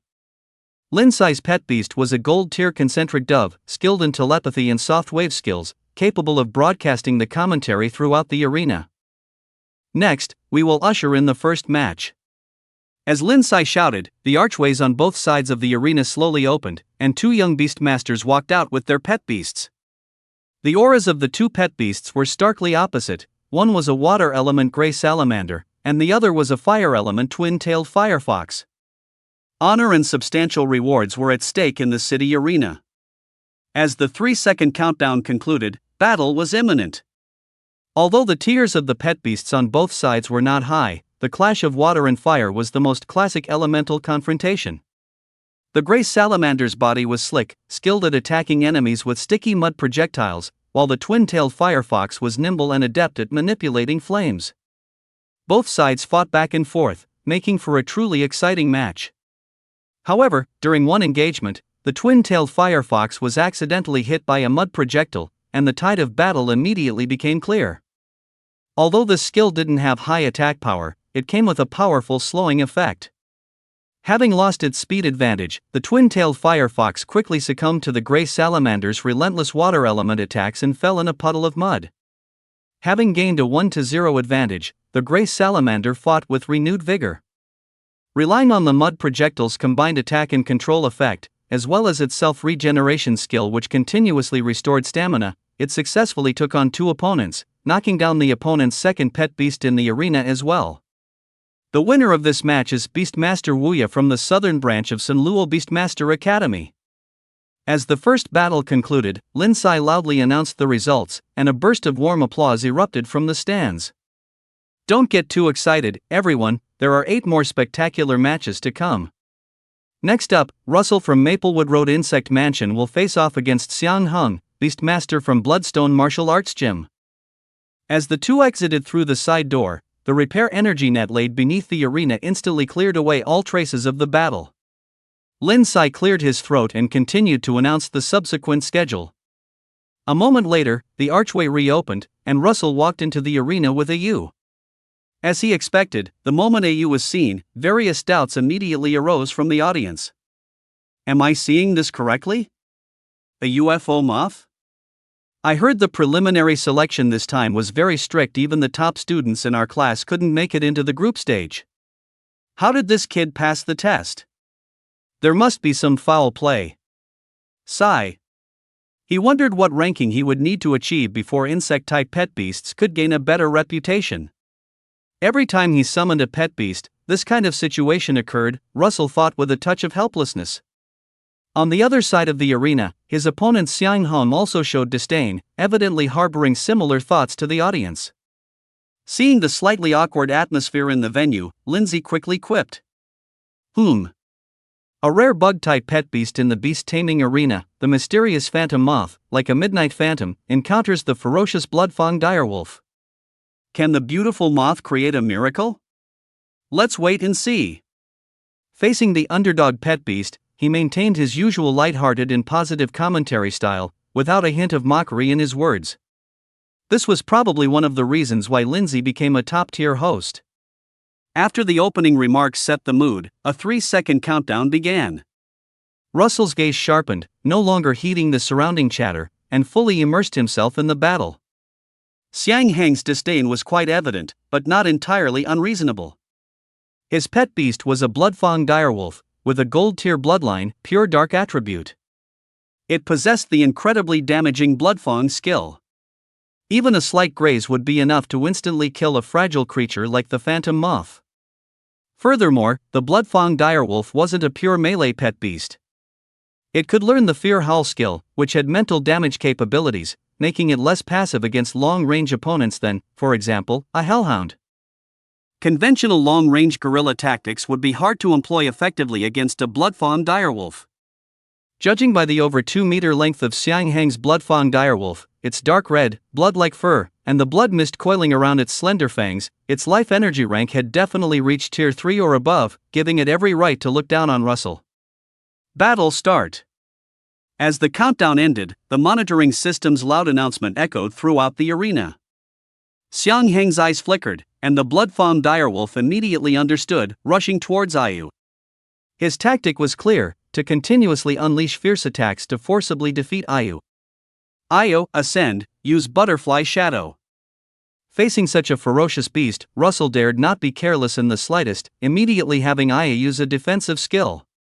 Since he was unsure of the bloodfang direwolf's long-range attack capabilities and jumping ability, he didn't rush to have Ayu condense a nether blast to attack. Bloodfang direwolf, continue to use fear howl. Seeing 5 identical butterfly shadows suddenly appear in the air, Xiang Hong paused slightly but didn't stop his offense. Under his command, the blood-fang direwolf tilted its head to gather power, then let out an unusually shrill howl from its throat. Even at a distance of nearly 10 meters, Russell, hearing the howl, felt a chill down his spine, his mind seeming to be momentarily disturbed by fear. As the primary target of Fear Howl, Ayu was naturally affected much more severely than he was. Whoosh! So scary. The nasty big dog wants to eat bugs. Affected by the fear effect, Ayu's spiritual power fluctuated, and the afterimages maintained by spiritual power naturally dissipated, revealing its true form, frantically flapping its wings. Heh, a bug is just a bug, easily crushed. Defeated with blood fang. Seeing the bloodtooth Fenris easily break through the phantom of the ghostly moth, Xiang Hang's lips curled into a smirk, and he once again issued the command for a fierce assault. Upon receiving the order, the bloodtooth Fenris opened its maw, two scimitar-like fangs glowing with a thick, bloody light, then leaped high into the air, lunging towards Ayu to bite. Scatter scales. At this point, Ayu was still affected by the fear effect, so Russell could only order it to use its racial innate skill, which didn't require energy mobilization. Sensing Russell's calm emotions, Ayu seemed to shake off the fear brought by the wolf's howl. It barely managed to steady itself, then vigorously flapped its wings, scattering a large cloud of dark scales. However, Xiang Heng's combat experience was far richer than Lu Dahu's. Even though he felt victory was assured, he kept a close watch on any slight change in the arena. Observing Ayu's vigorous wing flap, Xiang Hong immediately had the bloodtooth Fenris close its eyes. The dark scales were non-toxic, they had to be sprinkled directly into the target's eyes to have a blinding effect. Xiang Heng's precise command allowed it to evade this counterattack. After landing steadily, the bloodtooth Fenris stared fixedly at Ayu with its blood-red beast eyes, ready to launch a new round of attack at any moment. After a few exchanges, although Xiang Hong and the bloodtooth Fenris hadn't achieved significant results yet, to the audience, Russell and Ayu seemed to be in perilous situations, making a comeback appear unlikely. Phew, a formal league competitive match really is stressful. Having fended off the first wave of attacks, Russell slowly exhaled. The bloodtooth Fenris was strong, even stronger than the hellhound. Given Ayu's current training, facing such a fearsome beast, notorious even among gold-tier creatures, was indeed very difficult. But, fighting against strong opponents is what makes it interesting and allows for progress. Having roughly figured out the bloodtooth Fenris's attack pattern, he sent a message to Ayu, signaling preparation for an offense. He's had his moment, now it's our turn. Chapter 23, Fierce Battle. Waiting for Ayu to completely break free from fear and return to its optimal state, Russell quickly relayed a new strategy. Ayu, continue using butterfly illusion. The moment the bloodtooth Fenris opens its mouth, scatter your scales. Both butterfly illusion and nether blast required stable spiritual power to cast. Before starting the counterattack, they had to address the problem of Fear Howl being able to interrupt Ayu's skills from a distance. Upon receiving the command, Ayu flapped its wings, once again transforming into 5 phantoms swirling above the bloodtooth Fenris. Seeing Russell resort to the same old trick, Xiang Hong merely thought he had exhausted all his options. From Ayu's previous performance, it was clear that its strength was indeed much greater than that of an average ghostly moth, but no matter how you looked at it, the ghostly moth was not a durable pet. For a prolonged battle, Xiang Hong was naturally happy to oblige. Whenever Ayu dispersed its phantoms, he would order the bloodtooth Fenris to use Fear Howl, then pounce into the air, attempting to attack Ayu when its true form was exposed. Fortunately, Luosu had set up a strategy for Ayu in advance. No matter what Xiang Hong intended, as soon as bloodtooth greed wolf raised its head, Ayu would immediately scatter a large amount of scale powder to obstruct its vision, rendering its subsequent pounces ineffective. The advantage of psychic control is its ability to penetrate most defensive skills, making it difficult to resist, but its effectiveness diminishes with continuous use. After several rounds and maneuvers, the fear effect caused by Fear Howl on Ayu had become very faint. When another wolf howl failed to disperse the butterfly shadows in the air, Luosu seized the opportunity and immediately had Ayu condense ghost-type energy. Developed resistance, huh? But continuously using illusion-type skills also consumes a lot, doesn't it? Bloodtooth greed wolf, stop howling and attack directly. Seeing this, Xiang Hong also realized that Fear Howl had temporarily lost its effect, but he had anticipated this situation long ago. He calmly commanded Bloodtooth Greed Wolf to continue depleting Ayu's energy with normal attacks. Even if a pounce wasn't as efficient at breaking illusions as Fear Howl, one jump could still shatter one or two illusions. As long as this fluttering moth had no other means of counterattack, its energy running out was just a matter of time. Perhaps Luo Su's continuous refusal to attack gave Xiang Heng the illusion that Ayu's offensive capabilities were weak, only capable of dodging and stalling for time. Watching Ayu constantly flee before Bloodtooth Greed Wolf, a playful cat-and-mouse feeling arose in his heart. But Xiang Heng's arrogance didn't last long. After a few breaths, he immediately experienced Ayu's offensive power. As Bloodtooth Greed Wolf pounced on an illusion yet again, landing back on the ground to adjust its posture for another leap, Ayu silently completed the charge for Nether Burst. Buzz. Accompanied by a low hum, a gray ball of light rapidly appeared in front of Bloodtooth Greed Wolf, then exploded with a bang. The violent air currents created ripples even in the high-level protective barrier, which was strong enough to resist attacks below the 6th rank. Based on the skill's high power, even with a disadvantage in rank and attribute, this Nether Burst was enough to severely injure Bloodtooth Greed Wolf. Unfortunately, Xiang Heng's Bloodtooth Greed Wolf was indeed exceptionally strong. Relying on its keen combat instincts, it sniffed out the danger in advance and leaped backward just in time, avoiding the direct impact of the ghost-type energy. Only struck by the aftershock, Bloodtooth Greed Wolf's front paw suffered a minor injury, but not enough to affect its ability to continue fighting. Unexpectedly, the first to be injured in the battle was Bloodtooth Greed Wolf, prompting an unusually lively discussion among the audience. What the heck, this dusk moth actually learned Nether Burst. To make it into the group stage, it really does have some tricks up its sleeve. You slept through all your classes, didn't you? Nether Burst is just an ordinary low-level skill. What's so strange about a ghost-attributed pet learning it? But I remember that skill has a charge time of about 5 seconds. The opponent stood still for so long, and that Bloodtooth Greed Wolf couldn't even interrupt the casting. Its strength is still a bit lacking. Xiang Hong frowned upon hearing the discussion turn in the opposite direction. His ace pet beast, which he was so proud of, had almost been instantly defeated by an inconspicuous ghostly moth. He put away his playful expression and commanded the Bloodfang Greed Wolf to run quickly around the arena. Before confirming what other tricks this ghostly moth had up its sleeve, Xiang Hong wasn't going to make any rash attacks. Seeing that the Bloodfang Greed Wolf was no longer attacking, Russell decided to leverage his air superiority, having Ayu continuously release ectoblasts, unleashing a barrage of attacks. However, the Bloodfang Greed Wolf was inherently fast, and Xiang Hong deliberately ordered it to change direction after a few steps, making it difficult for Ayu to lock onto the Bloodfang Greed Wolf's running trajectory and predict the location of the ectoblasts. Buzz. Buzzing. Several ectoblasts in a row failed to hit their target, and instead, Ayu, whose energy was more than half depleted, began to show some fatigue. Observing this, Xiang Heng's feeling of being in control of the situation returned. Russell's command level was not low, he wasn't a reckless attacker. If he had better offensive methods, he wouldn't choose such an unsustainable combat approach. With his opponent on guard, continuously releasing high-energy cost ectoblasts likely meant that this ghostly moth had no other better offensive skills.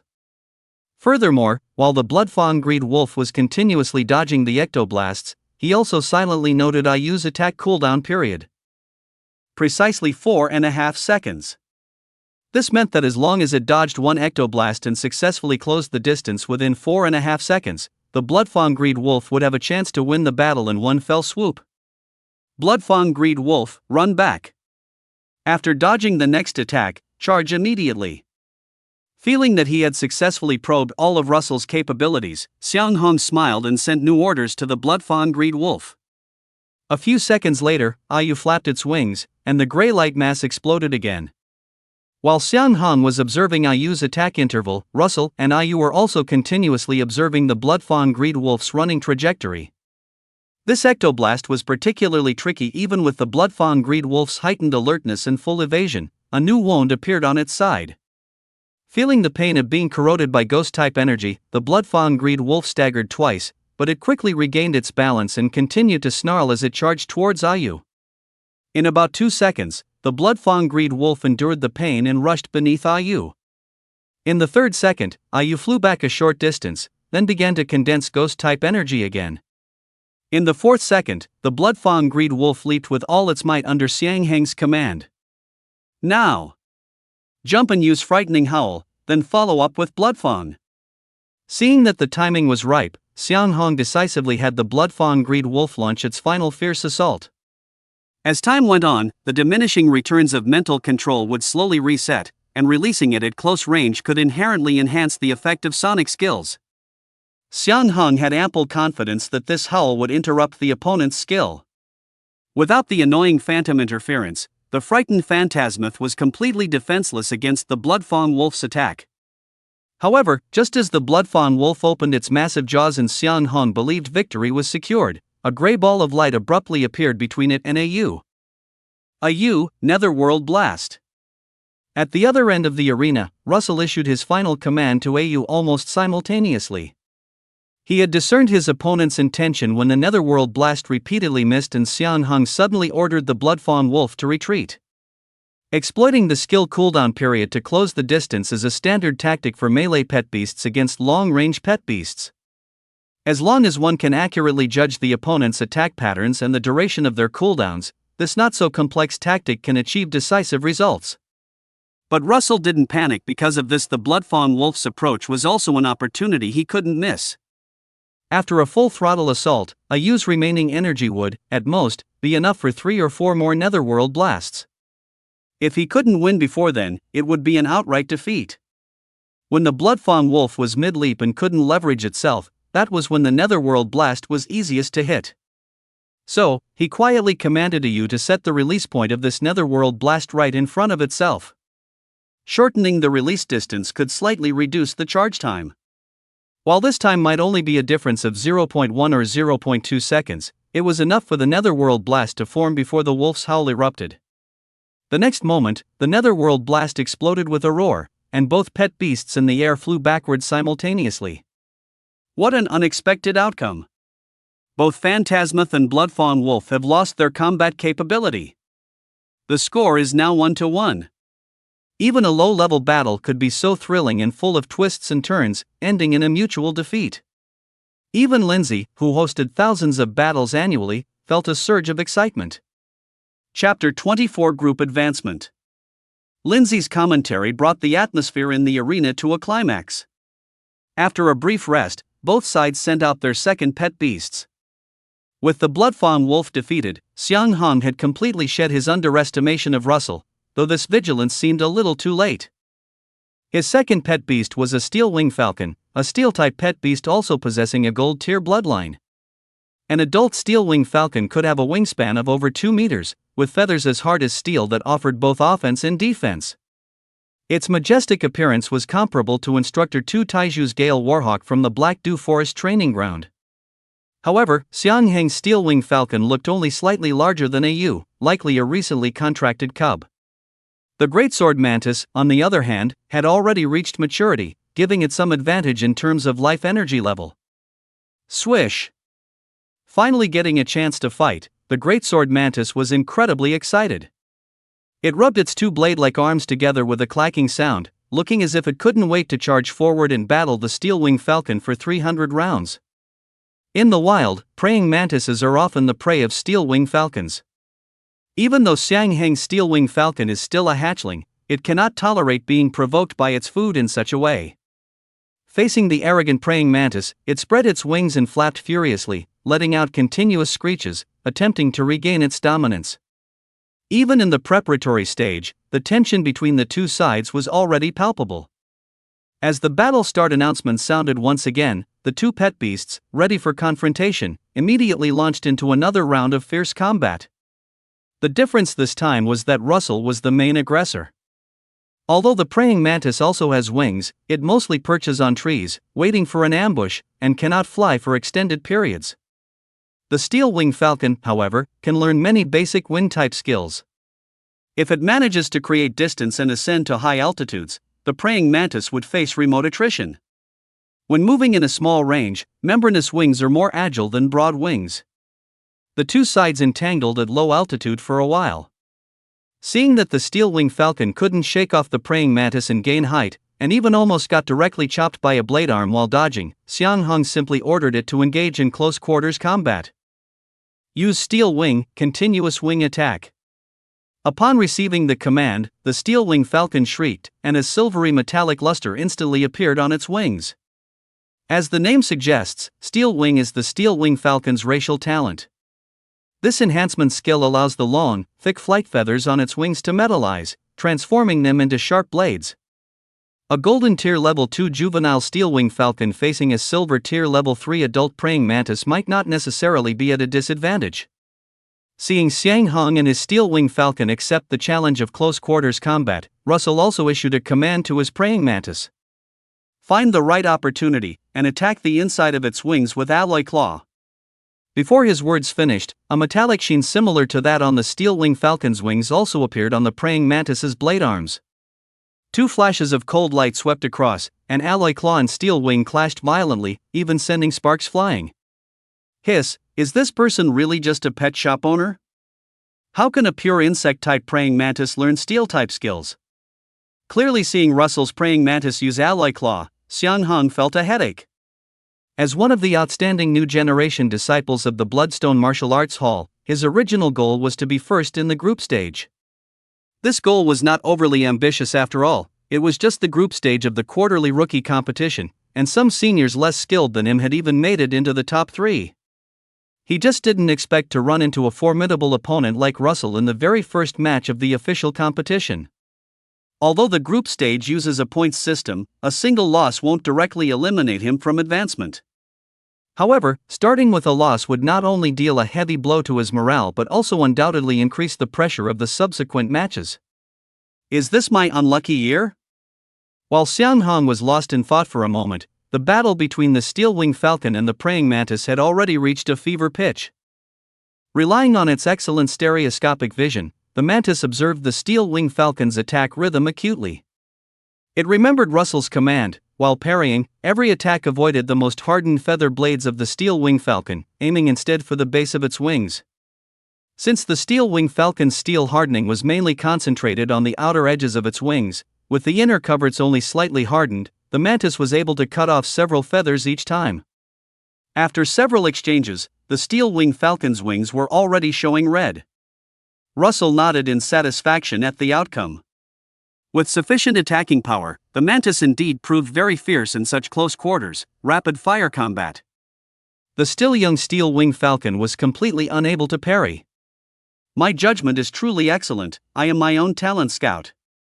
One side grew bolder with each attack, while the other accumulated more injuries. To prevent the steel-wing falcon from being too severely wounded, Xiang Hong ultimately chose to surrender. Ladies and gentlemen, Russell from Maplewood Road Beast House has won this match, and he and his insect-type companions have truly created a miracle. As Xiang Hong dejectedly left the arena, Lindsay flew to mid-air on a coordinated pigeon, enthusiastically announcing the result of the battle. Under his emotional stirring, the audience erupted in thunderous applause, but Russell felt something a little strange. Winning a group stage match is called a miracle. The reputation of insect-type companion beasts really is quite poor. Due to the large number of participants, the group stage schedule was exceptionally tight. After the initial start, Russell had a match almost every day.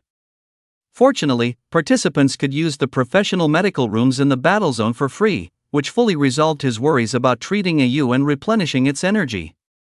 In the subsequent matches, the opponents Russell faced were significantly weaker than Xiang Hong. Against a ewe's powerful explosions, they were defeated in barely 2 rounds. During this time, he also found opportunities to let the mantis appear several more times, finally alleviating its intense craving for battle. When the final group stage match concluded, Russell successfully advanced to the round of 16 in the Rookie Group City Arena competition with an undefeated record. During this process, both AU and the mantis gained new insights in their ability development logs. As a powerful damage dealer capable of one-shotting opponents, AU endured many control skills these past few days, thus gaining much proficiency in mental resistance, while the mantis began to grasp abilities related to targeting weaknesses. These basic abilities are highly versatile and can derive many practical skills, but Russell hasn't yet decided on their subsequent development direction, so for now, they can only be set aside. Group 9 was the second to last group to begin. A few days after Russell advanced, all group stage matches for this season's rookie group arena competition concluded, and he received notification to participate in the round of 16 a week later. After breaking out of the group stage, the competition would switch from a point system to an elimination system, the top 16 advancing to the top 8, the top 8 battling to determine the top 4, followed by the semi-finals for the top 2, and then the final to contend for the rookie group championship. Phew, it's been quite tiring recently. After reading the competition notice, Russell leaned back in his rocking chair and let out a long sigh. First, he helped you comprehend skills, then he was busy generating revenue for the Beast Insect House, and then he played several days of group matches in a row. Both he and his two pet beasts felt a bit fatigued. Before advancing to the round of 16, Russell planned to relax properly. Let's see what entertainment options are around. Having made up his mind, he picked up his phone and started looking for dining options and tourist attractions around San Luis City. Chapter 25, Honey Pot Valley. On the weekend, Honey Pot Valley, located in the suburbs of San Luis City, welcomed another beautiful day. Under the bright sunshine, large groups of butterfly and bee pet beasts chased and frolicked among the blooming flowers. Gardeners and tourists came and went, and from time to time, honey delivery trucks, exuding a rich, sweet aroma, slowly drove out, presenting a beautiful and bountiful scene. This is one of the top 3 largest apiaries in the entire southern duchy. Hundreds of species of flowering plants are cultivated within the park to feed thousands of honey pot bees. In addition, Honey Pot Company also raises many plant-type pet beasts in the valley that can improve the environment and maintain the flowers. Whenever the mountain breeze blows, groups of small flower sprites float up with their petal umbrellas, moving back and forth among the flower fields, making one feel as if they are in a fairy tale world. Therefore, this place has not only developed a large-scale honey brewing industry but has also become an indispensable tourist attraction in San Luis City's travel guides. It's so beautiful. Arriving at the entrance of Honey Pot Valley by sightseeing car, Russell and Lu Yining both expressed sincere admiration at the sight of the endless sea of flowers. To protect the valley's ecosystem, outside vehicles are not allowed inside Honey Pot Valley. After buying admission tickets, the two began their sightseeing tour along the paths through the flower beds. After walking for a short while, several black and yellow insect-type pet beasts appeared before them, flapping their wings. So these are honey pot bees, what a fitting name. As an avid enthusiast of insect-type pet beasts, Russell recognized these little creatures at first glance. These black iron-level insect-type pet beasts are only about the size of a human fist. Apart from a special keratin growth on their backs resembling a pottery jar, their appearance is almost identical to that of ordinary bees. These are the main residents of Honey Pot Valley, the honey pot bees, whose honey production capacity surpasses that of their bee kin.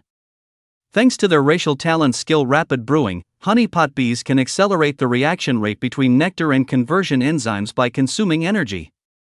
When a honey pot bee collects a full pot of nectar and returns to the hive, what it pours out is already semi-finished honey juice. We purposely came here on an empty stomach. Let's go try the specialty breakfast at Honey Pot Street first. After walking for a while longer, the two arrived at a fork in the road. Lu Yining was eager to quickly head deeper into the valley, but Russell's stomach rumbled. He stopped and pointed to the entrance of a street in the distance, where the large characters Honey Pot commercial hung.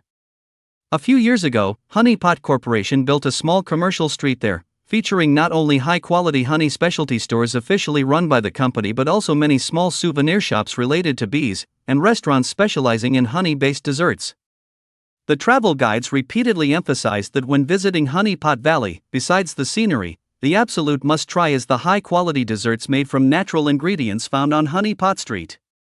Anyway, the sightseeing ticket is valid for a whole day, and as a transmigrator from a nation of foodies, how could one miss the opportunity to taste delicious food? Driven by hunger, it wasn't long before they arrived at a dessert shop called Sweet Affection. 2 classic honey cakes, 1 vanilla pudding, plus honey soft serve, and sweet and sour lemon ice cream. Smelling the particularly appetizing aroma in the store, Russell went on a spree ordering popular items. If Lu Yining hadn't promptly snatched the menu from him, he probably would have ordered every single specialty dish in the shop. Perhaps because of the dual labels of natural and honey pot special, the desserts here were on average more than twice as expensive as those in Samluo City. A breakfast costing over 200 credit points made Russell feel a slight pang of pain when paying the bill. Fortunately, the quality of these desserts did not disappoint him. Even the simplest honey cake was incredibly soft and silky, melting in the mouth. The honey produced by honey pot bees truly deserves its reputation as a high-quality product sold to several duchies. Its subtle sweetness was just right even after eating until he was full and burping. It didn't feel cloyingly sweet. In comparison, Russell felt that the desserts he occasionally made on a whim were simply garbage. After eating their fill, he and Lu Yining explored the commercial and scenic areas, experiencing giant flower cradles, dandelion gliding, and even personally making honey cakes, among other tourist activities. They thoroughly enjoyed themselves. As dusk approached, the two, carrying bags filled with specialty products, arrived at the final stop of the scenic area, a honey pot beehive. Although named a beehive, and indeed it is where honey pot bee colonies store honey and support the life of the queen bee, this beehive is not entirely made of beeswax but is a massive transparent domed glass structure. The transparent glass allows the honey storage chambers to receive ample sunlight, accelerating the evaporation of water vapor, further increasing honey production. It also provides tourists with an opportunity to observe the life of the bee colony. Bees are diurnal insects, and as the sky gradually darkened, teams of honey pot bees, laden with nectar, orderly returned to their hive, pouring the honey into hexagonal cells under the command of the queen bee. As the ruler of all honey pot bees in the valley, the queen bee is a golden tear insect pet. Her size is similar to that of an adult human, her secret golden wings sparkle brightly in the setting sun, and her two long antennae become wider towards the ends, fluttering at her sides like ribbons. Most uniquely, the queen bee also has a small ring-shaped keratin growth on her forehead, like a golden crown, perfectly fitting the image of a noble queen. In terms of solo combat, the queen bee might not be as strong as gold-tier pets like the blood-fawn greedwolf, but she possesses the hive mind ability, allowing her to command all bee-type pets within several kilometers. Unless an opponent's defenses are so robust that even silver-tier worker bees cannot penetrate them, or they possess the powerful area of effect ability to instantly kill hundreds of honey pot bees, even platinum-tier enemies would struggle to avoid being ganged up on and killed. However, such a scenario hasn't occurred in over 100 years. Honey Pot Valley is the Honey Pot Company's most crucial production line. The company has hired several high-level beastmasters to oversee it and also cooperates with the Samluo City garrison. Unless they encounter an adult violet gold tier pet, they are fully capable of fending off intruders outside Honey Pot Valley. Including the queen bee, all honey pot bees in the valley are raised by the Honey Pot Company from a young age and harbor almost no hostility towards humans. On the contrary, they sometimes offer tourists finely brewed wildflower honey. The Honey Pot Company does not charge tourists for these gifts, so hundreds of tourists visit the honey pot hive daily, hoping to admire the queen bee's elegant posture up close and also try their luck at receiving a jar of unforgettable wildflower honey. And today, Russell became one of these enviable lucky ones. Not long after he stepped into the honey pot hive, the queen bee, who had been slowly circling the honey storage chamber, seemed to sense something. She descended, extended her antennae, and presented Russell with a lump of wildflower honey sealed in beeswax. "Oh, that kid has such good luck. The last time I drank wildflower honey, I had to spend over 1,000 credit points to buy just a small cup. Anyway, it's just the ticket price." It's not a loss to get a close-up photo with the queen bee. The other tourists around were either envious or excited, but without exception, their full attention was drawn to the wildflower honey. No one noticed, except for Russell standing nearby, that the queen bee's compound eyes seemed to hold a complex emotion. "Tonight, come to the bluebell flower field." Amidst their gaze, a majestic female voice entered his mind. However, before the bewildered Russell could react, the queen bee had already flapped her wings and departed, flying back to the high part of the hive. Facing this sudden telepathic message, Russell stood rooted to the spot, lost in deep thought for a long time. The queen bee's documented abilities didn't seem to include psychic powers.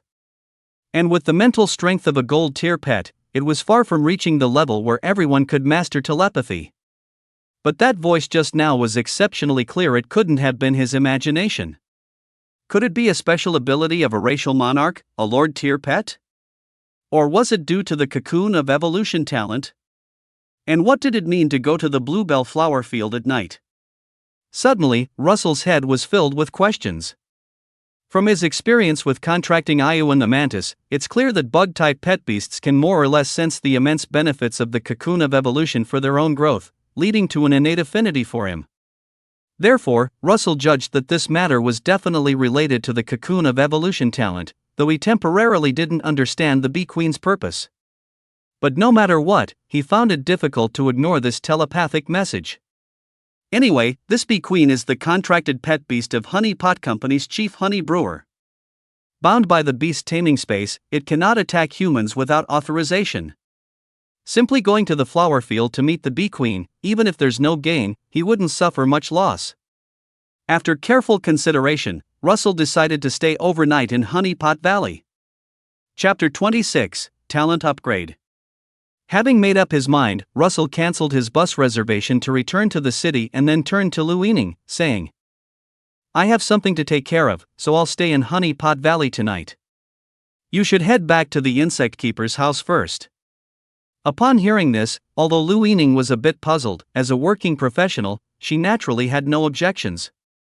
After having dinner on Honey Pot Street and dropping Luining off at the bus stop at the entrance of Honey Pot Valley, Russell checked into a nearby flower-themed hotel near the flower field. To facilitate a midnight outing, he specifically booked a room on the first floor. As night fell, tourists returned to the hotel in twos and threes from various parts of the valley, all seemingly looking as if they hadn't had enough. "What exactly does the bee queen want with me? I can't figure it out, but the honey-glazed grilled meat is really delicious." Russell sat by the window, gnawing on the crispy skinned, honey-drenched grilled meat in his hand, repeatedly pondering what had happened earlier in the honey pot hive. Perhaps it sensed the existence of the cocoon of evolution and wants my help to get stronger? After much thought, this seemed to be the only possibility. To use the cocoon of evolution to enhance one's strength, one method is to directly become Russell's contracted pet beast, but this is clearly impossible.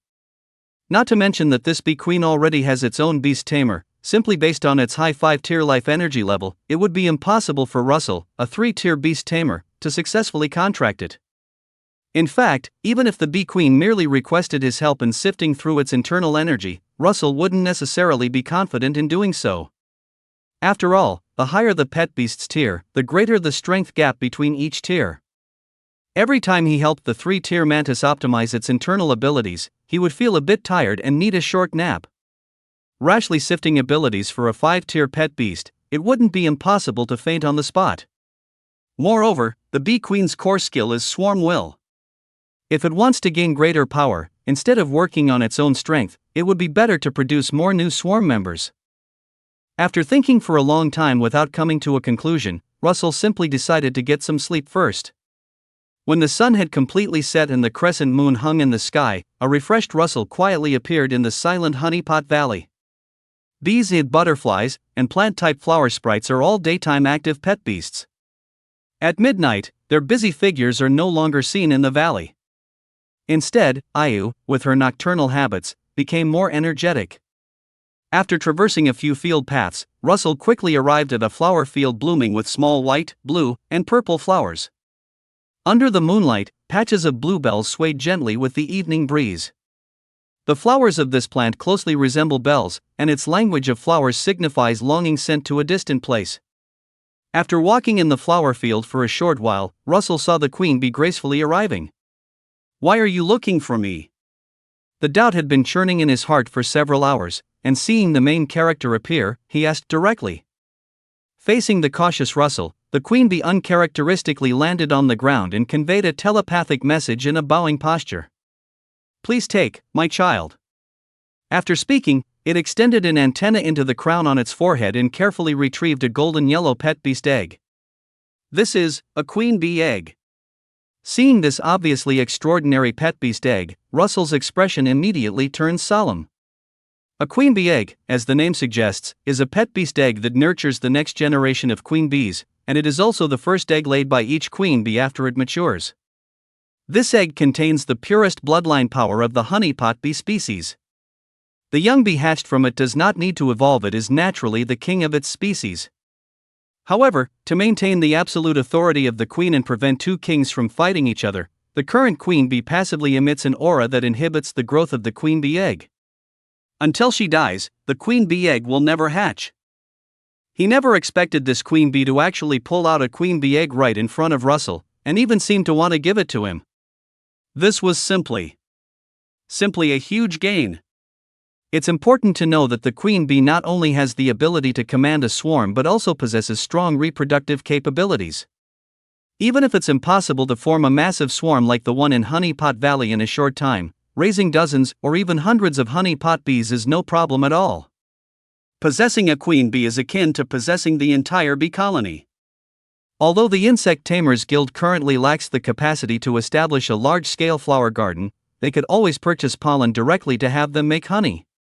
Is this what they call walking through a honey pot valley, with money trees falling from the sky? Russell was overwhelmed by the sudden rush of happiness, his mind dizzy, and he didn't respond for a long time. This made the queen bee think he was unwilling to accept the royal jelly, so she lowered her stance again. My power, take it. As another psychic message sounded, the queen bee bowed its head before Russell. A wisp of golden energy flowed down its antennae, slowly touching Russell's glabella. When this warm, golden energy merged into his mind, Russell once again saw a wondrous and hazy aura. The feeling was somewhat similar to when he awakened the evolutionary cocoon talent, but it was much clearer and more intense. Upon first contact with a Lord-tier insect-type pet, under the guidance of the queen bee, the evolutionary cocoon underwent a subtle change, acquiring the passive talent, evolution aura. The energy in your beast taming space begins to subtly radiate outwards, capable of continuously affecting the growth process of certain insect-type pets within a specific range, slowly optimizing their bloodline and energy, and increasing their growth potential. Current effective range, 100 meters. Unlocked species, bees. He hadn't expected that a trip to Honey Pot Valley would not only yield a rare royal jelly but also upgrade his already powerful evolutionary cocoon talent. Russell was pleasantly surprised and gained a new understanding of this talent. It turned out that the evolutionary cocoon talent could not only help insect-type pets break through bloodline shackles and evolve, but it also had room for evolution itself. Moreover, from the descriptions of unlocked species and effective range, it was clear that the talent's evolution could occur many times. In that case, the queen bee's intention was quite clear. It wanted to leverage the power of the evolution aura to enhance the strength of the next generation of honeypot bees. Bee-type pets, which have social habits, often gather in thousands. Even if the new queen bee didn't sign a beast taming contract with Russell, as long as it stayed by his side, the entire colony could slowly gain strength and have a chance to evolve again. No matter how slim that chance, when multiplied by thousands of individuals, there was always some possibility of success. After transmitting the golden energy to Russell, the queen bee showed obvious signs of fatigue. It raised the royal jelly again, hoping Russell would accept the future hope of the honeypot bee clan. Please take my child, and let it grow. The queen bee had shown such sincerity that Russell had no reason to refuse the request, whether out of gratitude for her or for the immense economic benefits of raising a colony of honeypot bees. He raised his hands and solemnly accepted the royal jelly, then took off his jacket and carefully wrapped it in the soft fabric. After observing for a while and confirming that Russell had indeed accepted the queen bee egg, the queen bee bowed deeply to him again. Only then did she drag her weary body, looking back every 3 steps, and disappear into the night. Early the next morning, Russell took the earliest return bus and rushed back to the insect tamer's house without stopping. After all, pet beast eggs are very fragile things. Without the protection of the queen bee's crown, the queen bee egg could easily be damaged. Entrusted with this task, he naturally had to ensure the smooth hatching and growth of the queen bee's offspring. Chapter 27, The Attack. Upon returning to the city, Russell first entrusted the queen bee egg to Lu Yining for close care. Then, he immediately rushed to the Beast Tamer Alliance Trading Center and spent tens of thousands of credits to purchase a fully automatic incubation device. He only breathed a sigh of relief after carefully placing the queen bee egg into the incubation slot, seeing the device begin to operate normally, and a thin layer of warm, brown energy rise within the incubation chamber. It wasn't that Russell played favorites or only invested heavily in rare pet beasts. It was simply that the growing conditions for the queen bee egg were far more stringent than for ordinary insect-type pet beasts. Not only did the temperature and humidity need to be kept within a very stable range, but it also required continuous nourishment with gentle insect-type energy, simulating conditions almost identical to the inside of a beehive. Otherwise, the delicate little queen bee would be unable to hatch. While helping Russell with various tasks, the honor student Lu Yining naturally recognized this golden queen bee egg. However, she found that she didn't feel much surprise, probably because she had seen stranger things. After all, the queen bee is a known existing pet beast. With the precedent of easily raising the rainbow silkworms that could spin rainbow silk, Russell suddenly bringing back a queen bee egg wasn't too extraordinary. If I wrote about raising the rainbow silkworms and my experience caring for a queen bee in my internship report, it might even be enough to guarantee direct admission to graduate school. Looking at the queen bee egg quietly incubating, Lu Yining felt that as long as she continued to follow Russell, her future would undoubtedly be incredibly bright. Great! From today onwards, I'll intensely study insect-type pet beast knowledge, striving to become a regular employee of the insect tamer's house after graduation.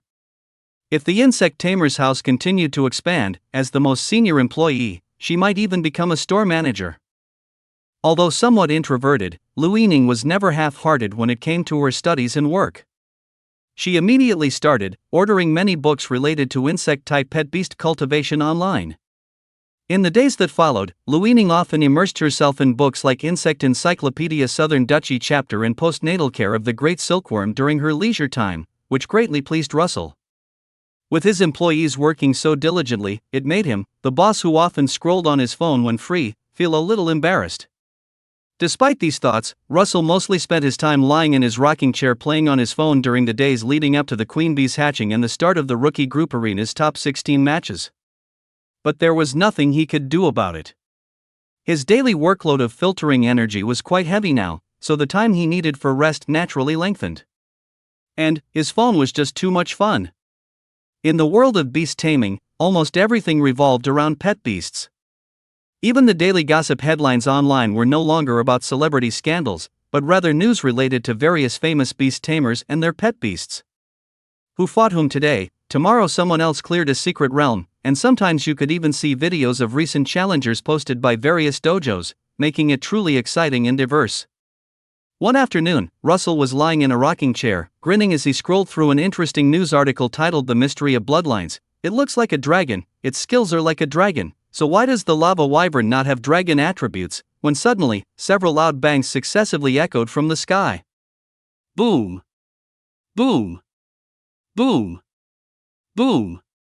The powerful sound waves even caused a slight tremor.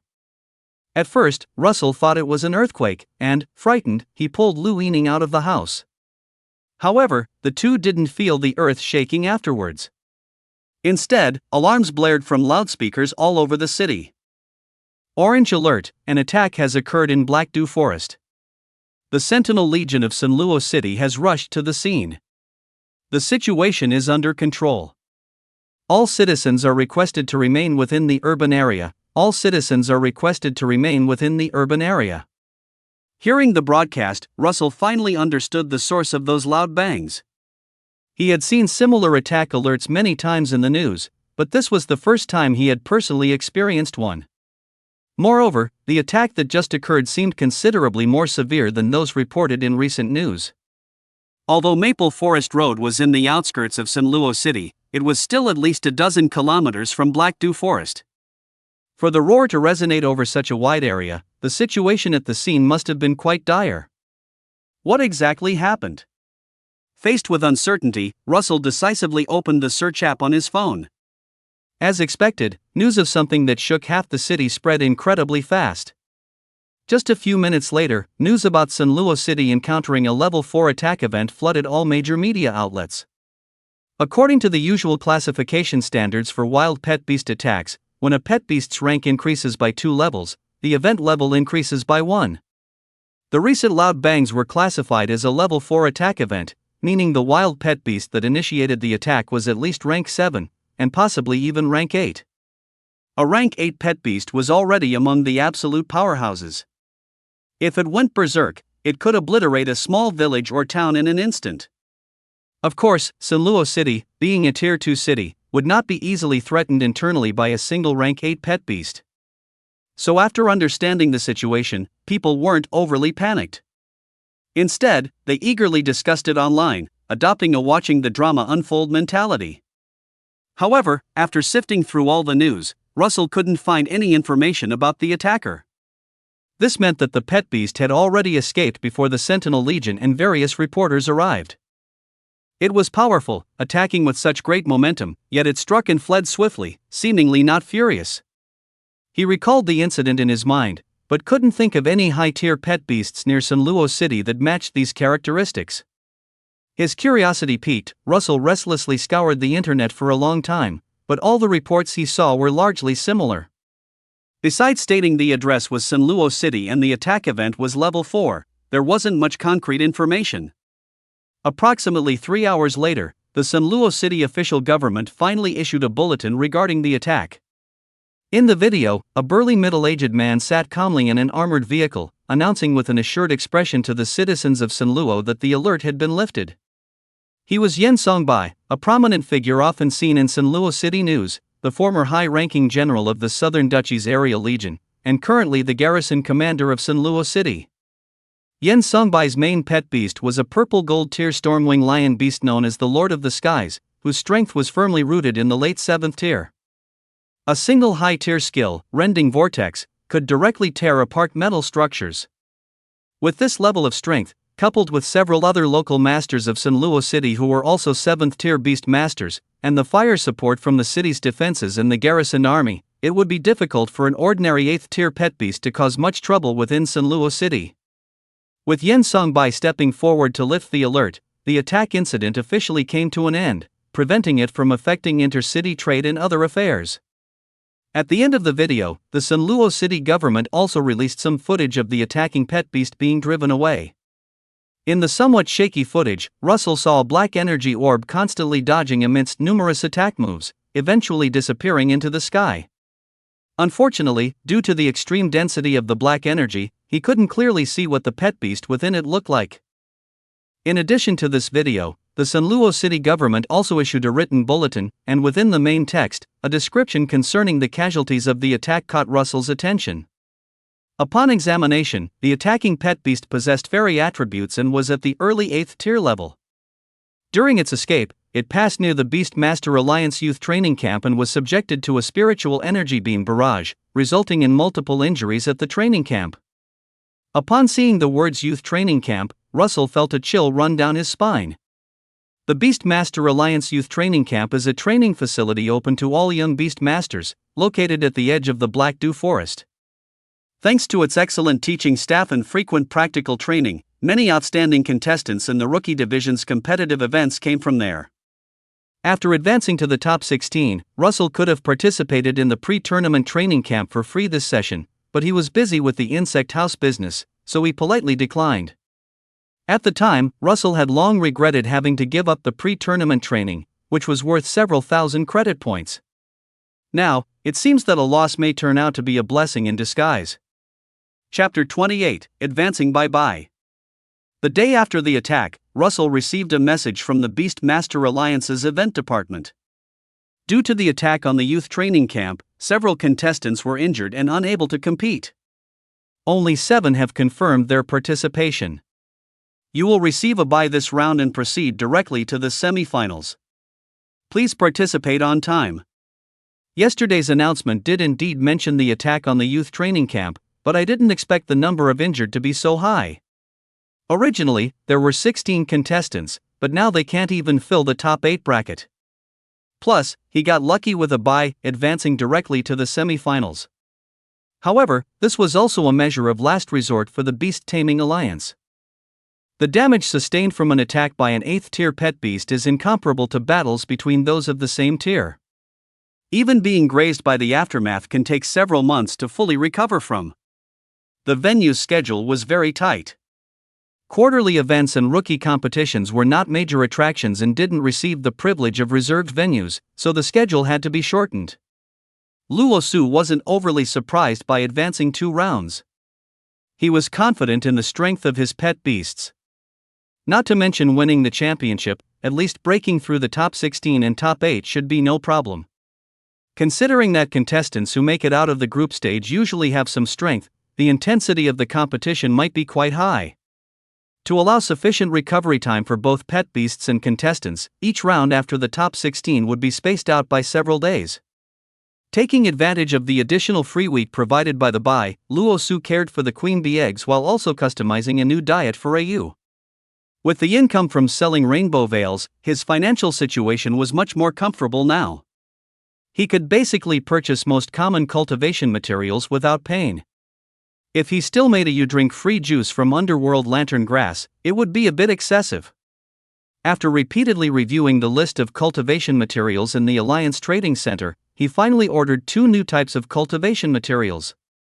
The first was a 4th-tier cultivation material with both ghost and psychic attributes, the resentful teardrop. This cultivation material is produced by the gold-tier pet beast, the resentful marionette. It is the materialized product of its resentment, appearing in a semi-energy, semi-liquid state. No additional processing is needed, making it very convenient for Au to absorb. Because the resentful marionette is a pet beast born from the resentment and unwillingness of other creatures before their death, its mental fluctuations and dark power are both very strong. Among materials of the same tier, the energy purity of the resentful teardrop ranks highly and can fully meet Au's energy needs before its next evolution. At the same time, the psychic energy intermingled with the ghost-type energy in the resentful teardrop is also an attribute Au desperately needs. As its strength increases, it will continuously face more powerful opponents. The attack power of Netherworld Blast is currently sufficient, but Au's often bottomed-out energy reserves are starting to become a hindrance. A major characteristic of psychic-type pet beasts is their high energy reserves and superior control over energy, allowing them to use energy-based skills with far greater speed and precision than other pet beasts of the same tier. Not long ago, Russell saw a highlight reel of psychic-type pet beasts. The pet beasts in the video weren't of very high rank, but when they used skills like telekinesis or psychic shock, it seemed like there was no consumption at all, which truly made him envious. Therefore, Russell specifically chose the dual attribute ghost and psychic pet, Gloomy Teardrop, also to ensure Au's basic attribute growth curve leaned as much as possible towards psychic-type pet beasts. Although there's no record of a triple attribute pet beast appearing in the Pet Beast Alliance's history to date, evolving with a portion of psychic energy will definitely enhance the energy cap and charging speed. However, according to Russell's consistent standards for selecting cultivation materials, Gloomy Teardrop naturally isn't perfect otherwise, its price would have soared long ago, and he wouldn't be able to buy it in bulk with just the money from selling silk. To be precise, the side effects of Gloomy Teardrop are much more severe than a stomachache. Due to the strong mental fluctuations remaining from the resentful puppet, continuous consumption of Gloomy Teardrop can disrupt the pet beast's internal abilities, leading to the generation of many attribute-less chaotic energies. These energies not only offer no benefits but also occupy potential space and reduce the pet beast's growth limit. Precisely because of this, in the eyes of many beastmasters, feeding pet beasts Gloomy Teardrop to gain a short-term power boost is a classic example of pulling up seedlings to help them grow an idiom for acting with too much haste. With supply far exceeding demand, the actual selling price of Gloomy Teardrop is similar to many third-tier materials. Russell only spent a few thousand credit points to buy a large barrel of it. Such a cheap and energy-rich cultivation material was naturally not to be missed. As for the chaotic energy, well, if worst comes to worst, he'll just have to work harder himself. Compared to the complex attributes and diverse effects of Gloomy Teardrop, the second cultivation material he purchased seemed much more ordinary.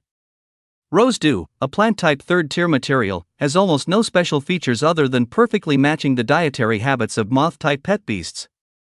In the wild, moth-type pet beasts mostly feed on nectar, dew, and similar foods. Although these are plant-based, after digestion, they can be converted into other required attribute energies within their bodies.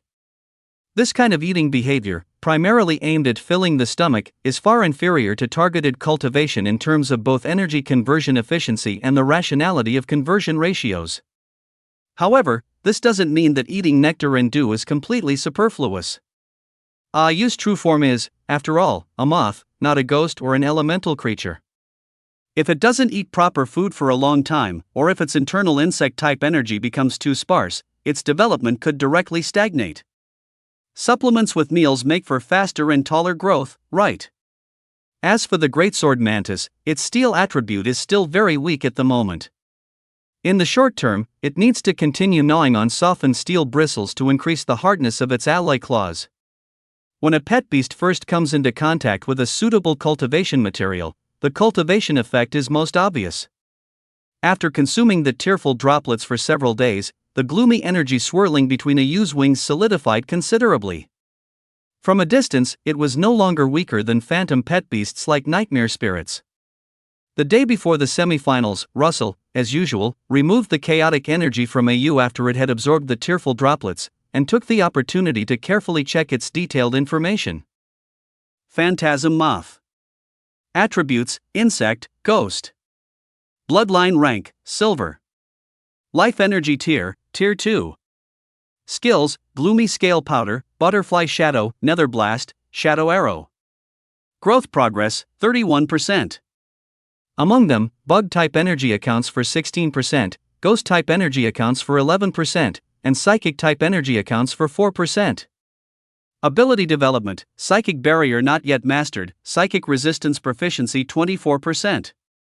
Currently, a ewe's growth progress is nearing 1/3. Although it cannot evolve again for a while, its strength has made significant progress compared to when it first emerged from the cocoon. This progress not only refers to the great optimization of its skills but also includes the growth of its basic attributes. After all, within each life energy rank, there are early, middle, and late stages. If two pet beasts of the same rank, one just crossed the threshold and the other's growth progress is close to maximum, naturally the latter will have higher attributes across the board and stronger hard power. Seeing the steady improvement in the strength of both a ewe and the greatsword mantis, Russell was in high spirits, confidently awaiting the upcoming Rookie Group Arenas semifinals.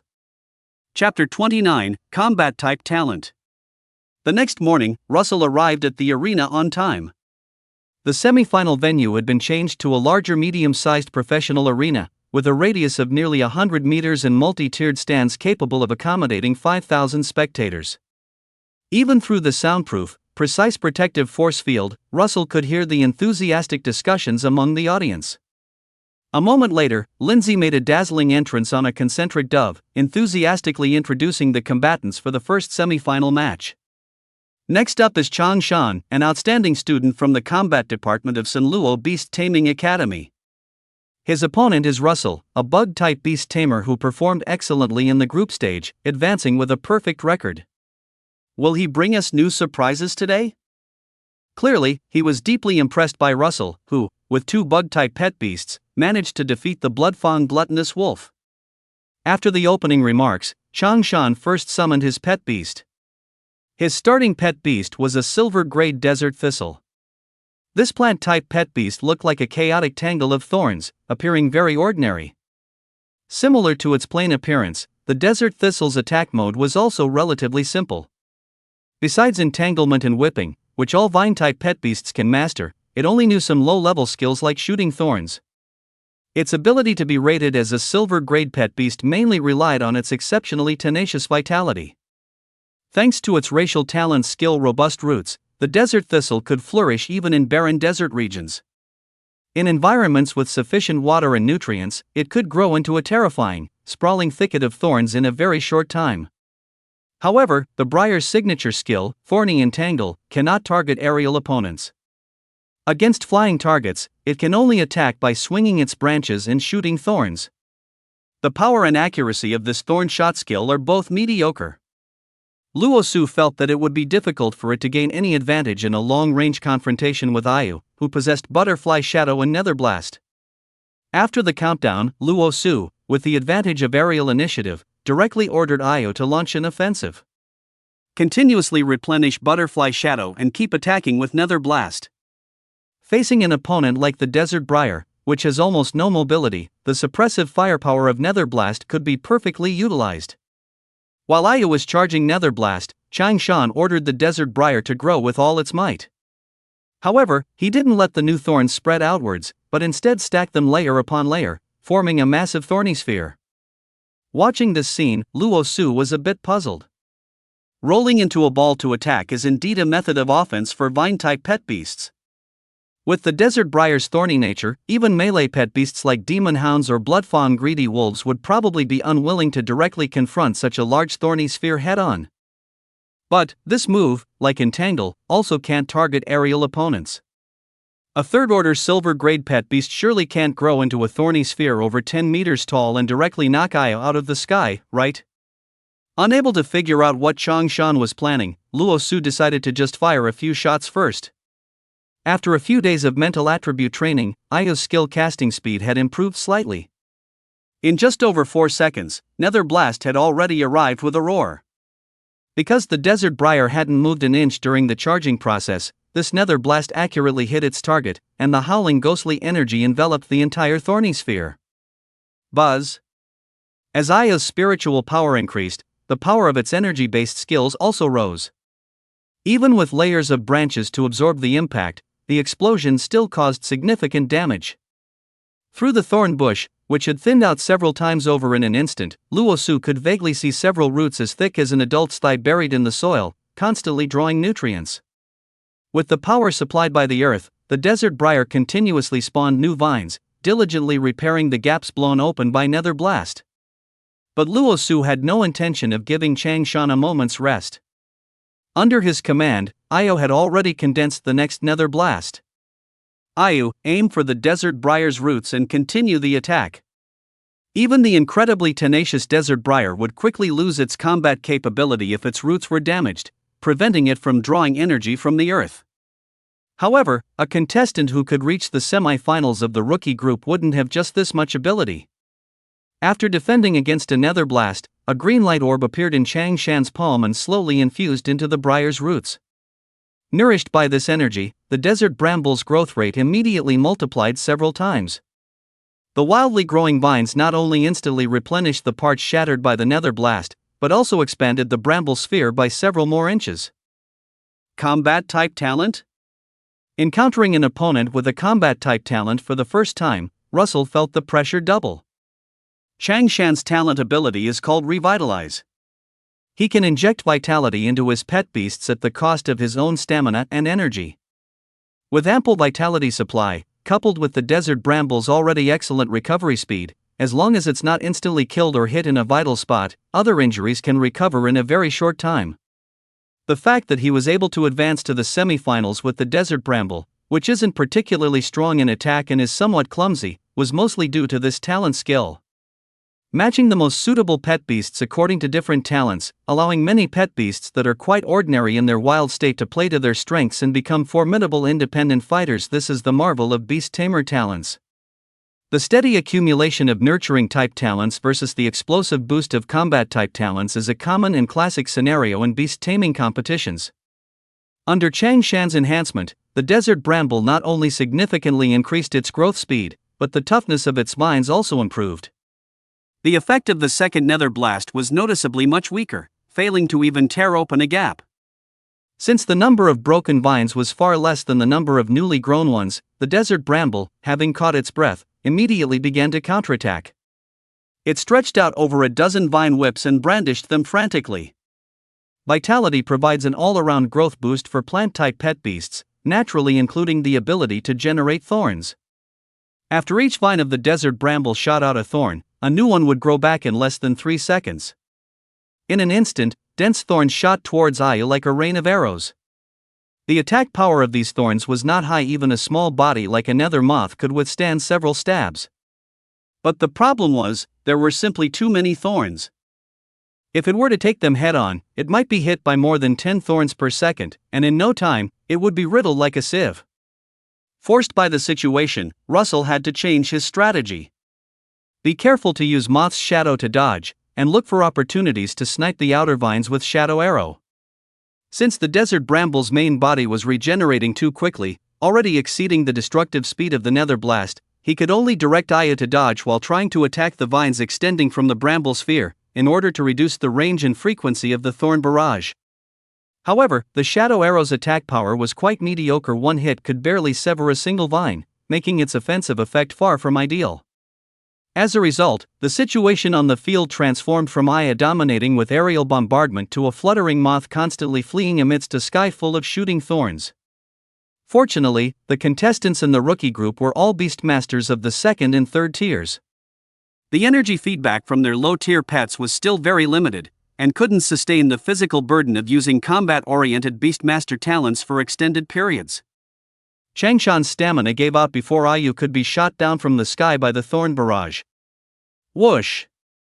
When the green light surrounding the roots of the desert thorns dissipated, Ayu, whose wings already had several holes shot into them, seized the opportunity even before Luo Su could give a command. Under the cover of an illusion, it used a nether blast to shatter the swaying vines. Chapter 30, Incubation Materials.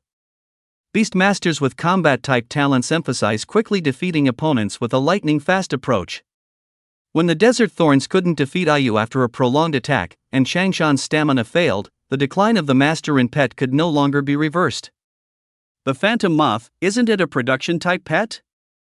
I must have taken a fake pet encyclopedia course. Watching the desert thorns once again swaying and tumbling from the nether blasts, he could only reluctantly accept the fact that his journey ended in the rookie group's semifinals. Before the semifinals, Changshan heard from his academy classmates that a formidable individual with an insect-type pet had emerged in this rookie competition. He thought there was some luck involved, but he never expected them to be so powerful. In several previous battles, Changshan had never encountered such a tricky opponent as Luo Su. Usually, he would let the desert thorns entangle the opponent's pet for a while. Once the vines successfully wrapped around the opponent, or when they tried to block the rolling thorn ball head-on, he would then seize the opportunity to win with a single blow using the vitalization talent.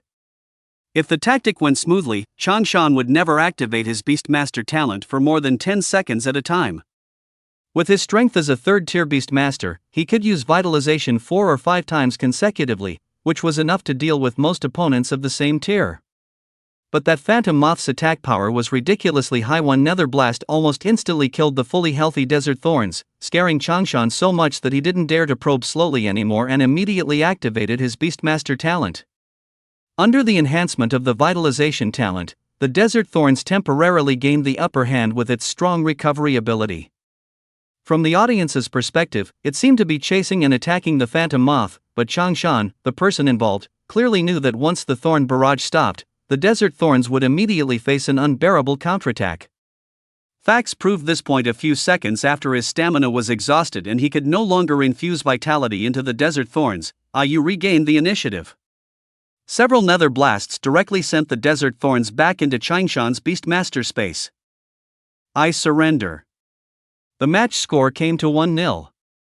Changshan did not summon a second pet but chose to surrender directly. Although the desert thorns couldn't win everyone on 2 match from the group stage to the semifinals, his second pet was also a slow-moving vine-type pet.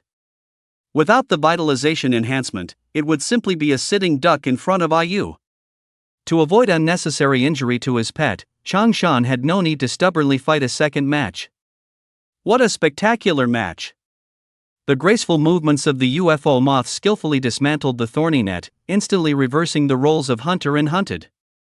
Let's congratulate contestant Russell from the Insectarium for advancing to the finals of this season's rookie group. We'll see you in the finals. Unexpectedly, the first half of the semi-final match ended in less than 5 minutes. Lindsay, who got to leave work early, seemed overjoyed, showering him with unreserved praise. I'm already in the finals? Watching Changshan's retreating figure, Russell was still a bit stunned for a moment. Although the process was a bit messy, the victory was generally quite easy. As long as he used the butterfly shadow and bloom scale powder skills to evade the opponent's burst period, under normal circumstances, Ayu was already capable of confronting most third-tier pets head-on without falling behind. Coupled with the increasingly proficient alloy claws of the mantis, his current strength should be considered quite outstanding among rookie beast masters in a second-tier city. After leaving the arena, Russell was originally planning to return to the Insectarium, but he hadn't walked 2 steps before a receptionist approached him with a beaming smile. "Hello, contestant Russell, please follow me to collect your stage rewards." Hearing the receptionist's words, Russell remembered that making it into the rookie group semifinals meant he could choose a precious cultivation material within the 5th tier from the Beastmaster Alliance vault. The reward for advancing from the group stage last time was only credit points, which were deposited into his account shortly after the match, almost making Russell forget about the prize collection after advancing. He naturally cooperated willingly with such a good thing as collecting a prize. Soon, Russell followed the receptionist to a vault on the upper floor of the Samluo Beastmaster Alliance building. After passing through a security area composed of 3 layers of iron doors and scanning machines, he finally saw a sign that read Number 1 Incubation Material Warehouse. A warehouse made so mysterious. Wait, incubation materials. Upon seeing the contents on the sign, Russell, who had grown a bit impatient with the multiple security checks, suddenly opened his eyes wide in surprise. He had originally thought that the so-called precious cultivation materials were merely products from some rare pets, with slightly better cultivation effects than ordinary materials. He never expected that the reward for the rookie group semifinals would actually be incubation materials. Strictly speaking, incubation materials are a refined category of cultivation materials, but despite only a single character difference in their names, their rarity is completely incomparable. Ordinary cultivation materials are generally obtained through harvesting or hunting pets. For professional hunting teams led by high-level beastmasters, excluding a small number of materials only produced by 8th or 9th tier pets, common mid to high-level cultivation materials are considered goods that can be stably produced. However, incubation materials only have a certain probability of forming when certain accidents occur during the birth process of a pet. This formation mechanism dictates that even the lowest tier incubation materials are rare and highly sought after. The extremely low yield, coupled with its mild yet potent ability to improve pet beast bloodlines, makes nurturing materials a coveted treasure for all beastmasters. The rookie competition, held 4 times a year, offers a portion of nurturing materials as a reward for reaching the semifinals. It's no wonder the Beastmaster Alliance's image of immense wealth has resonated so deeply. However, nurturing materials are not miracle elixirs. They can't instantly transform any pet beast into a dragon or a phoenix. After consuming nurturing materials, most pet beasts only experience a slight improvement in their bloodline, and it's not always compatible with their original species. Sometimes, it can even lead to side effects. Only a very small number truly undergo a significant transformation. For ordinary beastmasters, nurturing materials are more like a lottery ticket, a chance, rather than a stable enhancement. But for Luo Su, who possesses the cocoon of evolution talent, nurturing materials are like a lottery ticket that can be repeatedly scratched until he wins. As long as a nurturing material and an insect-type pet beast aren't completely mutually exclusive, even if it only creates a tiny possibility, he can continuously screen and optimize, eventually turning 1% into 100%. To give a simple example, if a pet beast awakens a small amount of dragon bloodline by consuming a dragon-type nurturing material, it theoretically gains the potential to evolve into a dragon or a sub-dragon. But theory is one thing in practice. A tiny, weak dragon bloodline is unlikely to bring substantial improvement and may even disappear over time. To attempt to strengthen this trace bloodline to a degree that can change the pet beast's abilities or even its form, a beastmaster can only scavenge for dragon-type cultivation materials and force-feed them to the pet beast. However, ordinary beastmasters cannot guarantee that this process will be positive. When consuming cultivation materials completely unrelated to their original species, pet beasts may not absorb them well. Even if they manage to absorb them, there's no guarantee that they will only absorb the beneficial parts. As a result, beastmasters who forcibly pursue transformation often end up with pet beasts whose bloodlines become chaotic and messy. This can lead to awkward situations, such as bird-type pet beasts growing heavy armor that hinders flight, or cat-type pet beasts developing horns on their heads and shortened tails, severely reducing their balance, making them worse off than their initial state. However, Russell completely avoided this risk. As long as he screened out unnecessary energy from his pet after each cultivation, even if the final gain wasn't as great as expected, there would be no side effects. Even tiny progress is still progress, and he was perfectly fine with that. Russell had previously looked into incubation materials, but they were extremely expensive, and most types were unavailable on the market, impossible to acquire through normal channels. And private transactions carried the risk of buying fakes, which is why he hadn't rushed to arrange incubation materials for AU. Russell had originally planned to save a few 100,000 credit points and then try his luck at an official auction held by the Beast Taming Alliance, but he never expected that after the semifinals, the cultivation materials he had been longing for would be delivered right to his doorstep. With a mix of excitement and anticipation, Russell began to browse through the warehouse, which contained dozens of types of incubation materials. Chapter 31: Fluff Reinforcement. The first shedding of the ash serpent, an immature wyvern spine, and the mutated rhizome of a black rose, there really are a lot of good things here. It took him nearly half an hour to browse several rows of shelves, and Russell once again marveled at the unfathomable reserves of the Beast Taming Alliance. This warehouse displayed incubation materials below the 5th tier. A 5th tier life energy level is already the mature stage for many gold tier pets, covering a wide range, thus making the variety quite rich.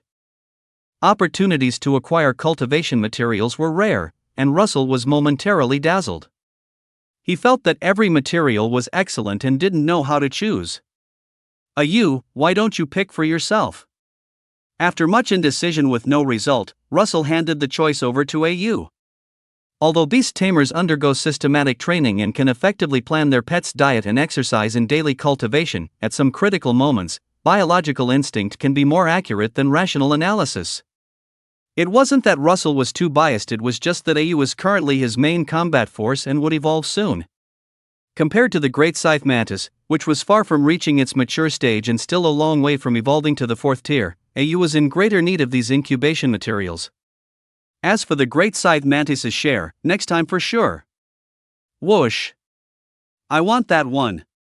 Just a few seconds after emerging from the beast taming space, AU flapped its wings and flew straight to a sealed box placed in a corner.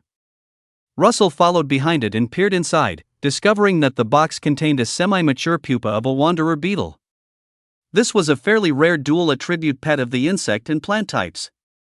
Even Russell, who always had his nose in the insect type encyclopedia, only vaguely remembered the name. He had to pull out his phone and search for a while to find detailed information about the wanderer beetle. The wanderer beetle's growth pattern was somewhat similar to that of cordyceps in the current world, but it wasn't a passive parasite, rather, it actively chose symbiosis.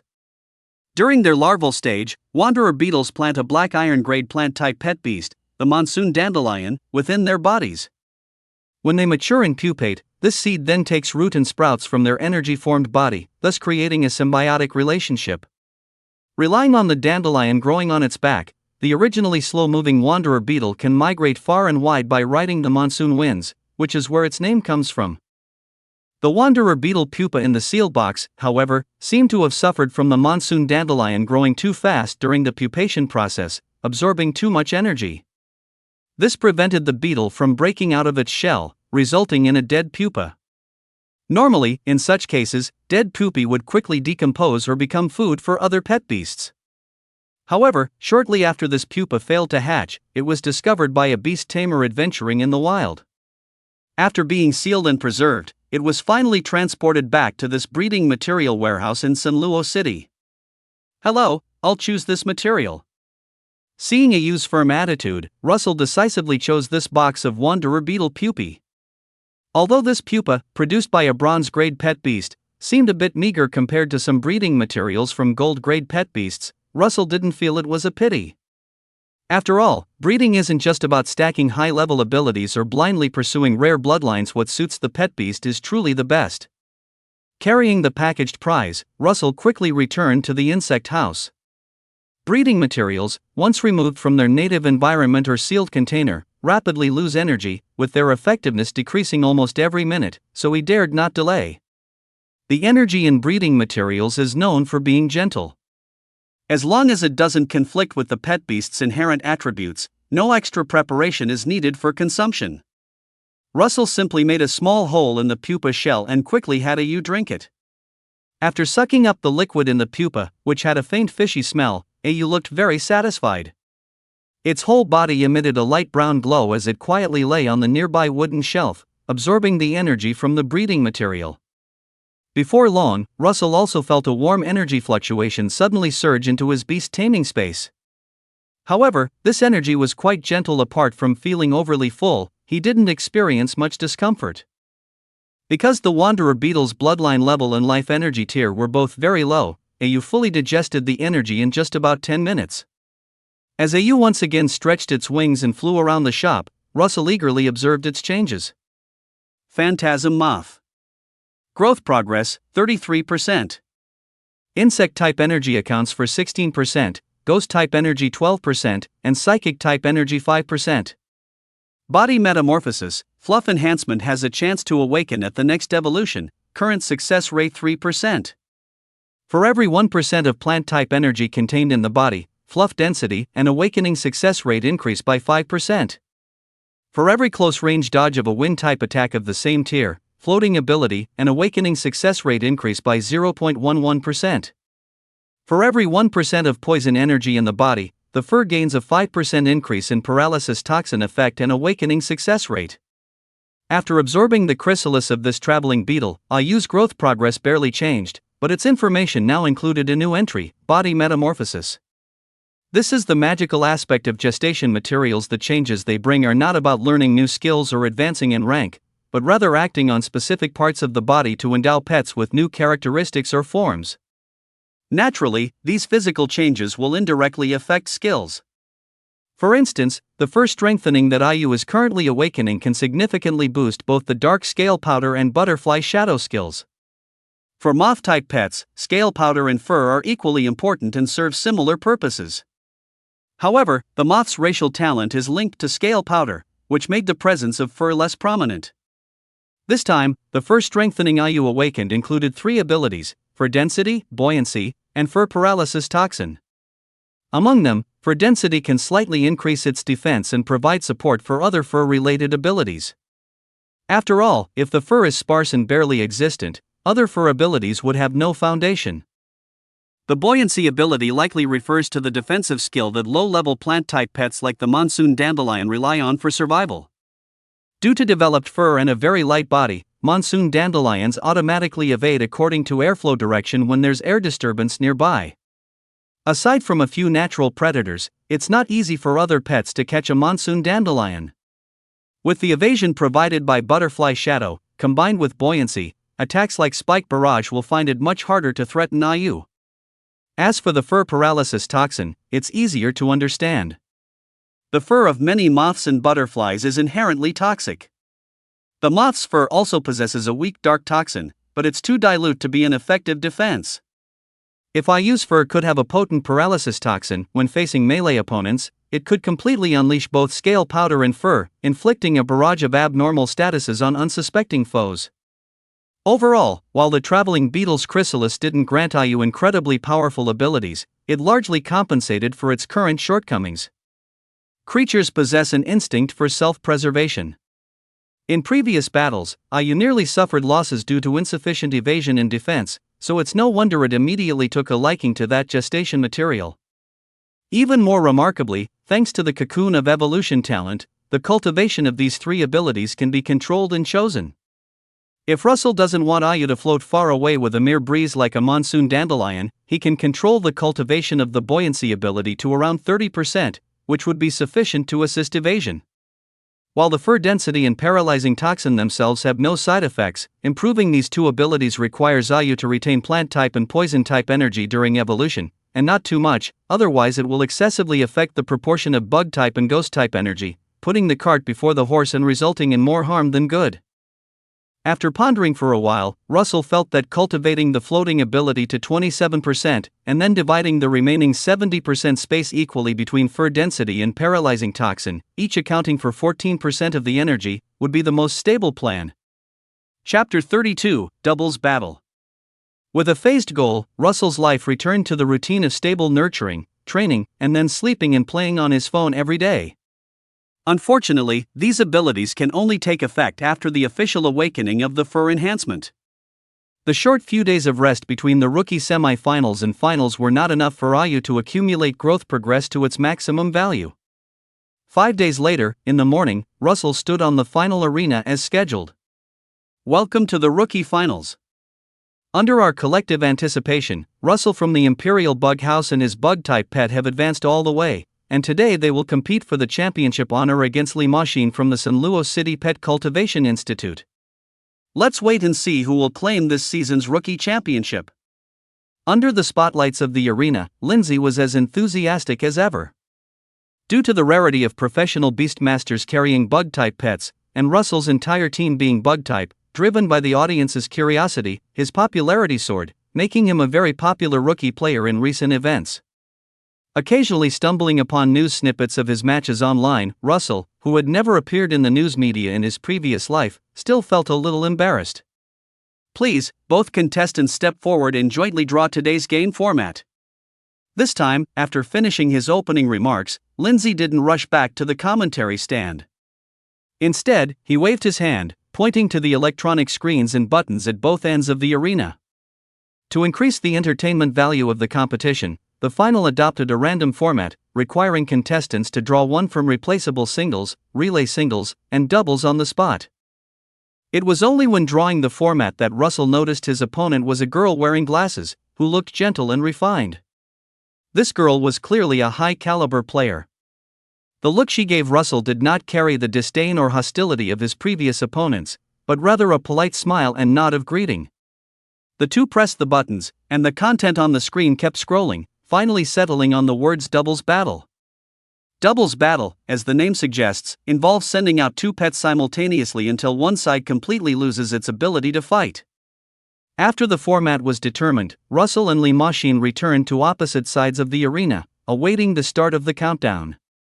As the protective force field rose, Russell casually glanced towards the audience, unexpectedly spotting a familiar figure in the front row.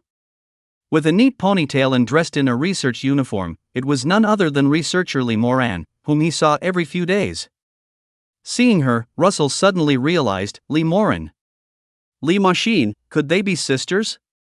Researcher Lee Moran had been quite attentive to him, not only reserving a batch of ghost lantern grass for Russell to collect every time, but also constantly helping him apply for cultivation project subsidies.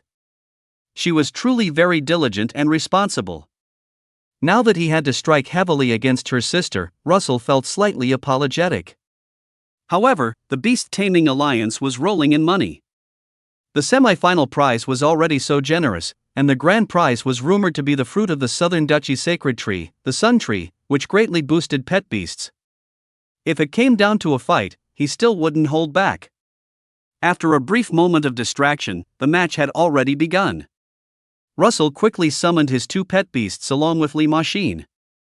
Lee Machine's pet beasts were a water-type silver-ranked wet moss turtle and a lightning-type gold-ranked thundercloud elemental. This combination made Russell frown. The wet moss turtle's racial talent is called Moist Vapors. Its water-type skills gain a slight power boost, and the duration of its rain dance skill is greatly extended when activated. Meanwhile, the thundercloud elemental's lightning-type skills in humid environments would gain a certain tracking effect, and damage to targets soaked by rain would significantly increase. This kind of double battle lineup, where pets could cooperate, was undoubtedly much better than the solo efforts of Ayu and Greatsword Mantis. Moreover, Lee Machine's thundercloud elemental appeared to be solidly formed, with electric flashes occasionally passing through its body made of dark blue mist. It was clearly very well trained, and its life energy level might have already reached the mid to late stage of the third tier. Next, Russell and his two pet beasts would most likely face a tough battle. Sure enough, when the battle officially began, the first command Lee Machine gave to her wet moss turtle was to activate the rain dance skill.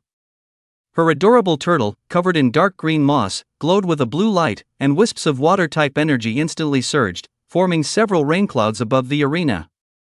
As the rain clouds took shape, large raindrops soon began to patter down. Immediately after, the thundercloud elemental brandished its two electrically flashing hands, launching several dazzling currents towards Ayu and Greatsword Mantis. This was the thundercloud elemental's signature skill, Lightning Whip.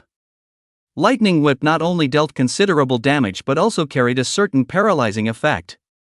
Getting hit once could easily lead to slowed movement, facing a series of subsequent combos.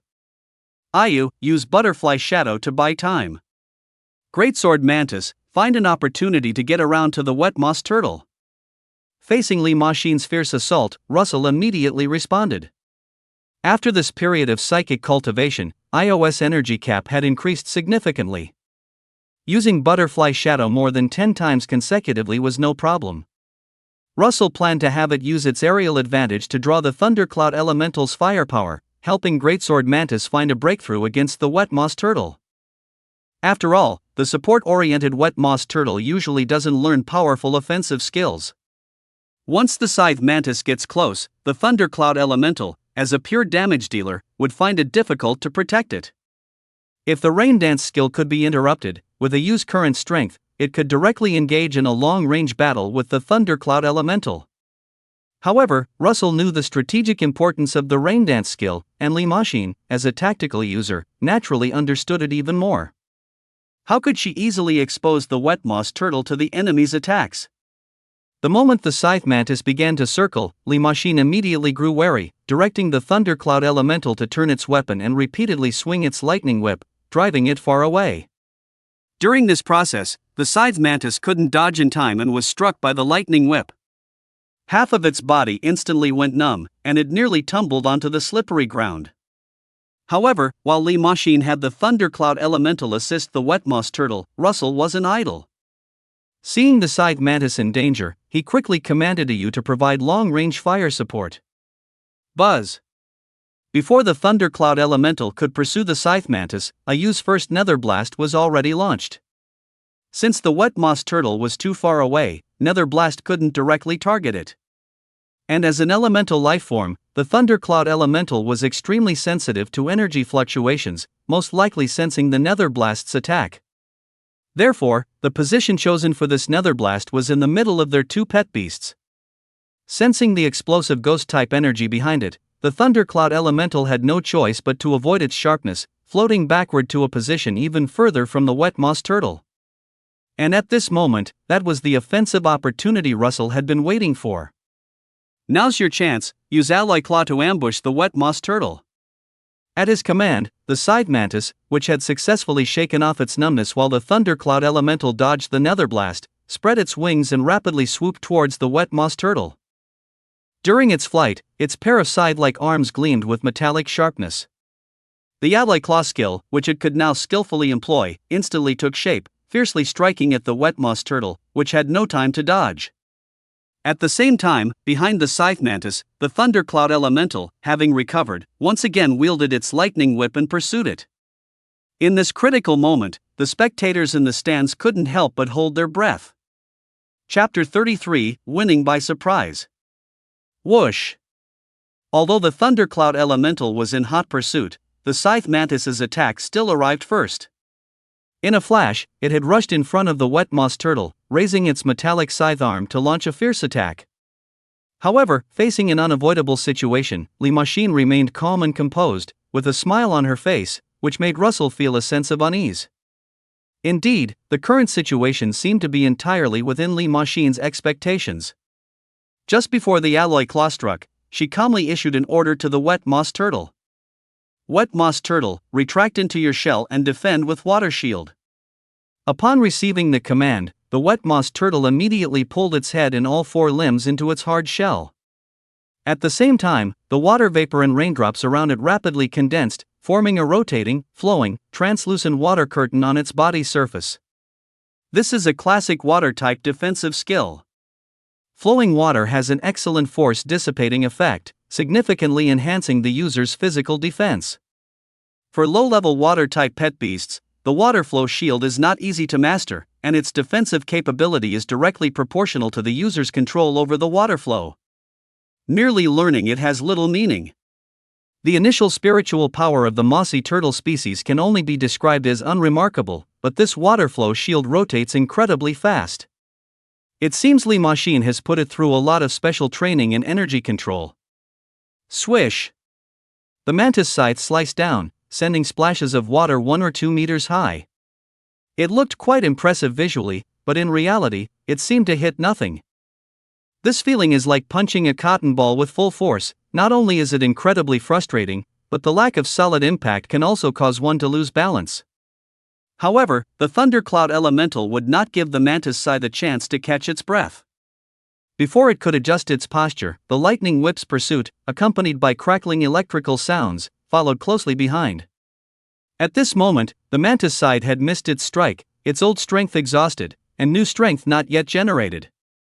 The lightning whip struck its body squarely, and amidst explosive flashes of electricity, directly sent the mantis scythe tumbling backward.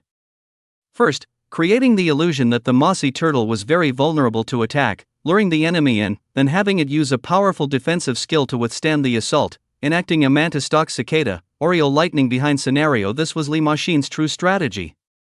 Russell. Under the bonus of the humid environment, the damage of the lightning whip doubled. After enduring one strike, the mantis side still barely managed to stand up, but the double disadvantage of paralysis and injury made it very difficult for it to contend with the thundercloud elemental any longer. Ayu, cover the mantis scythe and continue attacking. Having suffered a heavy loss in the previous exchange, Russell chose not to have the mantis scythe retreat. Elemental creatures rarely have purely melee species. The thundercloud elemental's lightning whip is itself a mid-range skill. According to Russell's estimation, it most likely also mastered low-level long-range skills like discharge. Even pulling a certain distance might not completely escape the thundercloud elemental's attack range. Moreover, the mantis scythe had not mastered any healing skills. Even if it temporarily retreated to a safe distance, its injuries would be difficult to recover from quickly. With reduced mobility, initiating a new round of surprise attacks would only be more difficult. Considering that the three pet beasts were in close proximity, Russell did not have Ayu charge up another blast. Instead, he continuously used shadow arrows to force the thundercloud elemental back. The shadow arrows didn't deal high damage, but pet beasts of the same rank couldn't ignore a continuous barrage of arrows. Li Maxin had no choice but to have the thundercloud elemental turn to deal with Ayu's long-range interference. In any case, the mantis scythe clearly couldn't break through the mossy turtle's defense. She now had a clear advantage and no need to rush. It was Russell who needed to find a way to break the deadlock quickly. As Li Maxin expected, Russell, who had barely managed to stabilize the situation, was now very frustrated. After several more rounds of engagement on the field, he still couldn't find a breakthrough. Under the rainy conditions, Ayu and the thundercloud elemental's offense and defense could at best be considered evenly matched. The thundercloud elemental couldn't yet break through Butterfly Shadow's clones to attack Ayu's main body, but it diffused electricity into the surrounding mist, greatly enhancing its perception of energy. Several of Ayu's probing nether explosions were dodged as a result. The situation for the mantis scyther was even less optimistic. Although the moss turtle remained entirely on defense without counterattacking, continuous attacks were taking a heavy toll on the mantis scyther's stamina. Coupled with its existing injuries, it was clearly showing signs of waning strength. Just as Russell was at his wit's end, the mantis scyther suddenly sent him a message through their mental link. Whoosh! I want to fight freely. Hearing this somewhat strange request, Russell was slightly taken aback. Generally speaking, human intelligence is far superior to that of most low to mid-tier pet beasts. Based on humanity's systematic education and knowledge transmission, even high-tier pet beasts whose intelligence rivals humans would struggle to truly surpass humans in terms of thinking and logic. Therefore, it's commonly assumed that a pet beast fighting under the command of a professional beastmaster performs better than one fighting solely on instinct. Even in so-called free battles, it usually means neither beastmaster is giving commands, or one side has given up commanding, either due to overwhelming strength or outright surrender. However, Russell, currently a beastmaster, was facing a predicament caused by a failed command. With a desperate times call for desperate measures mindset, he agreed to the mantis scyther's request for a free battle. The moment it received the command for a free battle, the mantis scyther immediately did something that bewildered everyone in the arena. It disengaged its alloy claws and then continued to rapidly hack at the moss turtle with brute force alone. What is it doing? Watching the mantis scyther reduce its attack power while simultaneously increasing its attack frequency, Russell felt several question marks appear above his head. Could this be its experience from hunting in the wild? But he still couldn't make any sense of it. After observing for a while longer, just as he was utterly confused and about to take back command, the moss turtle's state suddenly underwent a subtle change. Although the mantis scyther's flurry of hacks after disengaging its alloy claws still failed to inflict substantial damage, due to the change in attack angle, the moss turtle's body slowly began to rotate, and its speed was continuously increasing. You're chopping along the direction of the water flow, trying to make it dizzy? At this moment, Russell suddenly realized, asking the mantis scyther in surprise. Whoosh! Yes. In response to its master's belated understanding, the mantis scyther simply replied and then continued to hack away diligently.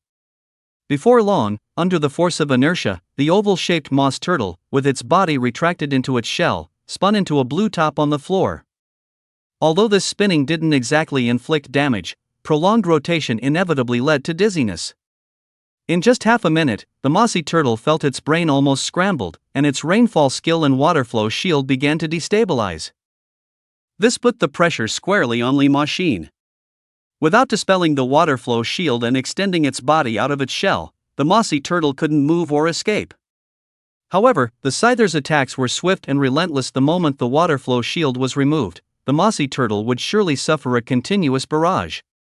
Seeing the mossy turtle about to be spun into unconsciousness, Li Machine made a decisive move, commanding the thundercloud elemental to brave several shadow arrows, and once again lashed out a lightning whip at the scyther. She was confident that this lightning whip would undoubtedly deprive the already heavily injured scyther of its ability to continue fighting.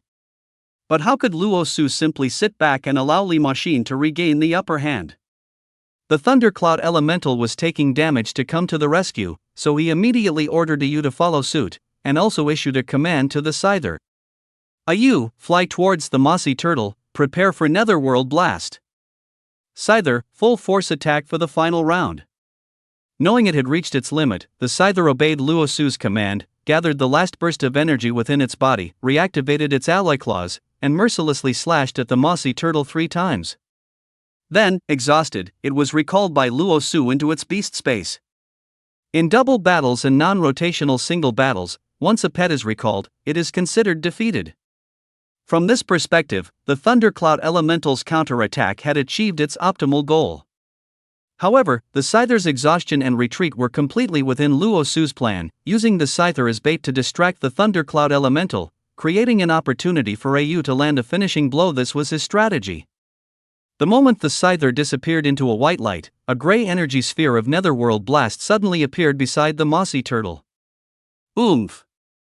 The surging netherworld energy swept through, directly knocking the still spinning mossy turtle into the air. It first crashed heavily against the protective force field, then bounced back, creating a pit in the arena floor. Already half dead from being spun, and now suffering a fierce blow, the mossy turtle could no longer hold on. Its 4 legs stretched out, and it completely fainted. As the mossy turtle lost its ability to fight, the rain cloud that had enveloped the arena for over 10 minutes quietly dispersed, revealing bright sunshine. Chapter 34, An Unexpected Invitation. After the rain stopped, the moisture in the arena quickly dissipated. Without the ubiquitous conductor, the thundercloud elemental's attack intensity, accuracy, range, and perception were all around weakened. Furthermore, due to its eagerness to assist, the previous netherworld blast also affected it. At this moment, the thundercloud elemental's aura was somewhat chaotic, and the electric sparks swirling around its energetic body had dimmed considerably. In such a state, engaging in a long-range bombardment with Ayu, the thundercloud elemental quickly fell to defeat. An unexpected decision. With a daring, all-out assault, contestant Russell cleverly broke through his opponent's rain combination and won the championship of this season's Rookie Division City Arena Tournament. As Lindsay loudly announced the final results, the audience erupted in thunderous applause, most people happy to have witnessed an exciting back-and-forth battle, though there were also quite a few voices of doubt. I really didn't expect the champion of this rookie division to be a pet store owner with 2 insect-type beasts. The last time I saw an insect-type pet beast compete was years ago, it seems, and their ranking was pretty mediocre. Didn't several of the seeded players in this rookie division have accidents at the youth training camp?